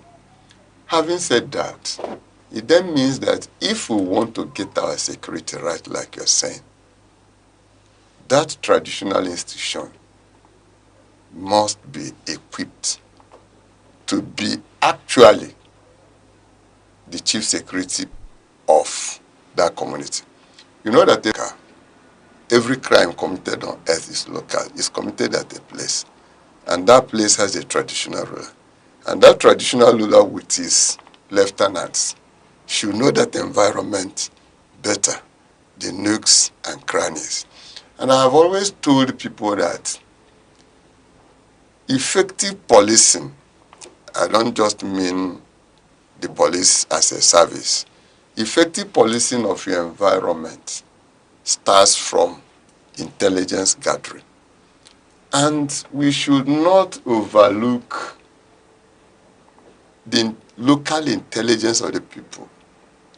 So the traditional rulers, if we mean business on how to make our police work or make our security much more effective, should be made effectively to be the chief security of that community. Being the chief security officer without a vote, being the chief security officer of your environment without constitutional role of the minimal level of kinetic force to make people obey rules, amounts to ineffective chief security officer of your environment. So something needs to be done. There has to be a constitutional role assigned for that effective leadership. Very important, it's critical in this situation. And like you said when you were talking, I read this Chinese adage that madness is not just about the people we see on the road. Madness consists in repeating one thing over and over and expecting a different result. No, if you want a different result, something different has to be done. And if you have tried a particular process for a long time and it has yielded you no result, do you need to be told that you have to change? Strategy has to be changed. And what is even strategy? Strategy is the reason people sit back at a time. Where am I? How did I get here? To where am I going? How do I get to where I'm going? When you do all this kind of introspection, you'll be able to say, can we go to the other side like Jesus Christ said it? Of course, Rex, you know that when Christ was in town and preaching to a number of persons, the miracle of feeding the 5,000 people with 2 fishes and I think 5 loaves of bread couldn't have happened. But he told his people, let us go to the other side. On getting to the other side, that place was a wilderness. But people with their problem also converged there. At a time, the disciples wanted him to dismiss the people to go and eat. He now told them, feed them. That was when he performed the miracle of feeding over 5,000 persons. If they had been in a place where anybody who wanted food could walk across and buy food, that miracle couldn't have happened. So I'm telling our people, people in government, people who have something to do for the constitutional, traditional institution to be given the necessary support for a grassroots policing to do something. Let us go to the other side and see the miracle happen. Let us go to the other side. That is to say, you should think out of the box if you are doing one thing, having the same result. And of course, you must have to try another strategy to see if you get a different result that is better than the one you are having. Yes. And so says His Royal Highness Igwe Chinedu Nyawobodo, who is our guest on today's edition of Arena in Aneke TV, Enugu, Southeast Nigeria. And let me come to you once more. What do you think has been the bottleneck in actually assigning the traditional institutions what role they should play constitutionally in Nigeria? What do you think has been the bottleneck? Well, I may not really say what is the bottleneck, but let me assume that the bottom line is fear. With the present dispensation, they will tell us that the closest government to the people is the local government. But it's not true. And just like we've been playing politics with the local government autonomy, the local government themselves might as well think that their jobs could be taken from them. Because if we do what we should do, they should be there to play the supervisory role, while the actual job of local intelligence that will take us to the promised land is done by the community. So I think the major fear is about, the major problem is fear of the unknown. Because if we say let us assign a constitutional role, it now amounts to funding. Some people might be thinking that they will lose certain percentages of the fund they have been controlling. And by the time you come down to a local government, for example, where you have over 20, 30, or even less than 10 communities, and you say let 5% be given to the, so they must have lost 5%. So I think that is the only thing. But I want to tell our people that what we need now is the best thing to be done so that we achieve security. And if we must achieve security, every crime is local. We have to pursue it to that local environment. I heard you mention about hunters. Yes. Hunters, in some areas, they have done relatively well because they know the terrain more than whoever is coming from outside to police that environment. It's very, very important. So whatever is the fear, I think is not realistic, is not helping us, let them go ahead, assign constitutional rule. And then, during the constitutional rule, there has to be a means for checkmating. Every job has to be measured. Okay. There must be a means to checkmate those who have been given responsibility, just like there are other means to checkmate. Yes. But this means to checkmate has not worked at all the levels that we have had. For instance, we know about the arms of government. Yes. The executive, the legislature, and the judiciary. These arms are said to be independent and checkmate the excesses of the other. That will help them to be accountable. And then you have the fourth estate of the realm, which is the press, that will hold everybody accountable. Now, these checkmate, ideas, ideas in the society have not worked in Nigeria. And what do you think? How do you think that it could work in the circumstance of the traditional institution? How can it work? Because we say that corruption has permeated into the sectors of our national life, and nothing seems to work effectively because of the tendencies of corruption, the corrupt tendencies of Nigerians. That is a factor that has a deep negative effect in the institutions and the people of Nigeria. Yeah, Rex, let me come from this angle. There's a recent study I am doing on the deployment of investigative journalism in the fight against corruption in Nigeria. And my findings have been revealing. Yes, we have what should be independent arms of government, and of course, independent tiers of government, which should work interdependently. So, no arm of government should be dependent on the other. And that is the constitutional provision, except down the line, local government and the state governments. If we really make our institutions stronger than the individuals, checkmating will work. I've always used this example.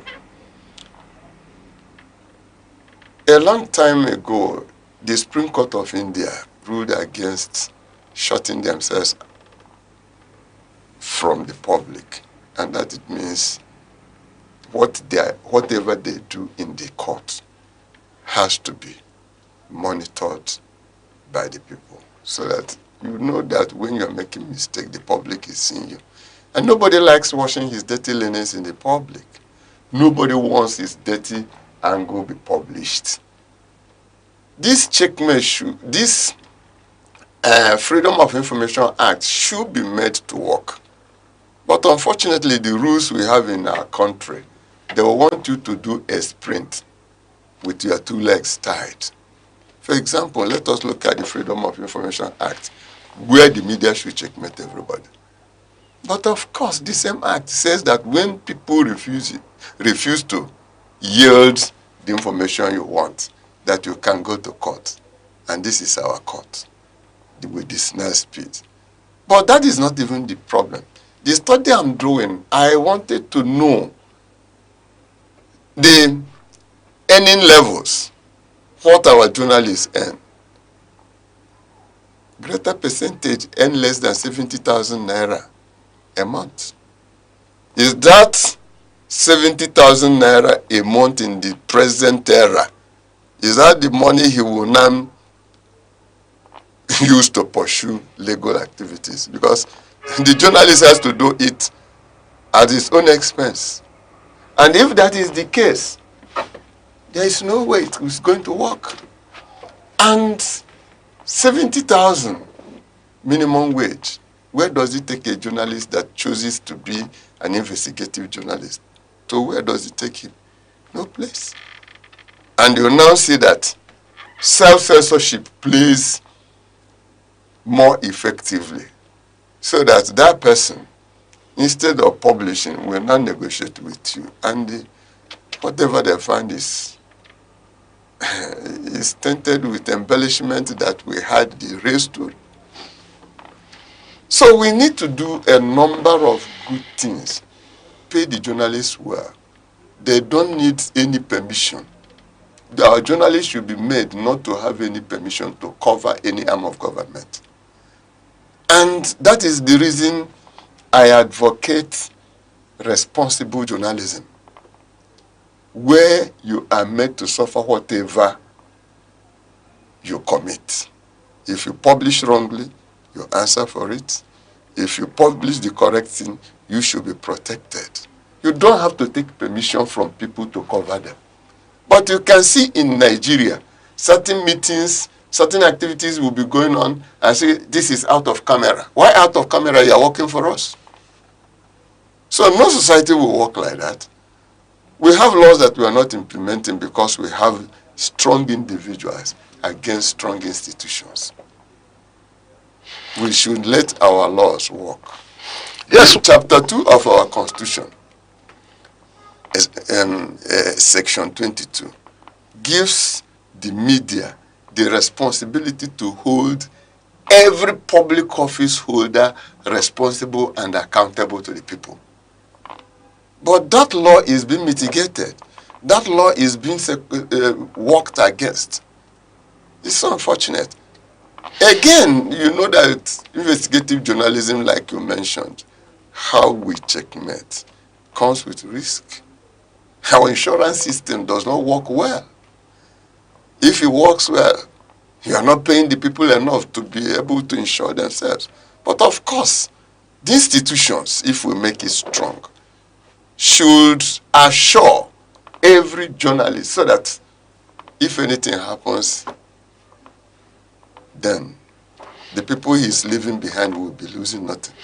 Which means that if these institutions are made to work fine and the constitutional role is given to the tertiary institution, then automatically it will work. Yes, and of course that is even when you begin to have our communities living on budgeted administration. You have to, every year, provide what you want to do. Take it to your council. Your council will look at it. If possible, let it be approved by the council of the local government. And you now have a framework which is going to be a law. Deviate from it, you are punished. It's as simple as that. Once you give them a constitutional rule, then you run an administration that is based on budget, what you are going to execute. And once the funds are there and you fail to execute it, that is when you now have the platform for query. So, and what are these things that the traditional institutions need to be provided for them to work effectively in the course of the Nigerian situation, so as to make Nigeria work again? Okay. I have been a candidate even before I became the traditional ruler. I have always been a candidate for decentralized policing down to the community. We have neighborhood watch now, and we are trying to make them effective.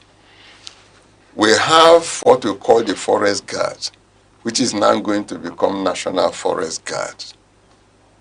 Why the state and local government might be in charge of the police, let the communities be in charge of the neighborhood. They take responsibilities from the community.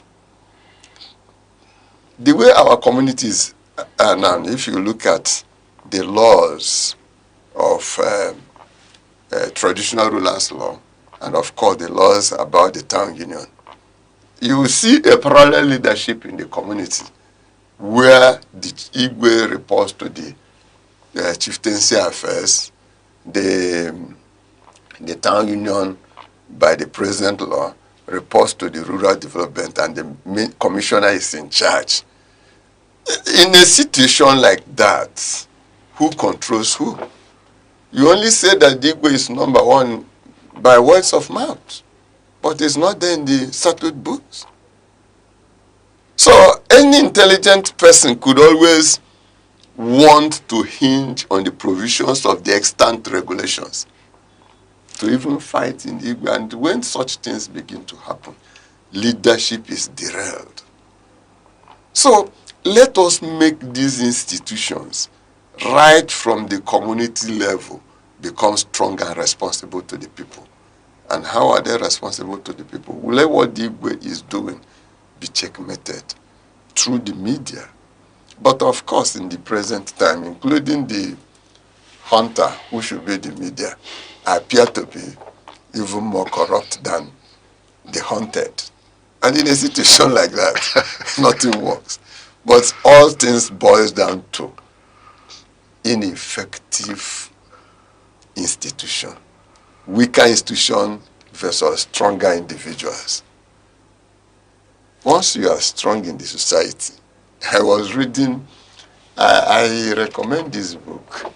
I read it, written by Okonjiwara. Fighting Corruption is Dangerous.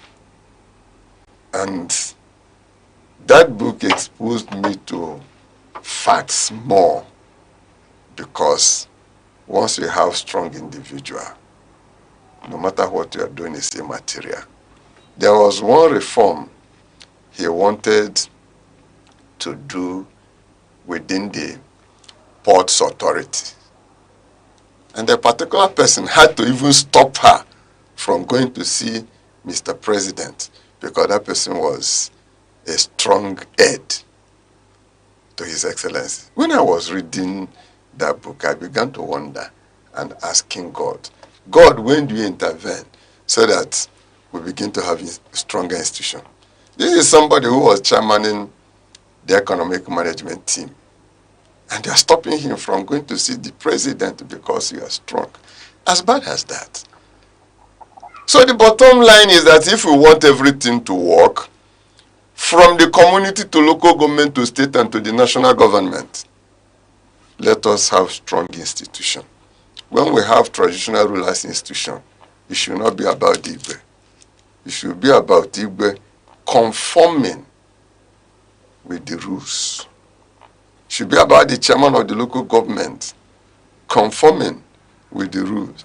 And most importantly, let the process of selecting the leaders be open and transparent. It brings me to what happens in the Nogels. That's when you read While Nations Fell. There are two books I recommend to people who should be occupying public offices. One book is the one written by Professors Robinson and Asemogol, Why Nations Fell. I want also people to read From Third to First World, written by Lekwayo. What happened in Nogel? The Nogels of Arizona in United States of America and the Nogels in Mexico. The same people, the same traditional background, but the other one lives in abject poverty, the other one lives in affluence. The one in Arizona in United States of America, they are involved in selecting who leads them. That is democracy. If you do well, you go back. If you don't do well, you may not even complete your tenure. That is when those people will begin to be responsible to the people. If I don't do well, I may not complete. If I complete, I may not come back for the second term. Then the Nogels in Arizona, in Mexico, they are not involved in their political processes of selecting their leader. So that is the difference. For you to become an Igwe, there must be a transparent process where the people elect you. For you to become anybody or hold any office at the local government level, our processes of selecting you has to be transparent. People have to be involved. And like that to the federal public office holders. That is when our system will begin to work. Yes, we practice democracy in Nigeria. Well, are we practicing democracy in That Nigeria? is, it is on paper, we practice democracy. Okay, and I look at it as civil government, and really, when we begin to practice on paper, we say it is democracy. Yeah. Okay. But I want to, draw your mind to something important in terms of the traditional institutions in Nigeria. Okay. The way traditional institutions of various communities in Nigeria, or various towns, or wherever, the way they come on board, the traditional rulers come on board, is not the same process. And you are talking about a democracy, a true democracy, in the selection of traditional institution leaders.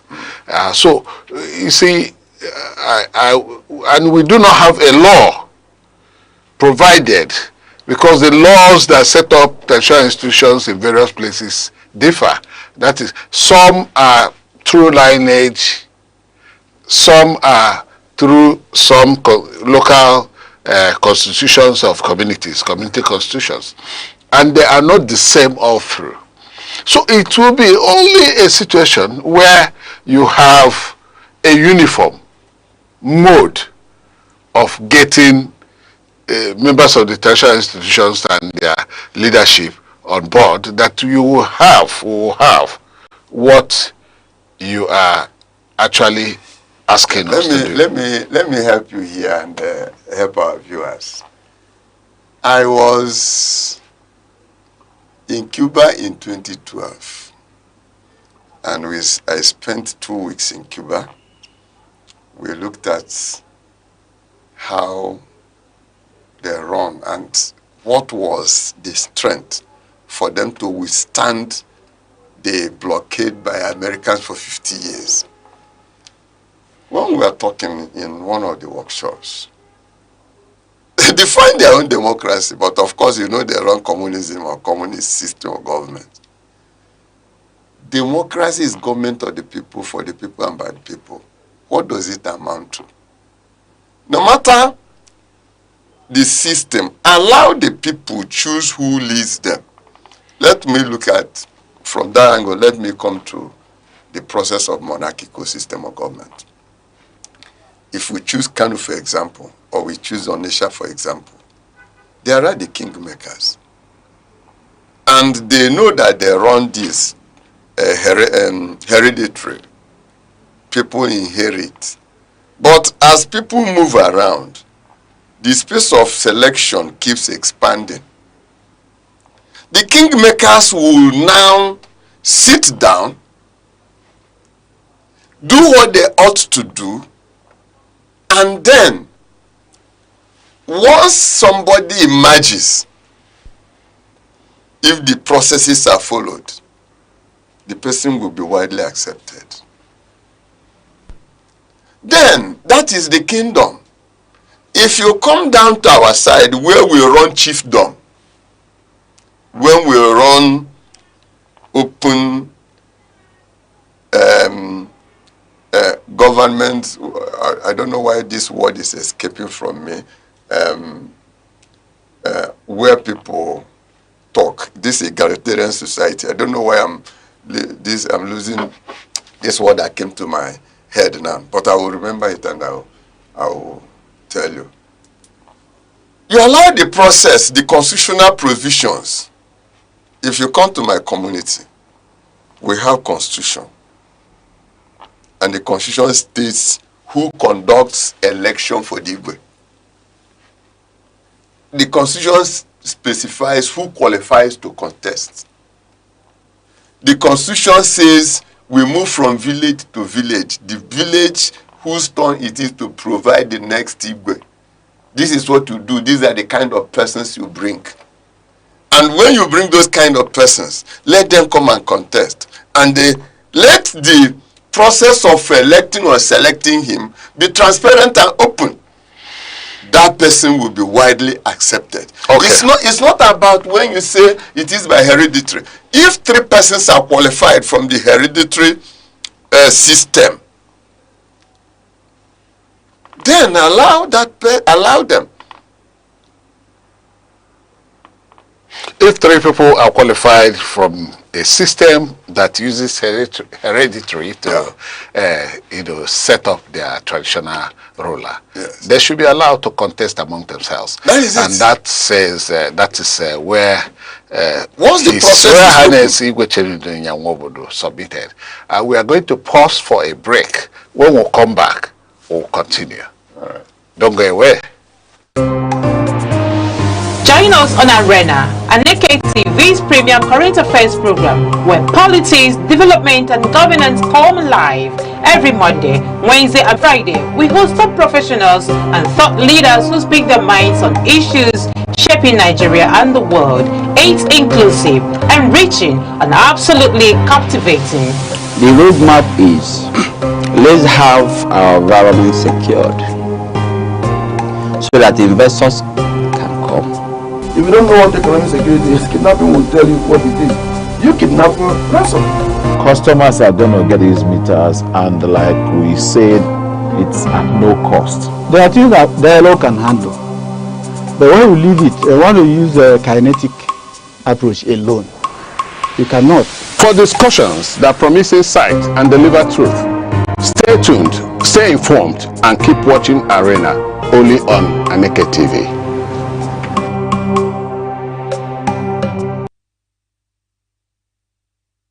Yeah, you're welcome back. We're still on a program, Arena on Aneke TV, and our guest is still here dissecting our topic, which is the role of traditional institutions in the face of insecurity in Nigeria. And we've been talking about what the institutions need to actually perform an effective role of ensuring that we take Nigeria to another level.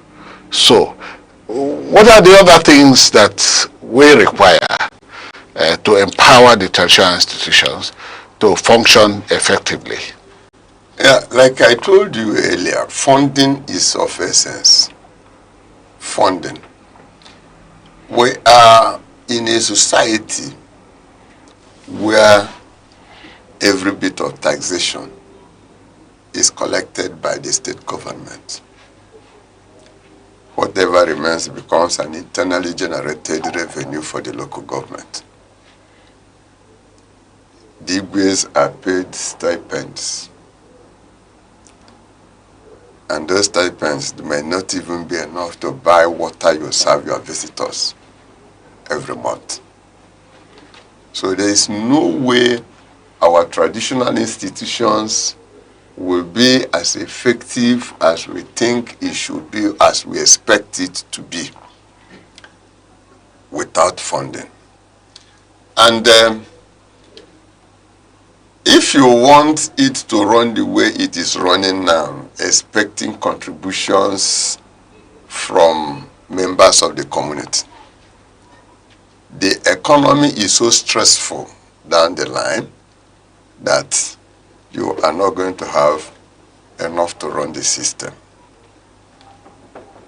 2, there should be a constitutional provision where removal of Igwe, probably for certain considered unpalatable comments by the Igwe, and people in power will now say, you are challenging us. But the Igwes should be the people who should be able to sit down and tell public office holders the whole truth and nothing but the truth. But from my experience since I began to sit on this seat, you see people being more psychophantic because the processes of removal is simple. Just a pronouncement and the Igwe is gone. Even when his people has elected him. So there must be that constitutional provision that defines exactly what the Igwe should do, and that the Igwe for fair comments. You are media, you are my professional colleague, and you know what I mean by fair comments. The Igwe should not just because of fair comments he has made be made liable that he can go. Then thirdly, like I said, Igwe should be in charge of the local vigilante. There should not be divided loyalty. In the present time, when you talk to some of the neighborhood watch person, they will tell you they are paid from the local government. And it becomes true. He who pays the piper dictates the tune. But if we have made provisions and accommodated traditional institutions in law, and we budget for security, those things are funded, and that person is paid through the Igwe. Discipline, loyalty will be to that person. It is there then that the Igwes will now be made to draw a budget for the year. We should begin to have our fiscal years, FISCAL, where you make your budget, present it to your council, it is debated, it is published, it is funded, and when we are funding it through the public treasurer or treasury, then you are accountable. Those things you cannot do, because once you run a budget, you present it back, it becomes a law. And if you flout the law, there will be basis for query. Then caution will come into play. Again, people should begin to be made to take responsibilities for what they have done right or what they have done wrong. Not because you're powerful. You know, in traditional institution now, if perchance your God has made you to be economically strong, you become a powerful individual. That Igwe can say anything.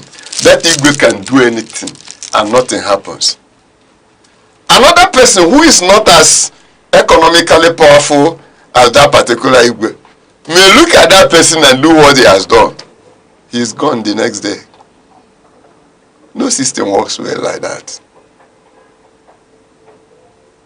No system works well like that. Yes, no system works well like that. The fact that there's no guarantee about the continued traditional rulership of traditional rulers in their offices, one begins to think that the traditional institution is seen by the law as inconsequential. Otherwise, when you talk about people voting the other, when somebody is voted into office, voted by the people, no single person, ordinarily, constitutionally, should remove such person from office. I think that is what it ought to be. Because you are talking about the franchise of the people ceded to those traditional rulers. Yes. So there's not supposed to be a law that will summarily dismiss them. So how have you people, do you have a kind of organization, a kind of brotherhood amongst yourselves, the traditional rulers, that would want to look at these laws that are at conflict? The one I said now, and then the second one is the relationship between the treasurer and the president or head of the town unions of the same community. Then the other person is reporting to the chieftaincy while the other person reports to rural development. And then you find out that the loyalty is divided. And sometimes they'll begin to have clashes amongst themselves. That of rural development, the town union leadership, and the traditional ruler, who is supposed to be the number one person in the community. So, is there any way the traditional institutions amongst themselves come together to think about a way out of that quagmire? Think about sending a memo to government of the various places where this happens, because we know that sometimes the local government laws, the chieftaincy laws vary from state to state. Therefore, is there any way you come together to do a memo reporting the inconsistency in terms of what law that set up these institutions and how they could be reconciled in such a way that they work? And then such law that is obnoxious. When I say obnoxious, he said people voted somebody and then one person just one day summarily makes a statement and one is gone. It is obnoxious. It is not consistent with the human rights laws. So we still wonder how it works that way. Yeah, the grand norm of administration is the Constitution. If you come together to make any law that is inconsistent with the Constitution, of course it won't work. And when you were talking, you talked about what should, but that is not as at now the reality. Of a truth, I don't know what is happening in any other state. There is a traditional rulers law, I think, ongoing in Enugu State. I have opportunity of having a copy of it, talking about merging the town union laws with the traditional rulers laws, and they will now call it Administration of Communities Law. And I have had opportunity of reading it. You see dual responsibilities or duplicated or replicated responsibilities between the Igwe and the town union. And the town union, by this law ongoing or they are looking at, still reports straight. Like we have in Enugu State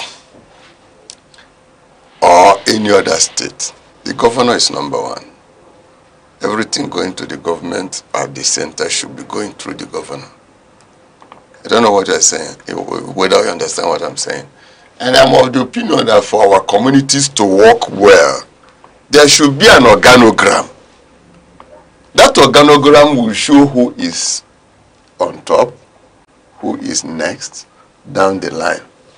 When I was in public service, I used to know that we have channel of communication. Even when you are petitioning against somebody, to somebody, the channel says you petition the person through himself to the authority. Do you understand what I'm saying? So there must be an organized organogram who shows who is number one in that community. Every communication going out of that community should be channeled through that person, even when you are writing against him. I have seen, for 35 years I worked, I did my best, and I was not really at the background. Even when you want to write about Mr. A to Mr. C, you follow that channel of communication, otherwise you have not written anything. If you want to communicate, for example, from the institution where I worked to the Ministry of Health, you don't just write straight. You write through. It shows that this person is here. From him or through him, you get to the outside.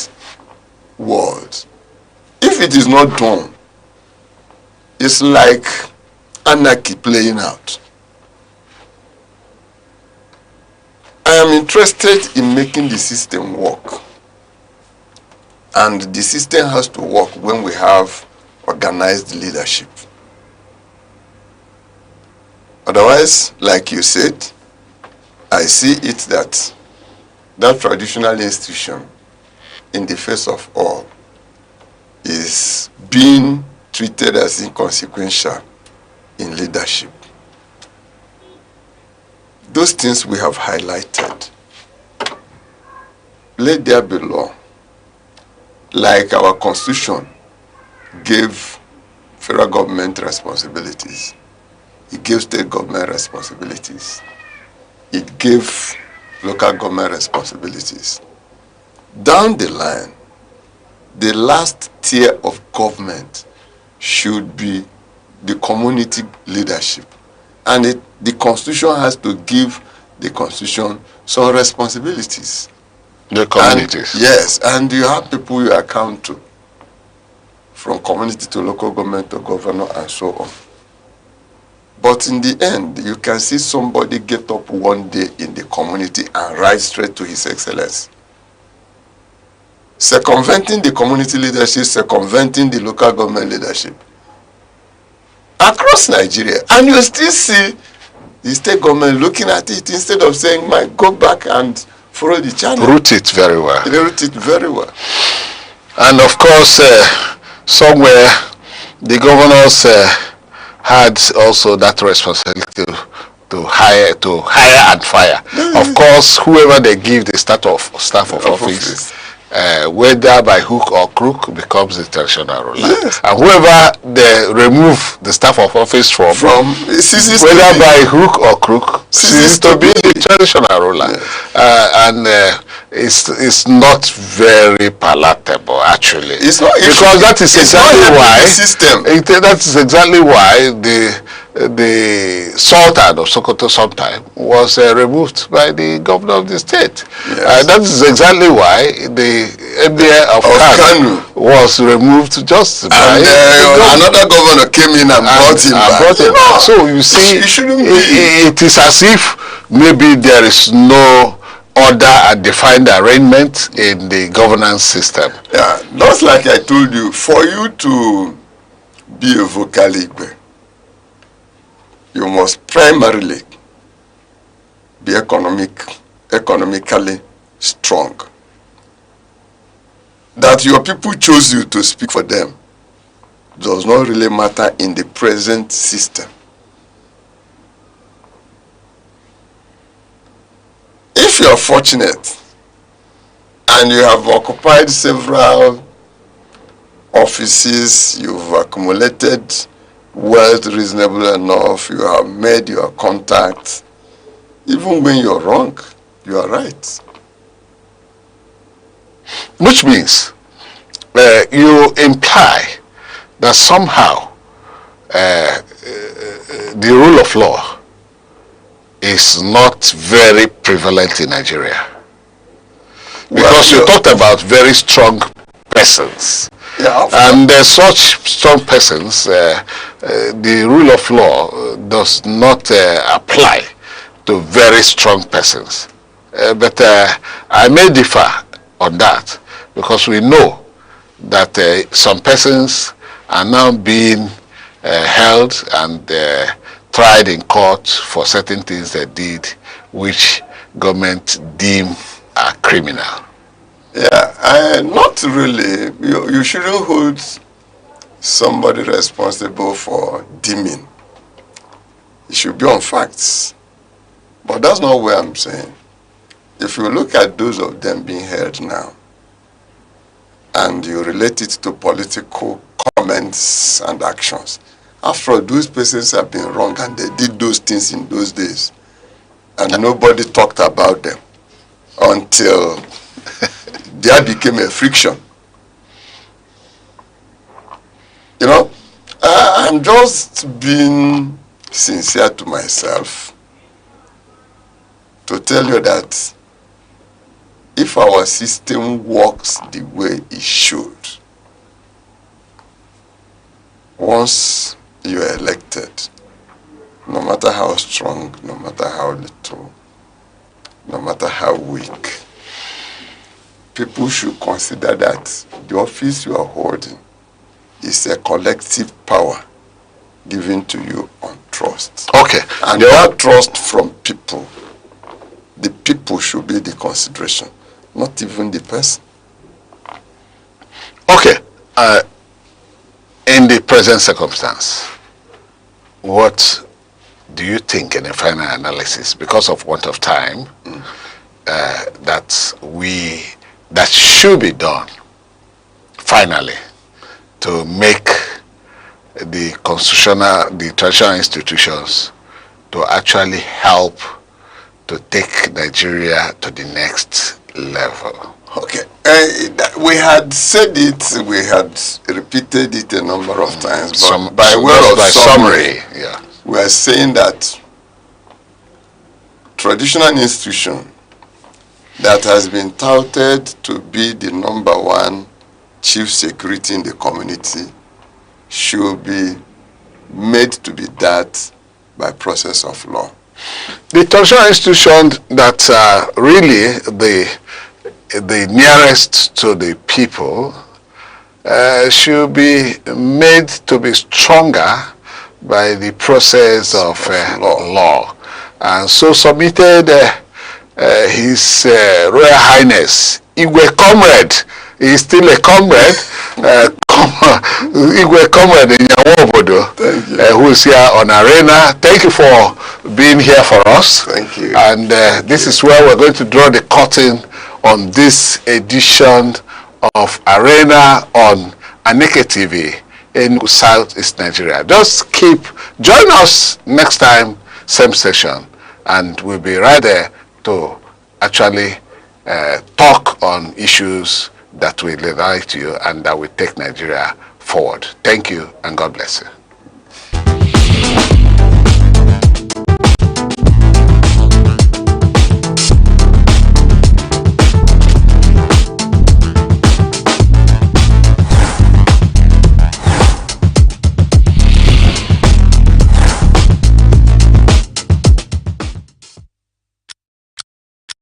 Every second, the world changes, markets rise, leaders speak, stories unfold.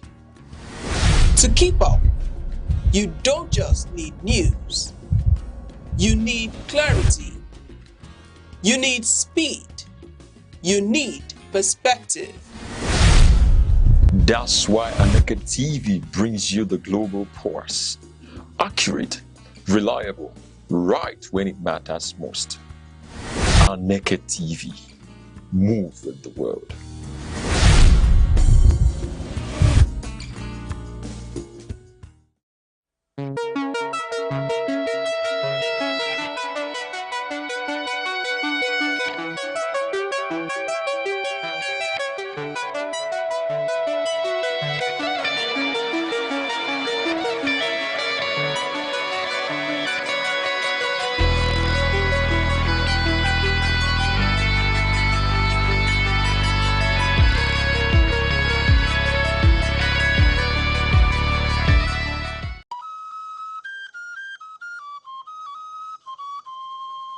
Need advert placements, coverage for events, or the latest news stories? Call 070-3043-7110 right now. Aneke TV, move with the world. A nation does not fail in a single moment. It declines gradually through small acts of neglect, tolerated disorder, and the erosion of responsibility. In Nigeria, the conversation about governance is often loud, and the conversation about citizenship is often silent. Yet between these two lies the fate of the republic. Civic duty is not a slogan, it is a discipline. It is the conscious decision of citizens to act in ways that sustain the collective good, even when no one is watching, even when the system appears imperfect, even when personal sacrifice is required. For Nigeria, this is not philosophical, it is urgently practical.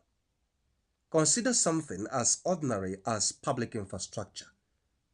A newly constructed road is inaugurated. Within months, it begins to deteriorate not only because of poor construction, but because of overloaded trucks, illegal drainage blockages, and the absence of communal ownership.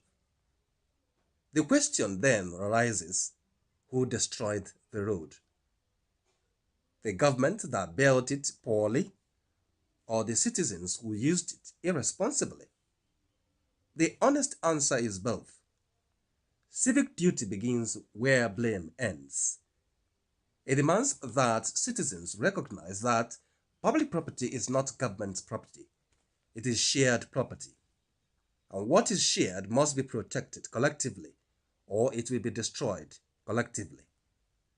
Take another example, taxation. Across many parts of Nigeria, there is resistance to paying taxes, often justified by the argument that government has failed in its responsibilities. This argument is not without merit, but it is incomplete. For taxation is not merely a transactional exchange, it is a foundational principle of statehood. It is the mechanism through which citizens invest in the possibility of governance. When taxes are evaded systematically, the state weakens structurally, and when the state weakens, even the honest citizen suffers. Thus, civic duty requires a difficult balance to demand accountability from government while also fulfilling one's obligations to the state. One without the other produces instability. Then there is the question of elections. In democracy, the vote is the most direct expression of civic power. Yet in Nigeria, voter turnout often reflects apathy, disillusionment, or transactional participation. Voters are sometimes exchanged for immediate material gain, money, food, promises that dissolve after election day. But what is truly being traded is that moment is not just a vote, it is the future. Civic duty in its truest sense demands that the citizen approaches the ballot not as an opportunity for personal benefit, but as an ethical responsibility to the nation. To vote without reflection is negligence. To refuse to vote out of apathy is abdication. To sell a vote is a surrender of sovereignty. Beyond elections lies the everyday practice of lawlessness. Traffic regulations ignored, waste disposal indiscriminately, public officials bribed to bypass due process. These actions may appear minor in isolation, but collectively they form a culture. And culture, once established, becomes stronger than policy. A society that normalizes small violations inevitably becomes vulnerable to larger ones. Civic duty, therefore, is not only about grand gestures. It is about consistent obedience to principles that sustain order. That is also the role of truth in civic life. In an age of rapid information, misinformation spreads quickly through social media, informal networks, and sometimes even through trusted institutions.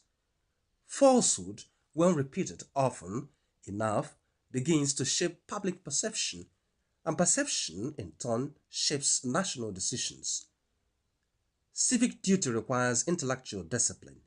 It requires citizens to verify before sharing, to question before believing, and to resist the temptation of sensationalism. For a nation that cannot protect truth, cannot sustain justice. Nigeria's diversity adds another layer of responsibility. Ethnicity, religion, and regional identity are powerful forces. They can enrich a nation, but they can also divide it. Civic duty demands that citizens rise above narrow loyalties when they conflict with national interests. It demands that competence is valued above tribe, justice above sentiment, and unity above suspicion. This is not a denial of identity, it is the elevation of responsibility. At its best level, civic duty is moral before it is political. It is shaped in homes where children are taught honesty, not just success. It is reinforced in schools where discipline is valued alongside knowledge. It is echoed in religious spaces where righteousness is defined not only by ritual but by conduct in public life. A society that separates morality from citizenship creates individuals who are privately virtuous but publicly indifferent. Nigeria cannot afford that contradiction. What then is truly expected of the Nigerian citizen? Not perfection, but responsibility. To obey laws even when enforcement is weak. To protect public goods even when others do not. To participate in governance not only through voting, but through informed engagement. To reject corruption not only in leadership, but in daily interactions. To uphold truth even when falsehood is more convenient. To place the nation at critical moments above personal or group interest. These are not extraordinary demands. They are the minimum conditions for national survival. History teaches that nations are not destroyed only by bad leaders. They are also weakened by passive citizens. And yet, history also teaches that renewal is possible. When citizens begin to see themselves not as victims of the state, but as co-authors of its destiny, something shifts. Responsibility replaces resignation. Participation replaces complaint. Hope becomes practical. Nigeria stands at such a threshold. The question is no longer whether change is necessary. It is whether citizens are willing to embody that change in measurable, daily ways. For in the final analysis, civic duty is not an abstract ideal. It is the consistent and often difficult work of choosing the nation again and again in actions both seen and unseen. And it is in that choice that the future of Nigeria will be decided.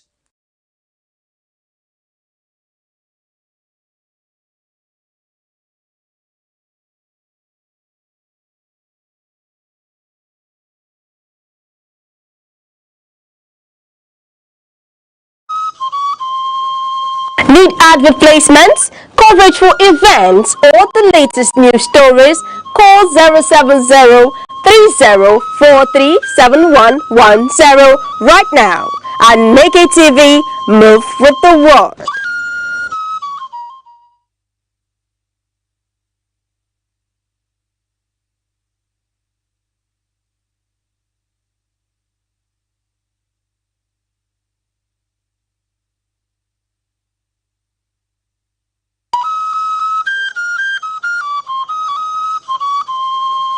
Need advert placements, coverage for events, or the latest news stories?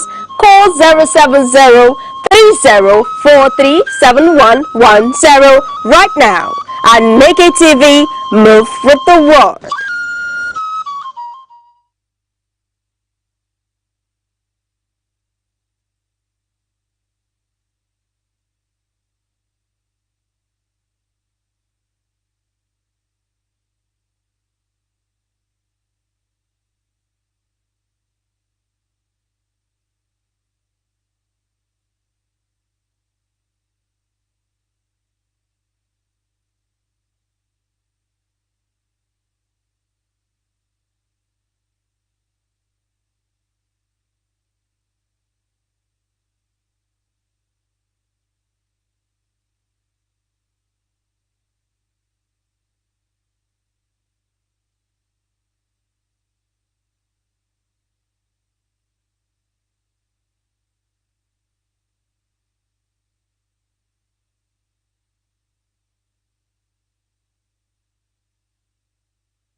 advert placements, coverage for events, or the latest news stories, call 070-3043-7110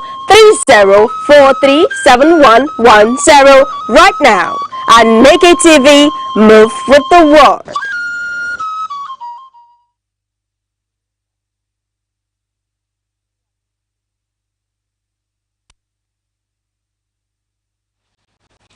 Good afternoon, Nigeria. Good afternoon, day for what's happening there, right there? Today is, thank God it's Friday, where we give you hot gist and groove on our Vibe Central, where we tell you what is going on in the entertainment industry, where we tell you what our celebrities are up to and what is going on in the society today. I go by the name Gift Obodo, popularly called Shushu Lawyer, aka all-dimensional color, but I'm called Red Pepper because I'm here to spice your day. And with me today is my own personal person. I call her Ugoma Sinachi. Ugoma, how you doing? You're looking all damn. All right. How are you too? How are you doing? How are you all for too? How are you, Nigeria? How are you all doing Don't today? Give us the baby voice. Oh, when God. you're brother, now you'll be shouting. Okay, Give us that voice inside the room. I'll be shouting. Yes. Shouting in what aspect? I don't know the aspect, like, but I know that when you're in the room with that brother, you keep shouting. So I want that voice now. Bank room, like I don't that ATM room. I don't understand. Like I want to be in a room where they're sharing opportunities, where they're sharing money. I don't want to be in a room where there is fine brother. You don't like fine brothers? I like fine brother, but the one that ATM, they count money. You are money. You are money. May God forgive okay, tell me, no, you don't like money. No, I actually do. Everybody actually do, but okay. You are money. Thank you. That is when it's done in excess. You like money. I like money. Okay, now it's excess. I like money in excess. So okay. All right. Okay. So I'm gonna, this thing has just been going on, and at a point, this news, dialed down to, generate itself again. This is about the popular Blessing CEO coming out with her tantrum, said, "I never lied about my health issue. Going forward, I promise to be very transparent about my results, scans, and all this." Now, she apologized as she returns to social media following cancer saga. I think this is remedy after that kind of situation, where you see that someone has done something very awful and now the person is coming back to like medicine after death, because people already assume she faked it all, because the person that someone claimed to be the owner of the result she has been fronting online as she being the original owner, not Blessing CEO, and it's a pure case of identity theft and so many things that are happening right there. So what do you think about this issue? To be honest, I've been asking myself this. I wanted to ask this question: where is that guy she was dating? Like what's his name? That bimbo's husband. Vidya or something. Where's the man in all of this? He's at the background. He doesn't have because I can remember vividly when he was in trouble. I think Blessing actually came through for him. So what's really going on? I've not heard from him. So you see yourself, like Blessing is, people say the guy is not rich. Like Blessing is the one fending, and even when his late wife was even when his late wife was alive, it was the late wife funding his lifestyle and the rest. But at this point in time, it's not even about it. It's about coming to lie with a health issue. It's far beyond it. What will he protect? Will he protect lie? He will actually hide himself not to put himself in trouble. Honestly. He's even in a big mess because he's still under the murder case of his late wife. So how will he come out again? And he's been working freely all this while. Yeah, he's still on trial. So there is no proof, a knockdown of evidence that he actually killed him. But what people are actually saying is that he might have a contributing factor to the death. Maybe frustration and the rest, yes. Anyway, Blessing, we all know her as an stunt maker. She has been coming online about this cancer issue, going forth and back. We don't even know which to believe anymore. We just so let's leave it for God. If she says she has cancer, we'll go see the result very soon. She says she not get cancer, you go see the results soon. So let's have it for me. That's all right. Alright, our gist next. Our next gist is coming from Twitter. I once offered to buy a guy food. He refused. Later I heard him telling his friends he hasn't eaten all day. Men hate accepting help from women. Is that so? Yeah, actually, most men, like, their ego, pride. Okay. They don't accept things from women because they feel like, you know, what is she gonna see me? How is she gonna see me? That kind of situation. Where how am I gonna feel? How is she gonna see me at this particular point? So I feel like most times these men always feel like, no, I don't want. He doesn't want his ego to be bruised. Yeah, he doesn't want his ego hunger to be never bruised. wire him. Now so because if hunger really they wire him, you go accept that food by all means. I don't think all guys really do that. Some guys really accept something. But they will be the one. This our men of these buying days. them, yeah. One of these days, they are women, they are princess, yeah. They're always 50-50 kind of people. Yeah. They always So, say, are you aim for 50-50? Are you aim for 50-50? I'll be like, no. Once you bring that 50-50. Some of them, once you meet them, the next thing they're already asking you, what do you do for a living? Yeah, not about what you do for a living. Like maybe you visit them, they're already asking, like, I don't want to talk about my experience. I don't talk about my past experience last year. God, it's gonna be long, guys. Let's just talk about it. We're here to. So let me just cut it off. So I've been in a talking stage with this particular guy. I think I met that guy on Instagram. He was cute. It was all that.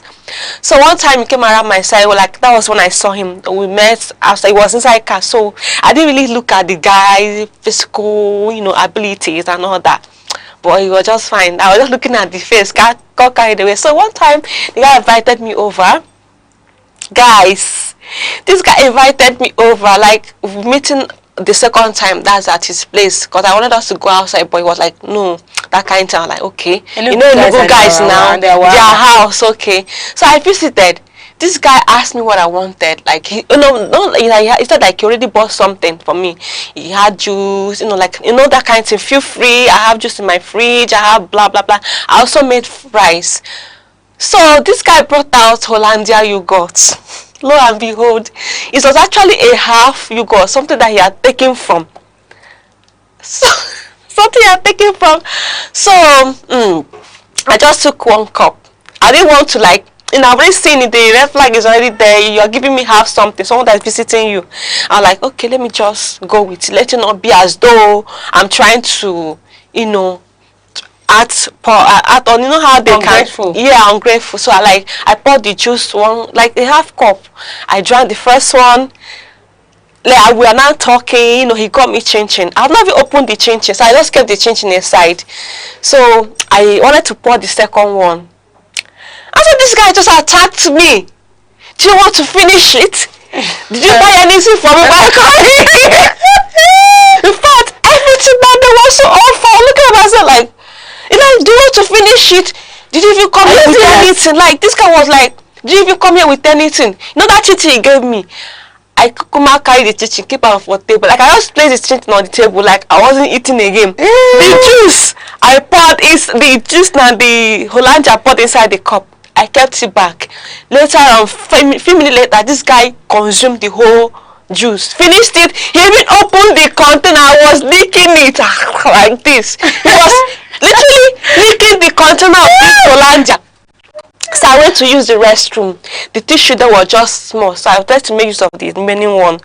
And when I came out, this guy entered the bathroom. You have finished all my tissues. Hey, God. And then he ran mad. The whole thing was just not adding up. Okay, when the guy, he was lying on the bed. I didn't see him. So when he eventually stood up, this guy's leg were not, the leg is not working. He walks like someone he walks with a limb. Like, he's not straight. He has disability. Hey, Jesus. That just really got me. I was just trying to manage.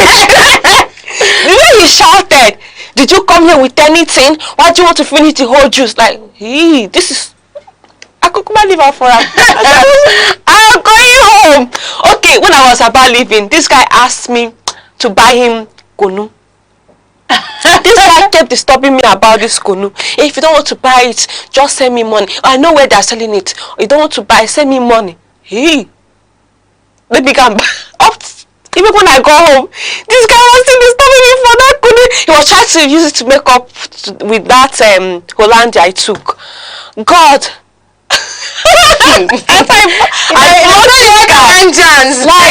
I blocked this guy. You're just fighting for face, nothing. What's that? Jesus. It wasn't funny. If I start talking, I also have to cut the story short, because if I start going on and on, we're not going to be here today. What happened that day? Oh my God, that was a terrible answer. Very terrible. Oh my God. But very terrible. Well, actually, this is something that I don't know. Before, I don't know if you invite me to your house, I will agree.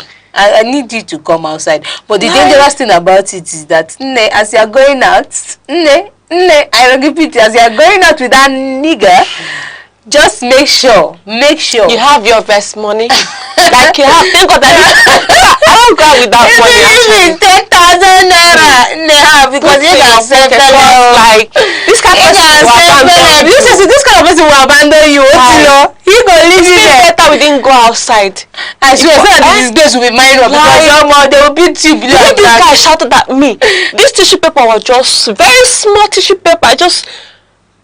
This guy shouted. And if you want to talk, he will just try to make you feel less. Like he's trying to manipulate you, believing that you're not meant to talk.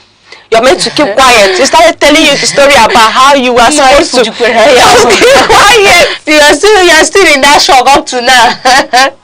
So actually, if you're going out with one guy, please don't let looks not override your sense of freedom. Let's just be fair. Like, let's just be actually, actuating some things we are doing. The best thing to do is have some safeguard money deep in your pocket, so that if they and always order. One thing about always order you can afford. Order what you can afford.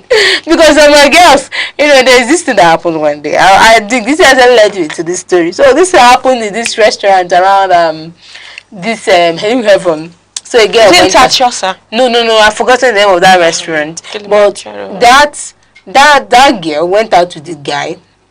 So they happened to the guy's outlook. He came with a car.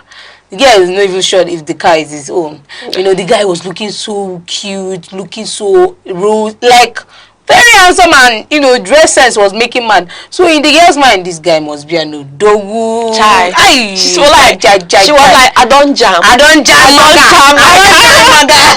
She don't say she jam tipper. Like this girl ordered. The place was looking quite classy. She ordered food. The waiter asked, he brought menu. You saw menu, you saw the amount. She was just ordering. Because she don't steal dogu now. Yeah, she ordered and ordered. So she was eating. The guy said, okay, did she want more? She said, unless if you're going to make it a takeaway, so that I can actually eat this night. The guy called the waiter. No, calm down. The guy called the waiter. The girl came and she said, she says she wants to take away. Please, can you make it available? Like, she now told her, oh, yeah, tell the waiter what you want. So as it will not be from his mouth. No, she foolishly told the waiter all the things she needed for pack and take away. Everything was amounting to almost 100 and something thousand. Because it's a very fanciful restaurant in New Haven. So actually, the guy said, told you, and was like, okay, someone just speaks his phone and someone is calling her here. So he didn't come with anything. He just only came with his trust phone and listen. It just was like, excuse me, let me answer this call. Nah, if they did not see the brake light of this man again, this girl seated there for hours, waited for hours. The guy did not even, I don't japa. The funny part of it, they asked her, okay, since you said you know this person, please, where is the guy's house? I don't know. So you don't know the guy, I just met him. And you just met him. And you're ordering all that. That is greediness. I'm not in support. If the one actually I don't know. I never left that place without you experienced it. No, I was there watching the whole this thing. I wish I could, stay more to watch the drama more and more, because the girl sat there crying, telling this. The worst part of it, they checked her account. She had 36 or 35,000 naira. So what you consume, there's 200 and something thousand remaining to balance. That can not get sense. So I even like you want to consume all that once in a very fast food restaurant. Mind that you don't even have nothing in your account. She's very lucky the guy didn't make away with her phone. Let me tell you what I was doing there. I went on an important business meeting with this my friend. He works with this Commonwealth. So he called me and said, "Gift, I'm in town. I'm in Enugu. So let's head out." He's someone that likes it classy because of his work actually. So I went there and they brought the menu. Like, natural, they brought menu. I looked at menu, I saw for rice, normal rice. Is it 30-something thousand smoking? And foreign this thing. I just said to myself, I tapped myself, I said, "Gift. Will you eat?" So I just told them I just want water. I want water. The guy said, "No, And you remember the experience the lady had? No, they've not started the experience. The guy said, you can actually get okay. And I said, I just looked at the list, looked for the one that's a little. The cheapest thing I saw in that menu was, I think, 21,000. Jeez. 2,500. Even their cocktail was even expensive. So what I did was that 21,500. I knew I had that amount in my account and more than it. I just said, "Okay, give me this, give me this." Do you understand? I was not but I knew he was able to the tax. I knew him from way back, so I knew just in case. Yeah. But the drama has not unfolded. So I was just doing, okay, he said, okay, he likes me to test this, that he has tested this thing, he travels around the world. So he now used his hand to make choice for me. He made choice, and told the person to bring it. So when we were done, before we were done, almost done talking and everything, before the drama unfolded, I was just like, "Hey! God! I'm sure that guy planned it.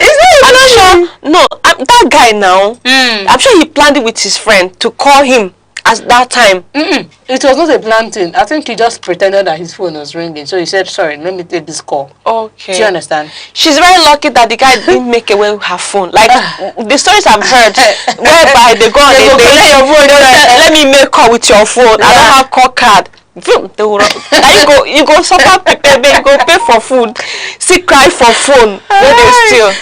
It's just something that we should actually learn from. But before I give you my next gist, we would like to go on a short break. But we'll be right back to tell you what is on our next on our list. Thank you.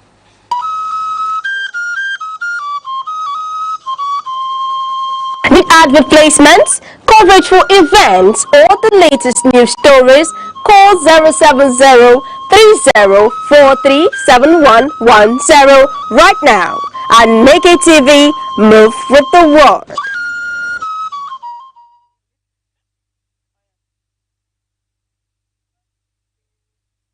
Welcome back, and we are live on Aneke TV, where we give you hot gist and groove. And you can always subscribe to our channel on Aneke Official on Aneke TV, on our socials on Instagram, TikTok, YouTube, on X, on Facebook. You can always send in your comments and be part of our conversation. These conversations we are bringing in here are real life issues, and this happens on our daily activities. We just encounter these situations. But okay, back to what we are talking about.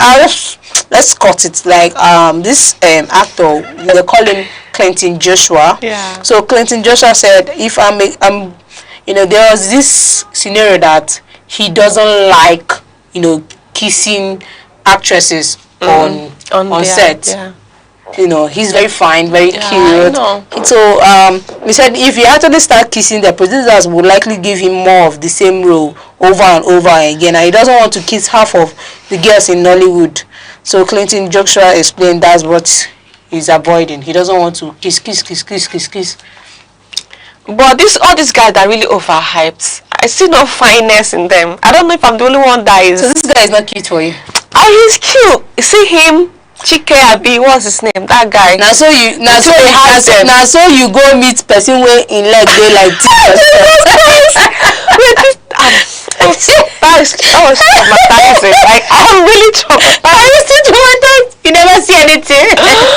Jesus. So this one is not cute for the T-junction leg. You ain't quit. I get pride. I get pride.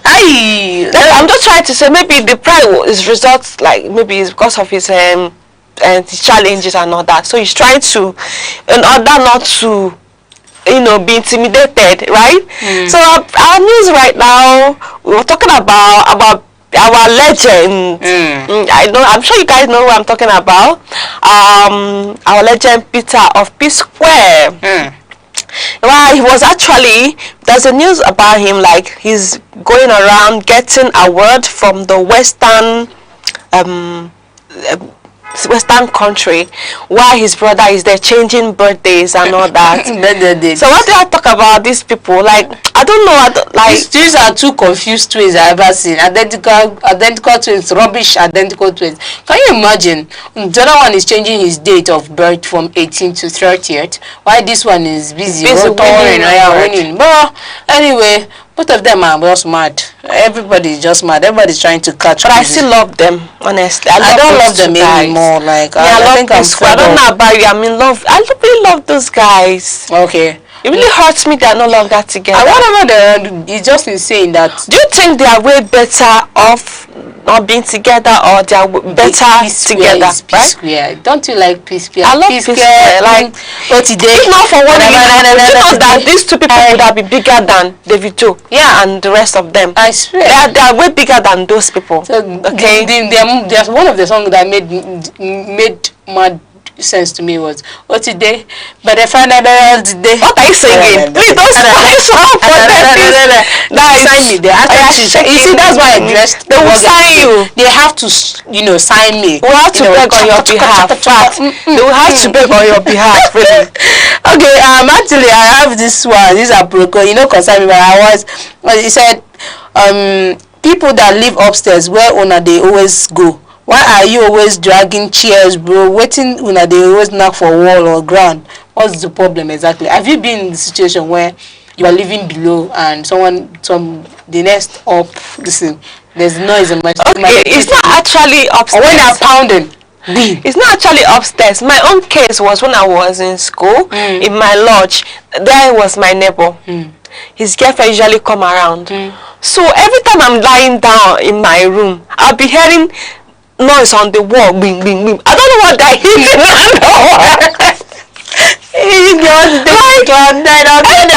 On the wall, on the next thing I'll hear them open the window and spit.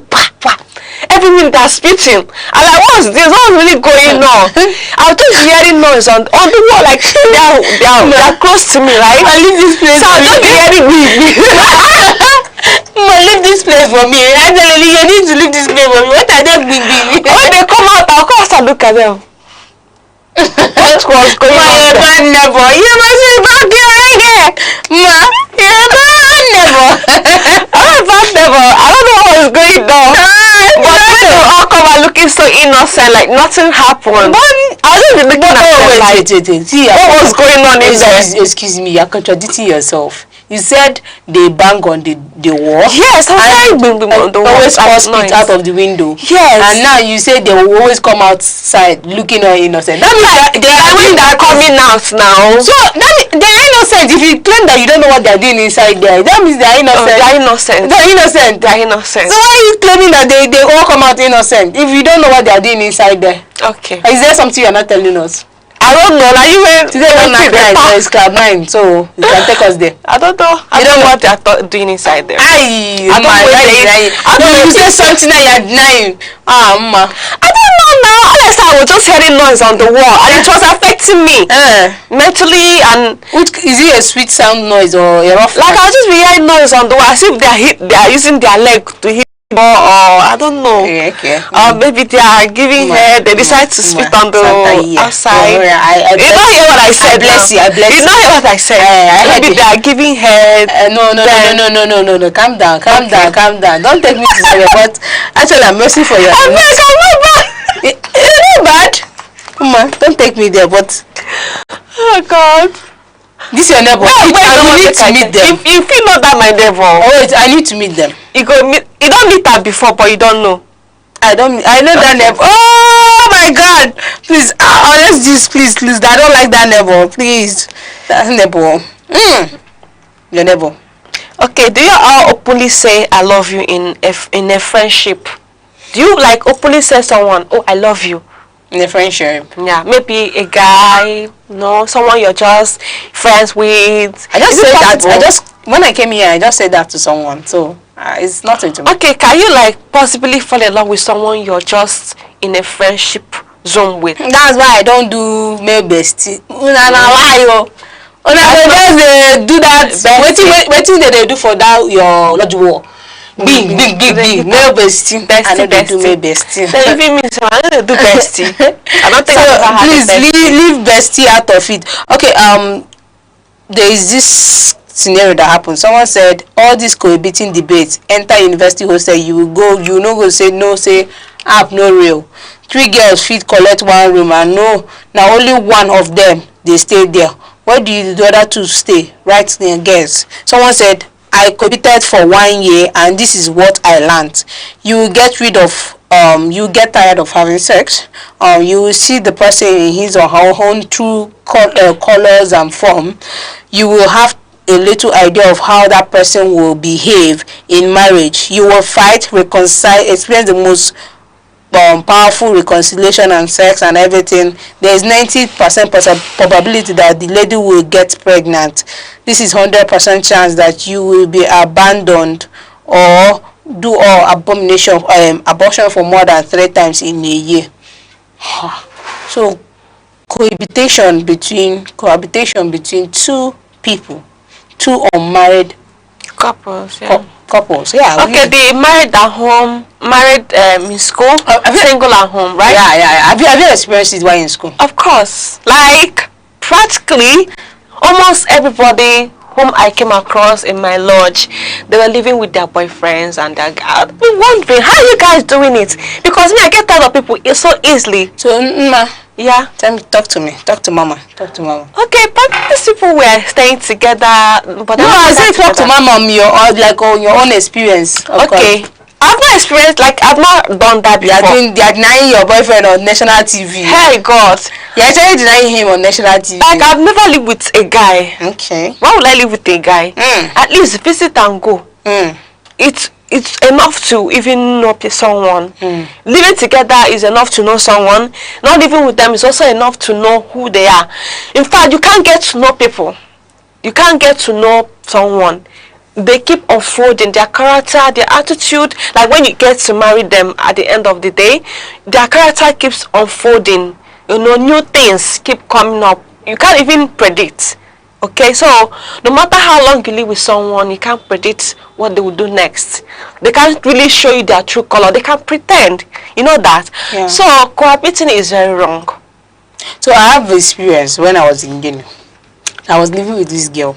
I think it's the right time for me to say this story. So we were living with this girl. She actually come visit most times. So she actually owns the room. Do you understand? So most of her girls come visiting, like we come visiting. So I came to a point where she had a roommate, and know that she was the owner of the room before the roommate came in. So most of the property was hers. So she found this lodge boyfriend.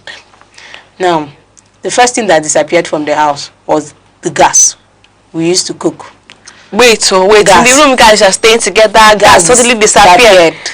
We thought it was a minor issue. Okay, we made it the guys said cohabiting, right? Yeah. When the relationship was starting, the next thing was. Hold on a minute. Wait. It's the guy that came to cohabit with the girl, not the girl cohabiting with the guy in his house. The guy went to stay with the guy. Okay. So, but we were in the room. The first thing that disappeared was the gas. The second was the mopping broom, the mopping buckets, broom, and this thing, packer and everything disappeared. The third one was, at some point, some of our clothes and everything disappeared. The next thing was packing some of our food stuff to disappear. Things were just disappearing. Pots okay, disappeared. She was packing all those things to the guy's place. Yeah. Oh, now I get. I thought she was the guy that was stealing. No, marriage like this. So my sister, like this, they don't marry my girl. No, they really try to live with a man that is not married to you. No, actually, these girls, and at a point when they broke up and everything, girls started going back to the guy's house to be collecting some. The guy even refused to give her some. Okay. It's very, very funny. Oh, so you see gender. Can you imagine gender. that see finish? Okay, you're living with someone, like maybe you guys are in the same lodge. The person comes out every day. You see them every day. Like, you're seeing this person every day. Won't you get tired? Like, I'll get tired. I'm saying every time, like, oh, Jesus, I want to miss you. I want you to go away. Like, so, leave this whole matter, because if you go deep, I think 80% of the university girls and guys, they do this cohabitation. Yeah, cohabitation has become a normal. Yeah, it's nothing now. So parents should just at some point in time check up on their children.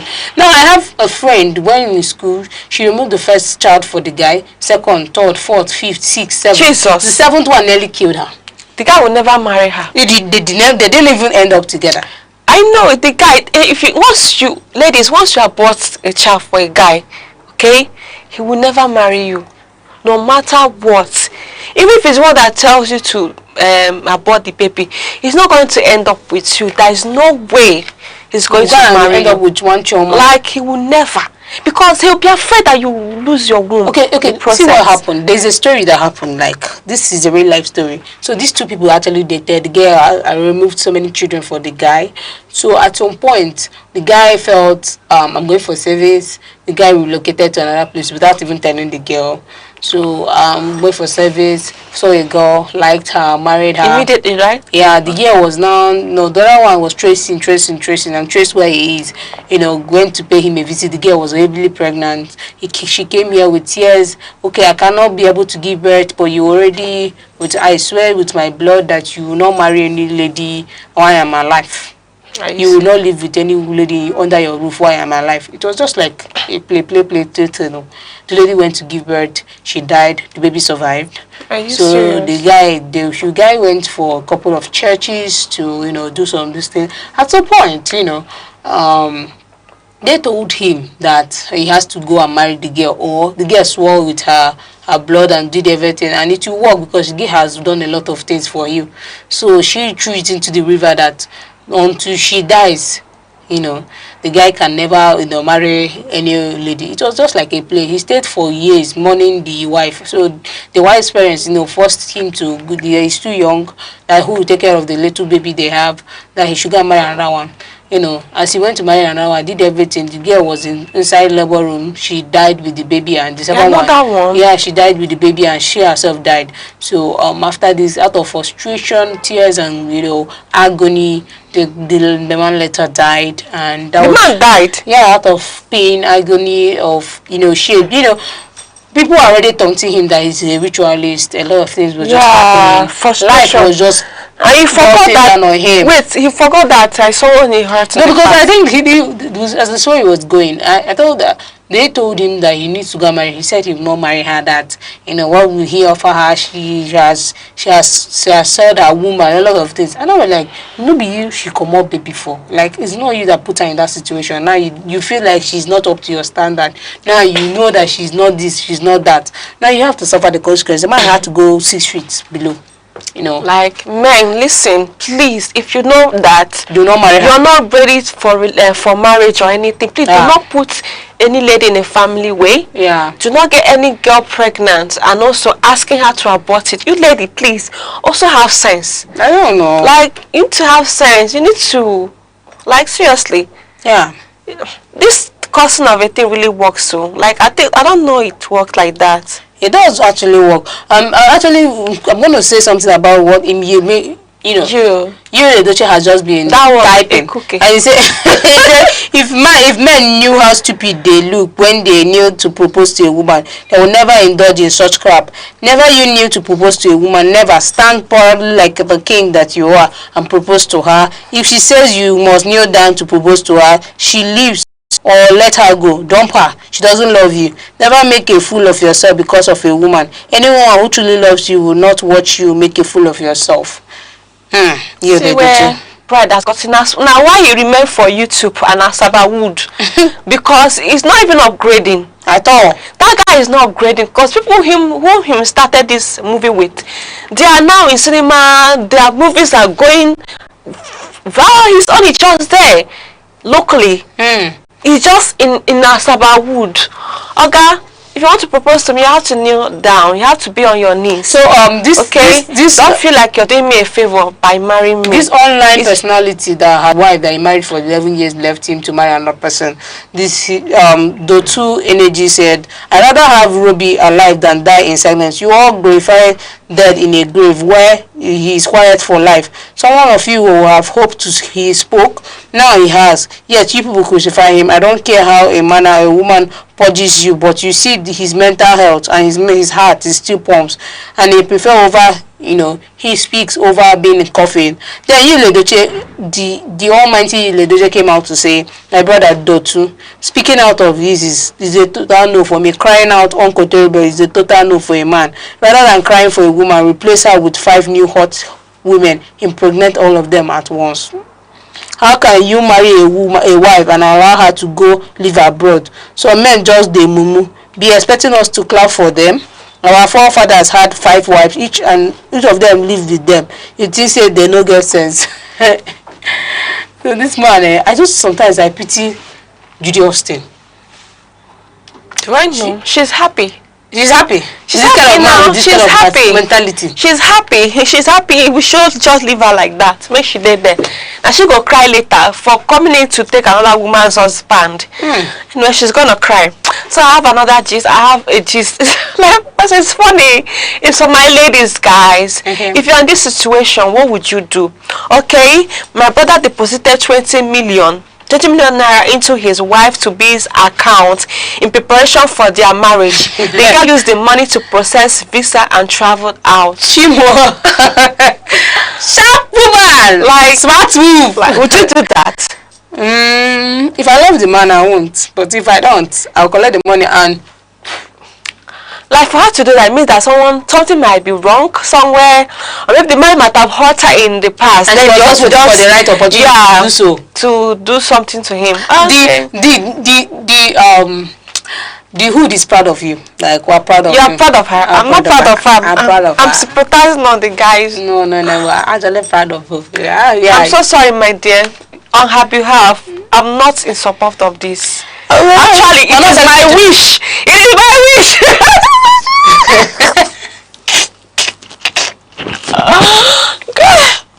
God. Oh my God, this thing is becoming so classy and entertaining. Like, it's your wish, but you are actually crying on his behalf.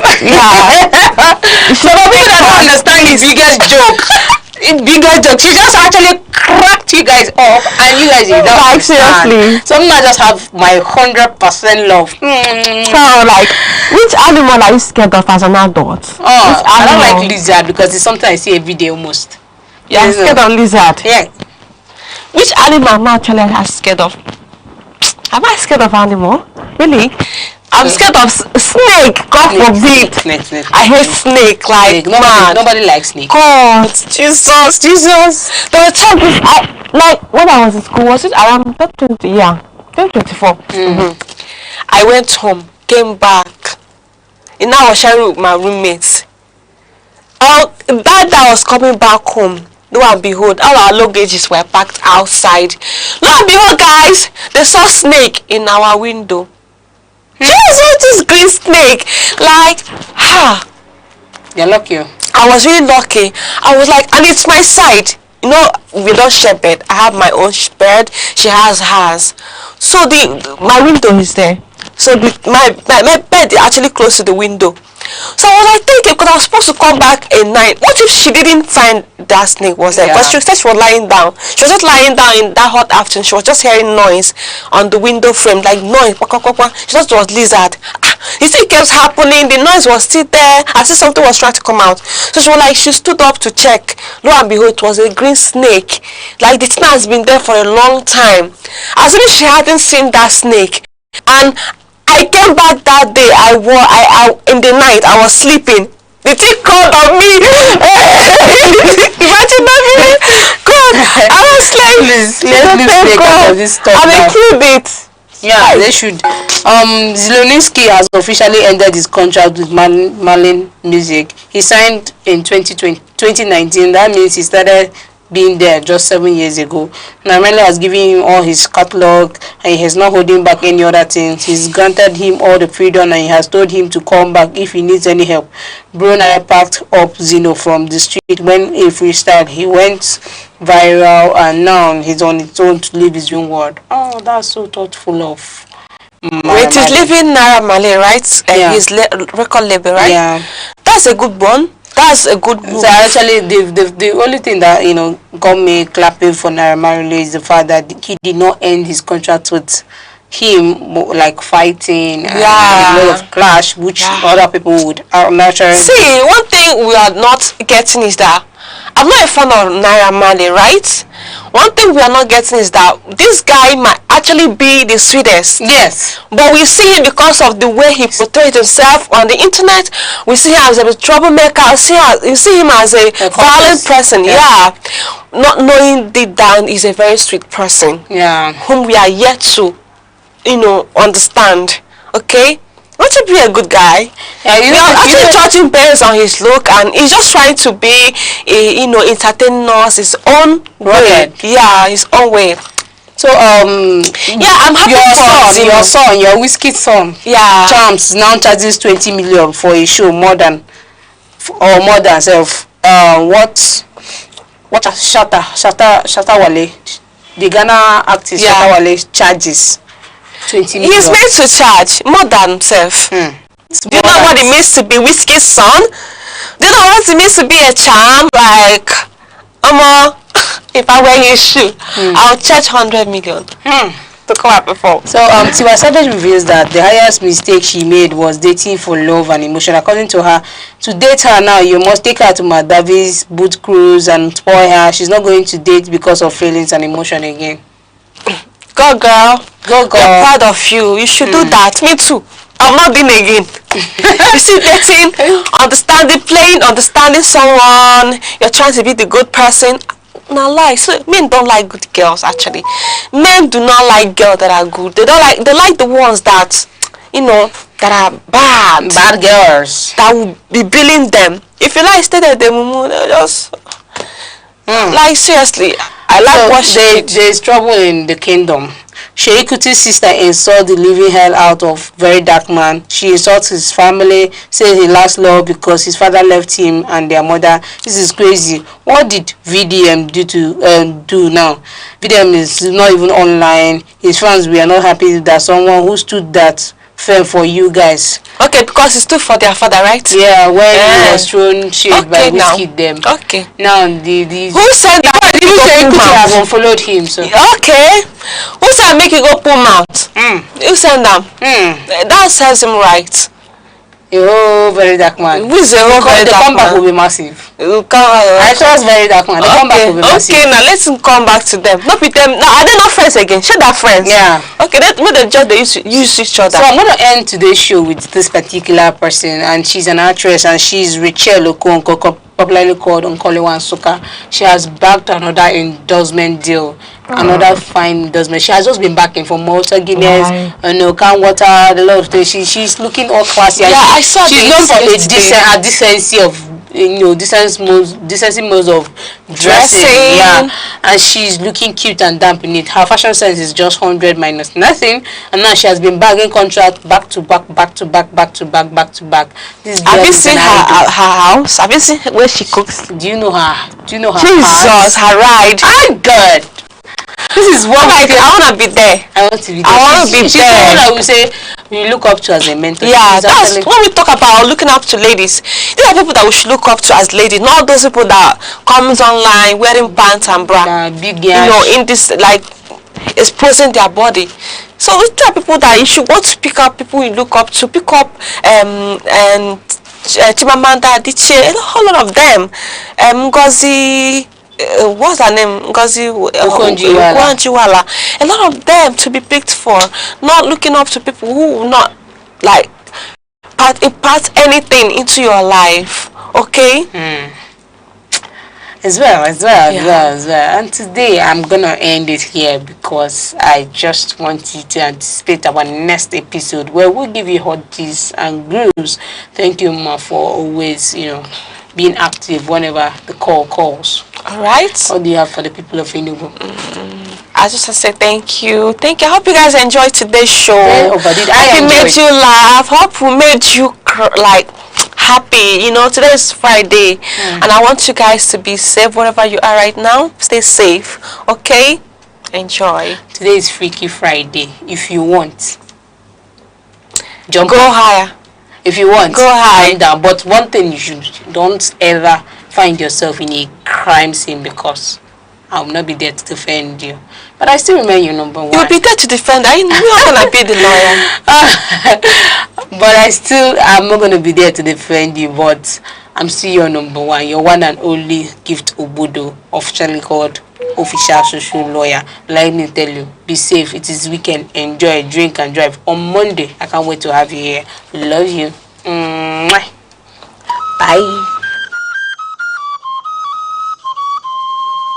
Need advert placements, coverage for events, or the latest news stories? Call 070-3043-7110 right now. Aneke TV, move with the world.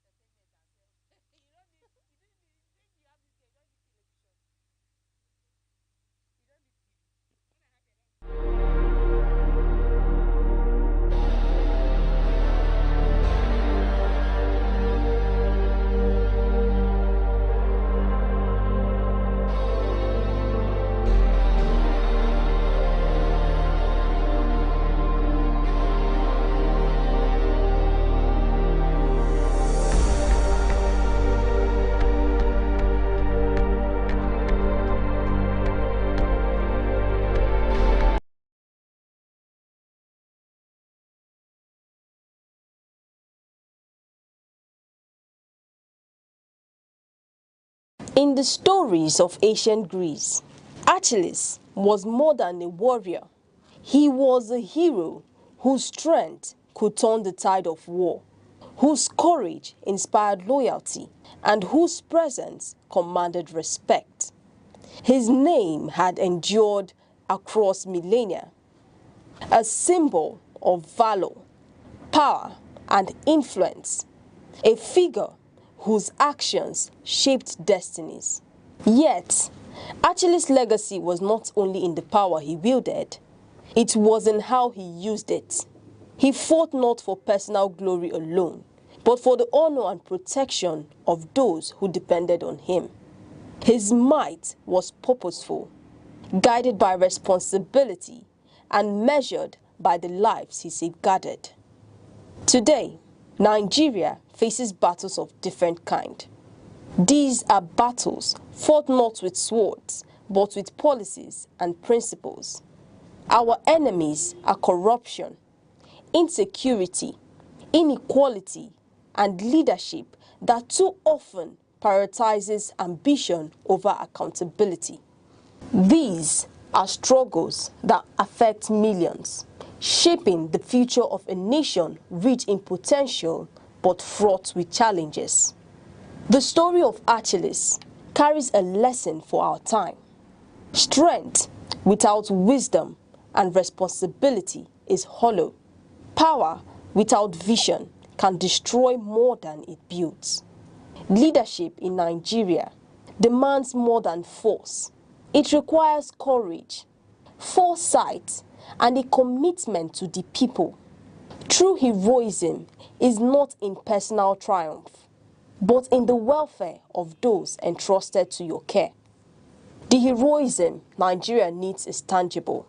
It is reflected in leaders who listen to their citizens, govern with accountability, and deliver policies that empower communities, safeguard livelihoods, and create opportunity. It is measured by children in classrooms, families with secure futures, and communities that thrive. It is heroism that transforms potential into progress and challenges into triumph. Achilles' greatest victories were those that protected his people and honored his obligations. Similarly, Nigeria's most enduring successes will be those that prioritizes its citizens, safeguard their future, and uphold accountable people-centered leadership. Strength exercised for the common good, rather than personal gain, is the truest measure of greatness. As the nation charts its path forward, the message is clear. Leadership must be courageous, visionary, and responsible. It must fight not for applause, not for legacy alone, but for the prosperity, security, and dignity of every Nigerian. When strength is wielded for the greater good, it becomes enduring. When power is guided by principle, it inspires. When leadership is accountable, it unites. The chapters of Nigeria's destiny are still being written. Its future rests not in the triumphs of a few, but in the collective progress of millions. The nation's victories will be measured not in fleeting fame, but in lives transformed, communities empowered, and hope restored. In the spirit of Achilles, Nigeria must find strength that serves, courage that protects, and leadership that uplifts. In that strength lies the promise of a stronger, united, and more prosperous nation. One that honors its people, secures their future, and fulfills its boundless potential. In a world that never stands still, where stories break in seconds and moments shape history, one station keeps you connected to your nation, to the continent, to the world. From breaking news to powerful stories, from business and politics to culture, lifestyle and entertainment, we inform, we inspire, we keep you ahead. This is more than television. This is your window to everywhere that matters. Aneke TV. Move with the world.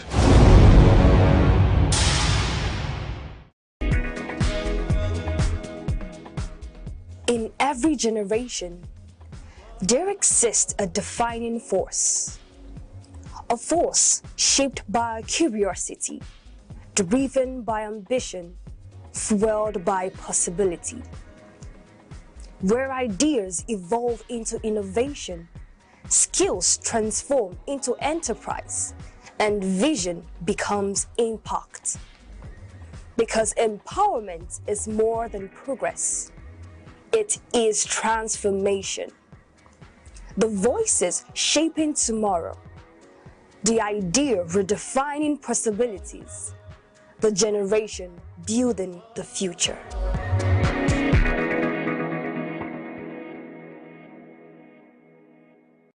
Pleasure to have you join Youth Focus once again on Aneke TV.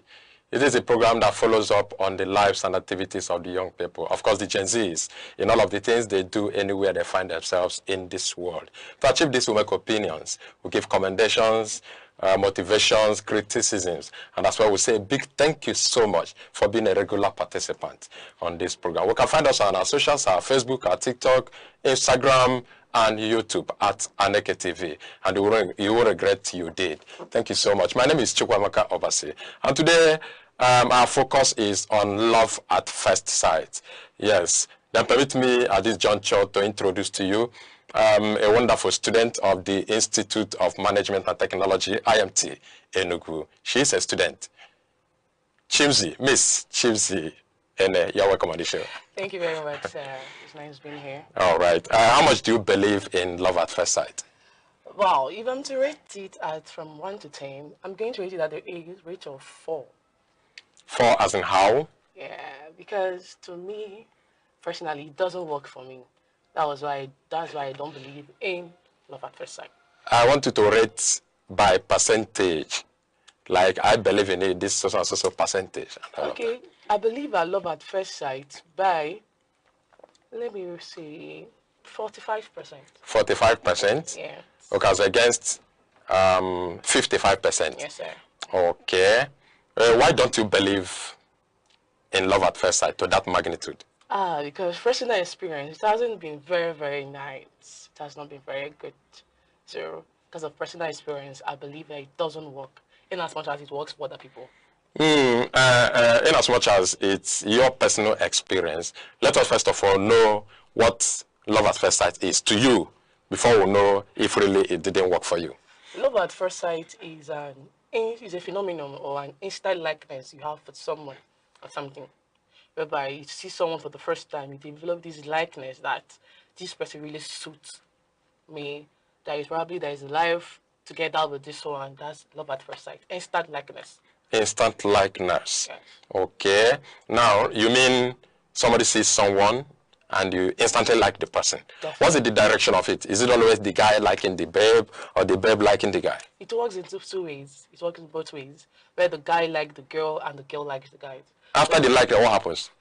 After the likeness, what happens? Now, is it really likeness or the love itself? I think it's likeness, not love. Because to me, if it's love, it's called infatuation, not love.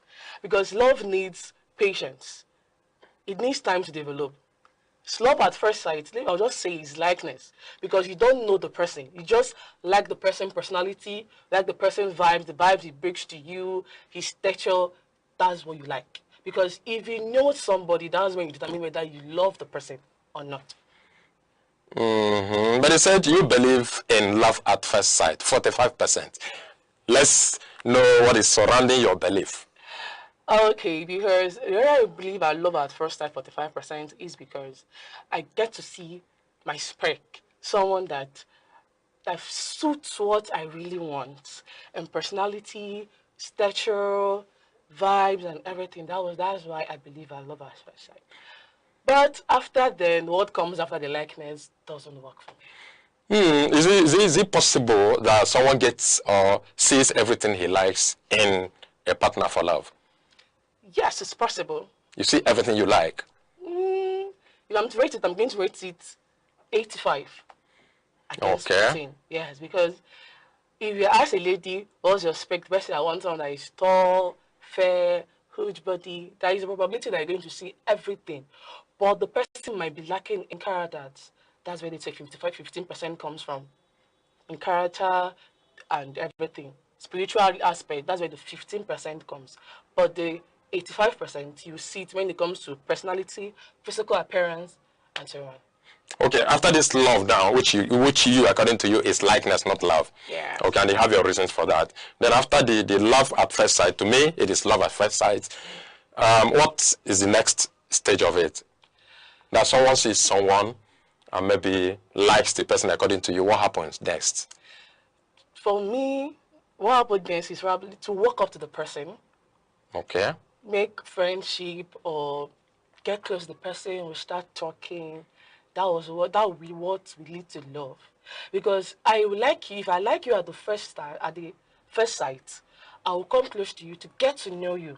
So that means if I'm going to love you or not. Because if you love at the first sight and after everything, when you get close and when you come in contact with the person, you might end up seeing loopholes. You would notice that maybe spiritual aspect, this one doesn't fit you. Character aspect-wise, you both are not compatible. Destiny art-wise, you both are not compatible. In areas of life, you both are not compatible. That's why I call it likeness. So after likeness, what comes next is we come close to know the person more, to know if you will love them. Okay, what I take as love at first sight is what you take as likeness at first sight, isn't it? Yes, sir. Okay, can this likeness at first sight transcend to the love you are talking about? Definitely, it can. It can. Just that it will take time. This definitely brings us to the meaning of love. What does love have? What is love? To me, I see love as helping someone to fulfill destiny. Or we say God is love, like Christianity, generally we say God is love. But if you look at the characteristics of love, you will see that it thinks patient. The question said, Sorry, come again. What's the question? After love at first sight, for me, is a likeness at first sight. For you, okay, that likeness, how when it transcends into the love, yes. Definitely it can, because after, like I said, after liking you for the first time, I will get close to you. We start talking. We build communication. We build trust. We get committed into the friendship. We check if we are spiritually compatible, emotionally compatible, and all around. So if we see that we are compatible in all this, that's where the love starts from. The love starts developing, which might lead to marriage or whatsoever. Okay. Now, what's the difference between this love at first sight to me, or your likeness at first sight, and the real love itself, or the ordinary love? The difference between likeness at first sight or love at first sight and love is that love at first sight might fade away. Okay. If it wants to transit into love. Okay. Because another thing is love at first sight, your brain takes charge. It triggers this hormone that like, this guy fits my vibe. This guy fits in. You start daydreaming about features with him. You start daydreaming, this guy will fit my son. My son will look like this. Forgetting that in love, there is commitment. But at that point where you are seeing the person, you're liking the person at the sight, you are not checking your future. What you're going to build with this person, not checking it. Just your brain triggering that hormone that I love this person. This person is going to fit my vibe. Imagine me being tall, curvy body, and this guy huge. Guy, if you come out, people will stomp, people will shout, wow, these couples are looking good. But when it comes to love, you will check, you consider your kids. Is he suitable to father your child? You consider your destiny. Is he working in the same pattern with me in destiny? You consider your business. Can we do business together? Will you support my career as a woman, as a guy too? Will she fit in? Is it good enough to be the mother of my kids? And so on. So that's the difference between love at first sight and love. There are resemblances. I can see that. Yes. But then let's dwell more on the ordinary love apart from the love at first sight for me. Okay. Now, there in that love, what does that love entail that is not on the other side? Well, what love entails. Does it not fade out in any way? Does it not disappoint? But commitment will keep you going. Commitment and what you people want to build will keep you going. Mind you, in love at first sight, you want to please the person in all round. You want to make sure that this person gets your attention all around. But when it comes to love, and you check the commitment you have so far, the things you have built so far, you keep on going. I understand that love at first sight, according to you, is instant likeness. Yeah. Very good. I understand that even in the ordinary love, there was a day it started.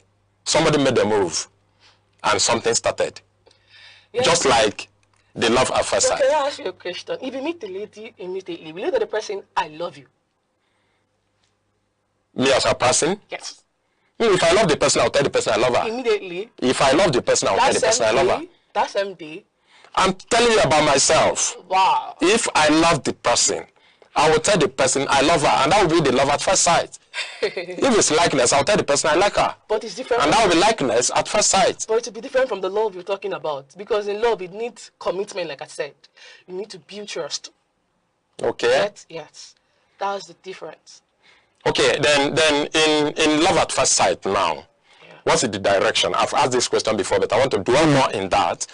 And you said it's a two-way thing, that a guy can see a babe and then make advances, that's love at first sight, and the babe can as well do the same. Yes. Is it more prevalent on the side of guys or on the side of babes? It's more on the side of guys. Why? Because ladies will be too shy to walk up to you to ask you. But do they do that at all? Yes, they do. But how do they do it? Only if you're there. Because you have tried it before. Like, I remember when I was still at one market, when I was still in one place like that, there was this particular guy that I so much liked. I was like, I had to walk up to the guy. But after I met the guy, okay, you've tried it and it didn't work? Yeah, it didn't work out. Is that why you said that's nothing like love at first sight? Yes, I've had 3 experiences, so I concluded that it's not. And you were the one that made the advances? Not really, no. Okay, one did that to you? Yes. Yet it didn't work? Yes. Okay, what of the ordinary love? Is it working for you? Definitely. It's working. How did it start? Wow, it started, the guy walked up and said, you look like someone I want to build something with. I was like, okay, let's see how we go. We started with close friends. We became close friends. We spoke about things about life and so on. That was how I developed love.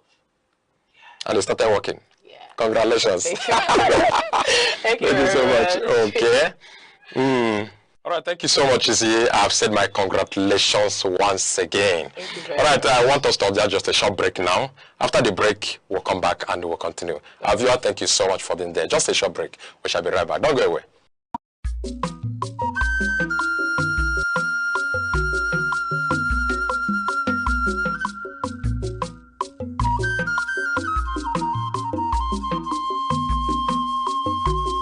Aneke television. How I get one with you from Father and I am what you are. How Mbo Wabian here, Bube, Mbo Wabatawan here, Bube, Aneke television on the Melo, Yamela Madia, in our uncle, in America, Putanwa, in our Hosu, in our uncle, the one Aneke television, the Arcades will your man. Television, you do man. Help the hello, where Melamadi, who me would have Nanka Bunkai. You might have a girl, if you won't talk to come over soon. You better have you what I look at television. What will you what the All right, thank you so much. Back from the short break, we are still on the program Youth Focus on Aneke TV. Our topic for today is love at first sight. Funny enough, Chizzy, before we went on the short break, you said there's nothing like love at first sight, that it is likeness, instant likeness. Yes. And I believe you. To an extent, I believe you. All right, funny enough, back from the short break, we have Chizzy here, Miss Chizzy, who is a student of Institute of Management and Technology, Enugu. You're welcome. And good enough, in our break time, after that break, of course, we'll have another guest here. We'll have Ifoma Lovett, Aneke, who is a farmer on the studio. Ifoma, you're welcome. Thank you for having me. All right, we are going to play discussing love at first sight. First of all, to key you in, I want to ask you, how much do you believe in love at first sight? Okay, so thank you. You know, people have actually... I'm happy we are now talking about this particular concept. For me, there's nothing like love at first sight. I think it's just a misinterpretation of the first feeling you get when you meet someone. So the right word... That first feeling, what is it called? Yeah, that's what I'm going to say, that for me, it's just an attraction. There is always attraction at first time. When you first meet someone, there is always attraction, between you and the person. It could be... You don't really have to be, when we talk about love, we just think of it as just romantic, do you understand? So it could be just the person's intelligence, it could be just, there's a lot of things in people that will attract you. But because people don't pay attention to details, like they just use words for using sake, they just say, I love you. And see, the worst thing you can do to me as a man is meeting me, you don't know me from Adam, and they're telling me you love me. Even if I have a business to do with you, it's off. Because I know you can't even regulate yourself. You don't even understand can't even interpret what is going on within you. And so how can you be able to, handle the business we're about to talk about? So it's just simple attraction. Let's hear the definition of love from you before we move on. Okay. Because I don't really have that capacity to dive into that deep ocean. It's only God that has actually ever demonstrated what love is all about. Yeah, but I'm just going to tell you that in simple terms, love is enduring. So love is not what you feel. Love is measured after a long time. When stuff like syphilis have come and gone, when you have seen the person's low time, in down time, the ugly side of the person, and every other thing that you will never even imagine while meeting that person the first time. And you still want to keep in touch. You still feel like, I still want to be involved. That's when you start talking about that word, love, the concept of love. Outside that, what you're just feeling is, okay, my spiritually woke friends may actually tell me it's lost. If it's just the boobs and the hips is what you are just vibrating to, you understand? But if it's, I like the way, this girl talks nice, this girl, she's intelligent, or this guy is, cute, he's polite, he's, that one is attraction. But if you just like, if I touch, see the curve, all those things now, that one is lost. Yeah, all right, thank you so much. Thank you so much. Moving forward, to you, it is attraction at the first sight and not love at first sight. To you, Chizzy, it is instant likeness at the first sight and not love at the first sight. The fact is that we have established a fact that there is something that happens at first sight. And not at all people, or does it happen to everybody you see? No. It doesn't happen. The selected people? No, it's not a matter of selected people. It's not selected people. Like, it's something that happens randomly. You don't even choose who it happens to you with. But may I come in this way? What is the motivator? What is the pusher in you that makes you begin to see the person as someone you could be attracted to, or someone you could have an instant likeness to? The only thing that can push me is the person's confidence, the person's boldness, not even more of his. How have you known the person's boldness or confidence before the instant likeness? It depends on the incidents that brought us close. Probably I might meet him in a meeting where he's a speaker, or in a church where he's doing something, or even outside. That's why I said his boldness or the way he speaks, not even his physical appearance. But that can happen between passers-by. Not even in a program, not even when a person must have demonstrated one thing or the other. Between passers-by, it can trigger off. Yes, but that's why I would not really take that idea of what pushes me, because, like I said, I don't choose who it happens with. It's something that happens in itself. Do you understand? So it's not like I'm preparing or like I'm actually looking at this and let me see what will push me. No, I don't know. So like, immediately you buy something, okay, I was just buying something from one woman like that, and then the neighbor just came. The way the young man handled was that, this guy is really genuine, like he's a genius, It's an attraction. I don't know him from Adam. I just came to buy something and I saw him. So I can't say that what pushed me. It's something that happens without you even knowing it. So it's not when that signal now hits you and say, actually, I think I like this. So it's not something you prepare for. I want to ask you a question I've asked Chizzy before now. Okay. After, according to you, the attraction at first sight, what happens next? Like what happened to you, do you leave it at that and you left it? You went your way? When it happens, what is the follow-up?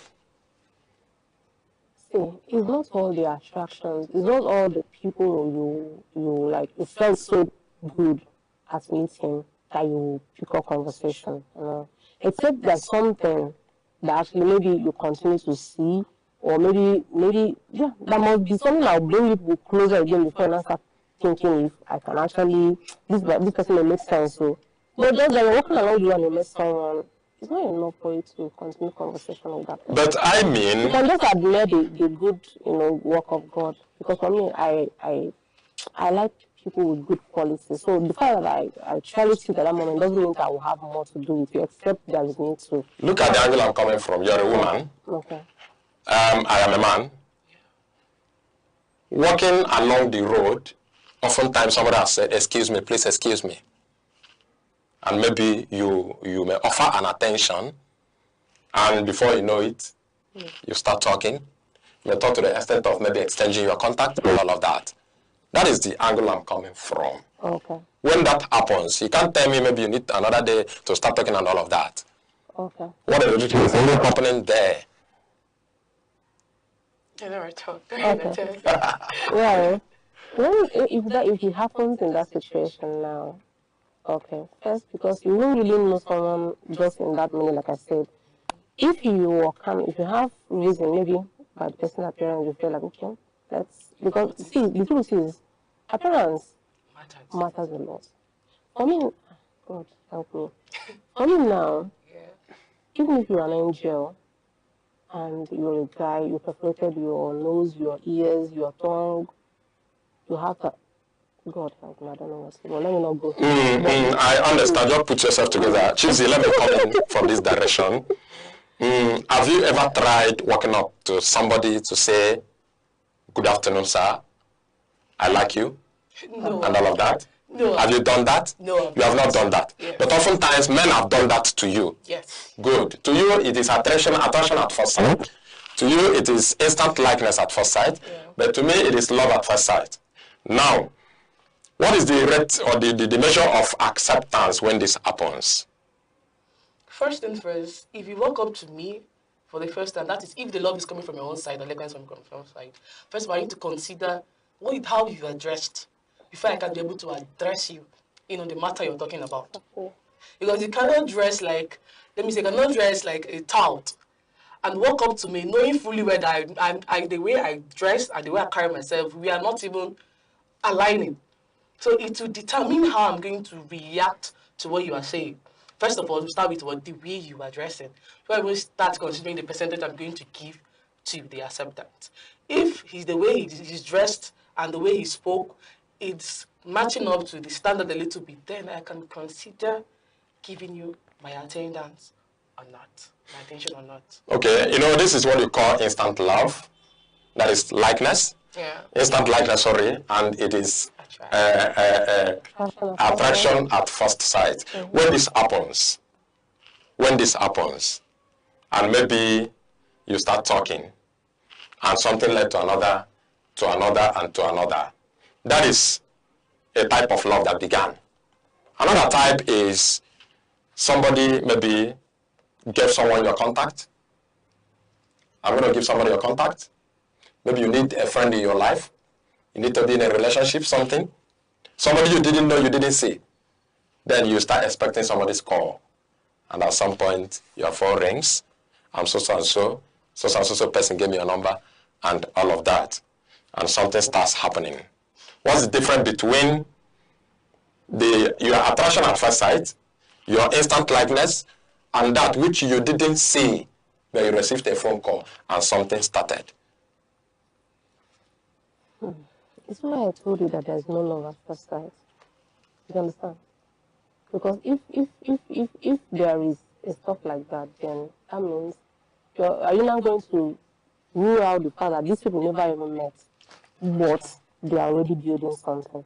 So it's more on the connection. It's more on, like I said, something that lingers. Because they have not seen, they are just paying attention to details, how this person addressing me, this person's values, like and dislike, and that's how they're actually building something. Yeah. Do you understand? So this actually is a good sign or a good proof that there's nothing like love at first sight. Do you understand? Because many people have gone to people to say, I like you, or you look good, I like the way you speak. But when they now find out to see that the other side of the person, the way they are going to run, like even if you use bulls, cannot even catch them. You understand? But when someone walk up to you, maybe after you have performed on stage or anything, and say, I like the way you performed, and it ended there, is it really an attraction? Definitely. Of course, the way you displayed what you were displaying, yes. And it ends with thank you. Say, I'll respond with thank you. It ends there. It ends there? Yes. Okay. It's a compliment. And some others will not end there. It depends on how you give the person your attention. Okay, now, some people won't end there. That person that walks up can actually, find another way of having your attention, having your time, so that you'll be able to say what you feel or what, to let you know how attracted you are to the person. Now, if, by just mere observation, you think you can actually give the person a chance to talk, to get to know the person more, that's okay. But I'm not going to say that nothing like love happened on that stage. Okay, Chizzy, let me come to you again. What you call instant likeness, that is not love at first sight. When it happens, to what extent can it turn out to be infatuation? To what extent? It goes a very long way, because it actually depends on what the person has in mind. Because, for example, if I'm to use, I walked up to you and tell you that I like you, and let's get into talking of friendship. It depends on what I have in mind. Some walk up to you because of the way you performed or what you did, like what attracted them to you. So we just come like, the way this person is, for the guys, your booms, your this, that's where the infatuation comes from. The infatuation, the love and everything. So the extent, like, it depends on what the person has in mind exactly. I want you to take it from the angle of promiscuity. Okay. Yes. To what extent can someone getting attracted to you, or you got attracted to, will turn out to become promiscuity? Not really what it should be, or maybe something that will transcend into the real love. I think I need to rephrase that. I'm trying to examine your ability to identify what is and what is not when someone is attracted to you according to you. Okay, so if I get what you mean, you're trying to ask me, how do I identify if someone is promiscuous? Very good. Coming to you and not for the real love. I guess that's first time.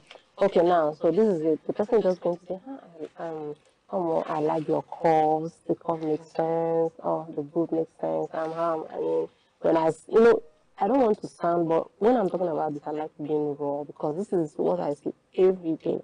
But because of the fact that it's not everything you put out on the media, because of the sake of, you know. So that's that. But when the person starts making some statements that don't really direct towards the value that the human carry, I'm ruling it out. Okay, for instance, I went out with my friends to shop, so we just picked one or two things from the mall and we are going back. And so this guy picked us. And then so he was like, yeah, then no, he was like, I like your skin, you look so nice, and you talk so good, and I mean the curves, he was just thinking, and I was just like, where do you live? I said, yeah, I'm good, don't worry, we'll have the conversation a lot. Then, because my friend knew who I am, she was laughing, like, she kept laughing along, the girl thought she was enjoying the conversation, but she stopped because she knows that within me, I'm already pissed off. But just because I remember one time my father used to tell me that no matter what, when people come to say I like you, even if you don't like the person, you don't need to be rude. Yeah. So it's something I remember and it can guide me. Like, even though I am talking nice to you, it doesn't mean that I'm actually agreeing with what you're saying. I'm only trying to just get you off the way so that I can move. Do you understand? So I was like, yes, that's good, what I have. And I said, and then on a very rainy day, we can hang out, chill, and you go, this is not somebody you've not even known. No? Or you felt like every girl out there are just about cute guys, tall guys, I mean, sexy guys, those who would, give them all the styles the way they want. This is the conversation these guys are having that moment. So I don't need Abraham to come and interpret me that this guy is just there. Yes, and it still works together where I said, because what the person has in mind, the person can't hide it. He has to speak out. And once he's speaking out, he can be able to dictate if the person is really attracted or he came for something else. That's the attention to details. Yeah. Okay, now, let's take it this way. Chizzy, if the instant likeness happens from a direction or from your own direction to someone, for instance, is it possible that it will also come, or let me put it this way, can instant likeness happen from both directions at the same time? Like you see someone, you happen to like the person for one reason or the other, and the person happens to like you instantly for one reason or the other. Yes, it happens. I won't lie. It happens. Okay. Yeah, because they say like charges attract and like charges repel. So sometimes you see that you are just attracted to the energy, just the same energy as you, or an energy that complements yours. So it happens. So you can just meet each other and we are good. Before you're already talking like you've known for ages. The vibes together, your morals is aligning with hers. Exactly. What you believe is aligned with the person. Exactly. So the person will just be saying something. I said, how do you know what I have in mind? No, you don't be screaming. I mean, how did you know? Oh my God, how did you know? This is just your reaction. It happens. But in many cases, I won't lie to you. It's not something. How much do you believe in the saying that love is blind? Oh. I don't really believe that. I don't really believe in that. No. You don't believe that love is blind? I know, I don't. Okay, love has a full sight to you? It has. Love has not just two eyes, but also has an extra lenses attached to it. Okay. Because without those lenses, we won't be able to identify the little things that matter. Definitely. You made mention of infatuation. So that when you are infatuated, you misinterpret it or misconstrue it as love. And then they are just all about the energy, that will move on with the cruise, move on with the vibe and all of that. Love is beyond that. When the vibe is not there, that's when you now know exactly what keeps you.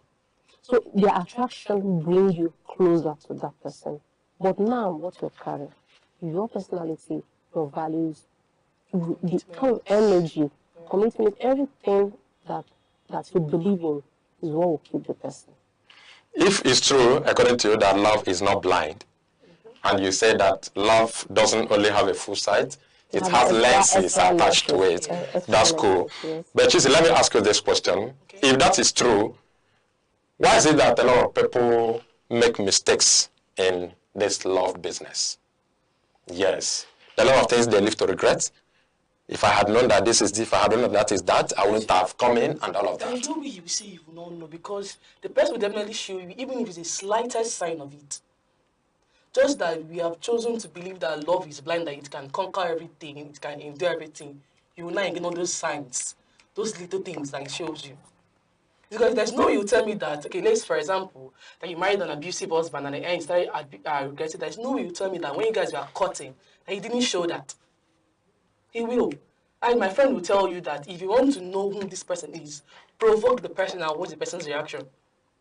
That's when you mean to know the person's self. So you cannot tell me that. And of course, you rarely meet people who you will provoke and they will not react. Definitely. Rarely. Yes. I have a friend. Once he gets angry here, you have to leave him entirely, because he can stone anything close to him. Be it television or he will stone you. So that's when you will not tell me that whoever that will marry me, whoever that got married to the person, you will not tell me that the person did not see it. That you never in your life, you never provoked the person. Or that the person did not even show you an atom of that. But even at that person still has a lover that will love him the way he is. True of us. Yes. And that's why they will live to regret. When you love somebody the way he or she is, do you live to regret anything? Okay, now here's the thing. But before I get to that question, actually love conquers everything. Do you understand? But it's now when you have gotten to that when you have gone through that testing time that you're not sure that what you're feeling, what you have inside you is love, not any of those things. If you have been actually, observed, and watched for a very long time, that you have actually stood the test of time, at that point you can actually conquer everything. I believe so much. Love is the strongest force. In fact, the greatest force you can ever observe in the universe. Nothing can stand before it. And that's why they say God is love. That's just my own submission. Now, to that point where, the question is how, when people will now start regretting why they. Yeah. So here's the thing. At the beginning, there was misplacement of priority. Do you understand? They were not looking for something that actually love, that shows the sign of love. Something that can stand the test of time, like the character, the personality, how they treat people. And that's when I use that word attention to details, this is exactly what I meant. So if someone is really nice to people they feel they are not getting anything from, do you understand? That this tendency that even in your low state of life, even when you are not bringing any other value, like most times you are now weighing relationship as what you drop on the table. I mean, what are you offering? What am I getting from you? So at that point, when they are not now getting anything from you, they are sure they are staying. Because it's not how they treated somebody they didn't get anything from. But if because they so much love you, they take you to a restaurant, or you guys went out and the barman, you are a stupid guy, he was just neglecting anybody, talking anyhow to people, how do you think that when he's fed up or when he had just seen you finish, they're not going to be the person, you know, so you are not going to be the next victim of that. So I think why they have to progress is they misplace priority. Men look for cars, men look for boobs, men look for ladies that have 110,000 knowledge of sexual copulation style than women who are actually groomed, family oriented, who are responsible, who are loyal. In fact, the truth of the matter is, Why do you know how do you know what you're saying? Are you a man? What are you saying? We're in the society. I have sisters, I have friends, I have classmates, I have nieces. I have people that are married and they're around me. Okay. I have friends. So I don't see, one thing is that people don't, that's what mistake people make. All my life, I've never allowed things to happen to me before I learn. Do you understand? People, when you want to talk about it, say, have you explained that? I don't have to. Because these people are human, there's nothing different between if my classmates pass through this and we are both women and we share the same value. I mean, what's the difference? Okay, that's cool. Continue with what men love in women. I'm interested. Oh, really? Yes. Yeah, so when they are just looking at all those things, they won't now want to know if tomorrow, and of course, when they have that money, they feel that they can go, that not everything is solved. They don't want to look at that woman that's so loyal or that's respectful, that even when the money is not there, the woman will still respect me. Do you understand? Because men love respect a lot. Do you understand? And sometimes you find that it's because of what you have or your social status. Do you understand why some women are coming to you or why they want to stay with you? But the moment those things are not there, you are just on your own to your tent, Israel. So that's it. That brings us back to this attraction. According to your attraction at first sight, for what reason are men really attracted to you as a woman? Wow. For what genuine reasons? For one genuine reason that I knew... Because it's a possibility that a lot of men attract to you for different reasons. Yes. Good. Yes. I have one that spoke to me. He was plain. I was like, one of the reasons why I got attracted to you was the way you carry yourself and the way you speak and handle some issues. The day he spoke to me was like, I've watched you and I've seen you even when people are in chaos, the way you stay calm, handle things, the way you carry yourself and the way you speak, it got me attracted to you. And some will tell you because of your shape, your figure, that is what attracted me to you. And some can tell you opposite of what they have in mind. Yes, in order to get your attention. that is meant for you. Okay, if you let me come in this other direction, from this other direction. Okay. How much does this attraction at first sight happen to be natural? How much do you find it to be natural and not man-made and not fake? Not man-made. The truth is, every attraction is natural in its first state. Let me ask you a question before you continue. If you say that every attraction is natural, if one comes to you for the reason of attraction and is telling you opposite of what he has in mind, is it natural? Okay, so the thing is, in that first instance, I won't be able to figure out if what you're saying to me is what you meant. Yeah. So I'm not going to judge you because it's natural. Law of attraction is a natural phenomenon. Do you understand? So if you come to me and say you like my way, you cherish my way, I know you want us to be friends, it's cool. I won't say no if at least if I by me looking, I feel like if you dress where I can actually address like that. I won't say no.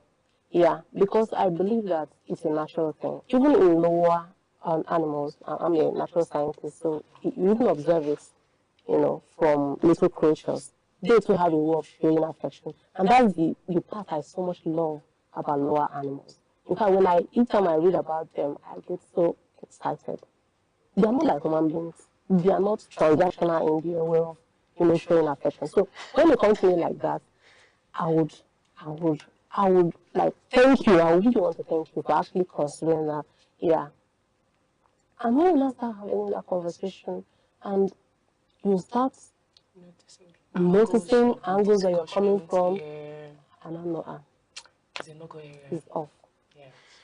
Okay, Chizzy, why do you think some people, just like you say it is instant attraction, instant likeness, sorry. Why do you think some people can argue with you from now to tomorrow that love at first sight is a reality? Why they can argue is, the thing is, people believe things differently. People believe, to you, you are still insisting it's love at first sight. You have your own view. I don't have an opinion. You don't have an Yes. opinion. People believe things differently. What I might believe might not work with you. What you might believe might not work with me. So that's why they will argue to an extent that it is love at first sight, not likeness at first sight or attraction at first sight. Now, Nifi, how do you address people who believe, hook, line, and sinker, that love at first sight is a reality? Just like you believe that it is not love at first sight, it is attraction at first sight, and it is a reality. Okay, so I'm just going to say to them, it's good to believe in whatever thing you want to believe, but take your time, pay attention to little things that matter. After 2 months, place your priority right, thank you.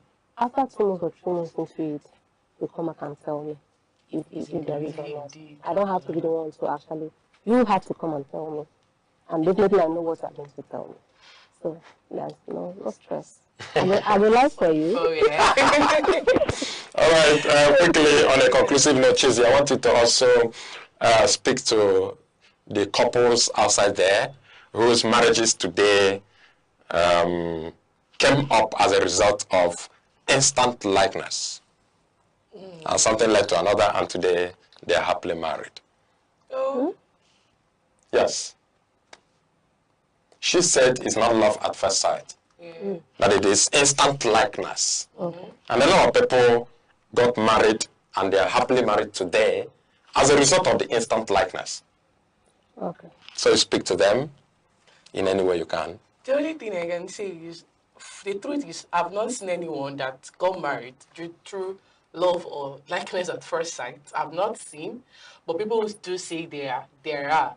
But the only thing I can say is, don't get me wrong. Maybe you didn't understand my question. Okay, can You believed, or you made an assertion before that after the instant likeness, people can get talking. Okay. From their relationship can trigger in. Yes. From their marriage can come in. Okay, yes. Those are the people I'm talking about. Those who are in marriages today and they are happy, and the marriage started from what you called instant likeness and not love at first sight. Okay, the only thing I can say to them is, wow, they really proved that there is likeness at first time, instant, and kudos. That's the only thing I can say, because I don't have any other things to say to you guys. All right, thank you so much. Thank you so much, Miss Chizzy Ene. Thank you so much for coming. And thank you so much, Ifoma Lovett Eke. Thank you so much for coming. And as you are, thank you also for being there. It's been a nice time we shared with you, talking on what I call love at first sight. That is, for Chizzy is instant likeness, and for Ifoma is attraction at first sight. Thank you so much. I don't know what it is for you, but whatever, we're going to meet again. My name is Chukwemeka Obasi.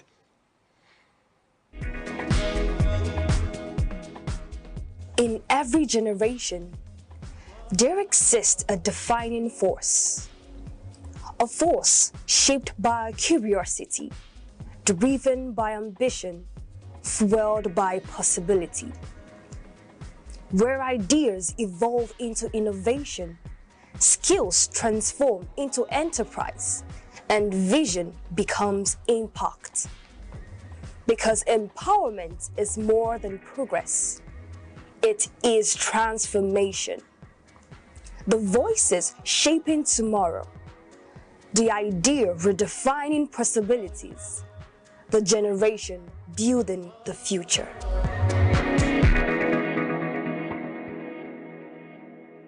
Who is a woman? She is not just born, she is awakened. A woman carries history in her hands and possibility in her steps. She is a daughter, mother, dreamer, healer, not made to follow, but to walk beside. Not to be silenced, but to speak life. She builds from fragments and sings over scars. Where others see endings, she dares to begin again. Her silence is loud, and her presence is a protest against every force that tried to diminish her. To know a woman is to glimpse the divine, for in her voice is rhythm, in her womb is the future, and in her soul the sacred strength that has shaped the earth itself.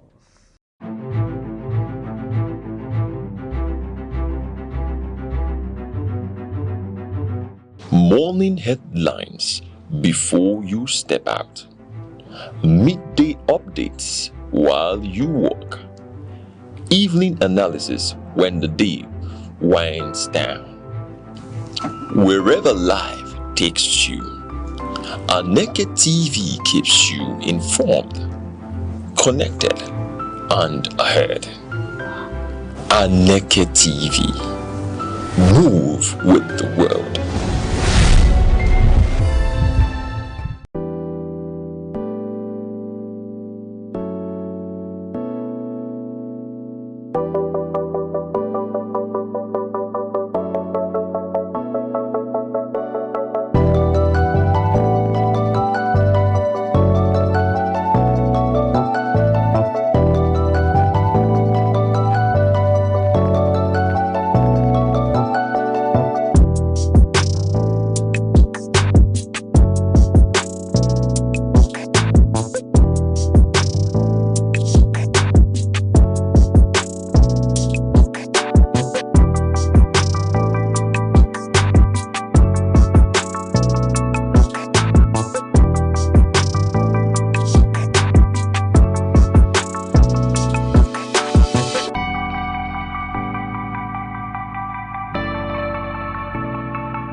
Every day, the world produces noise, but only a few moments produce meaning.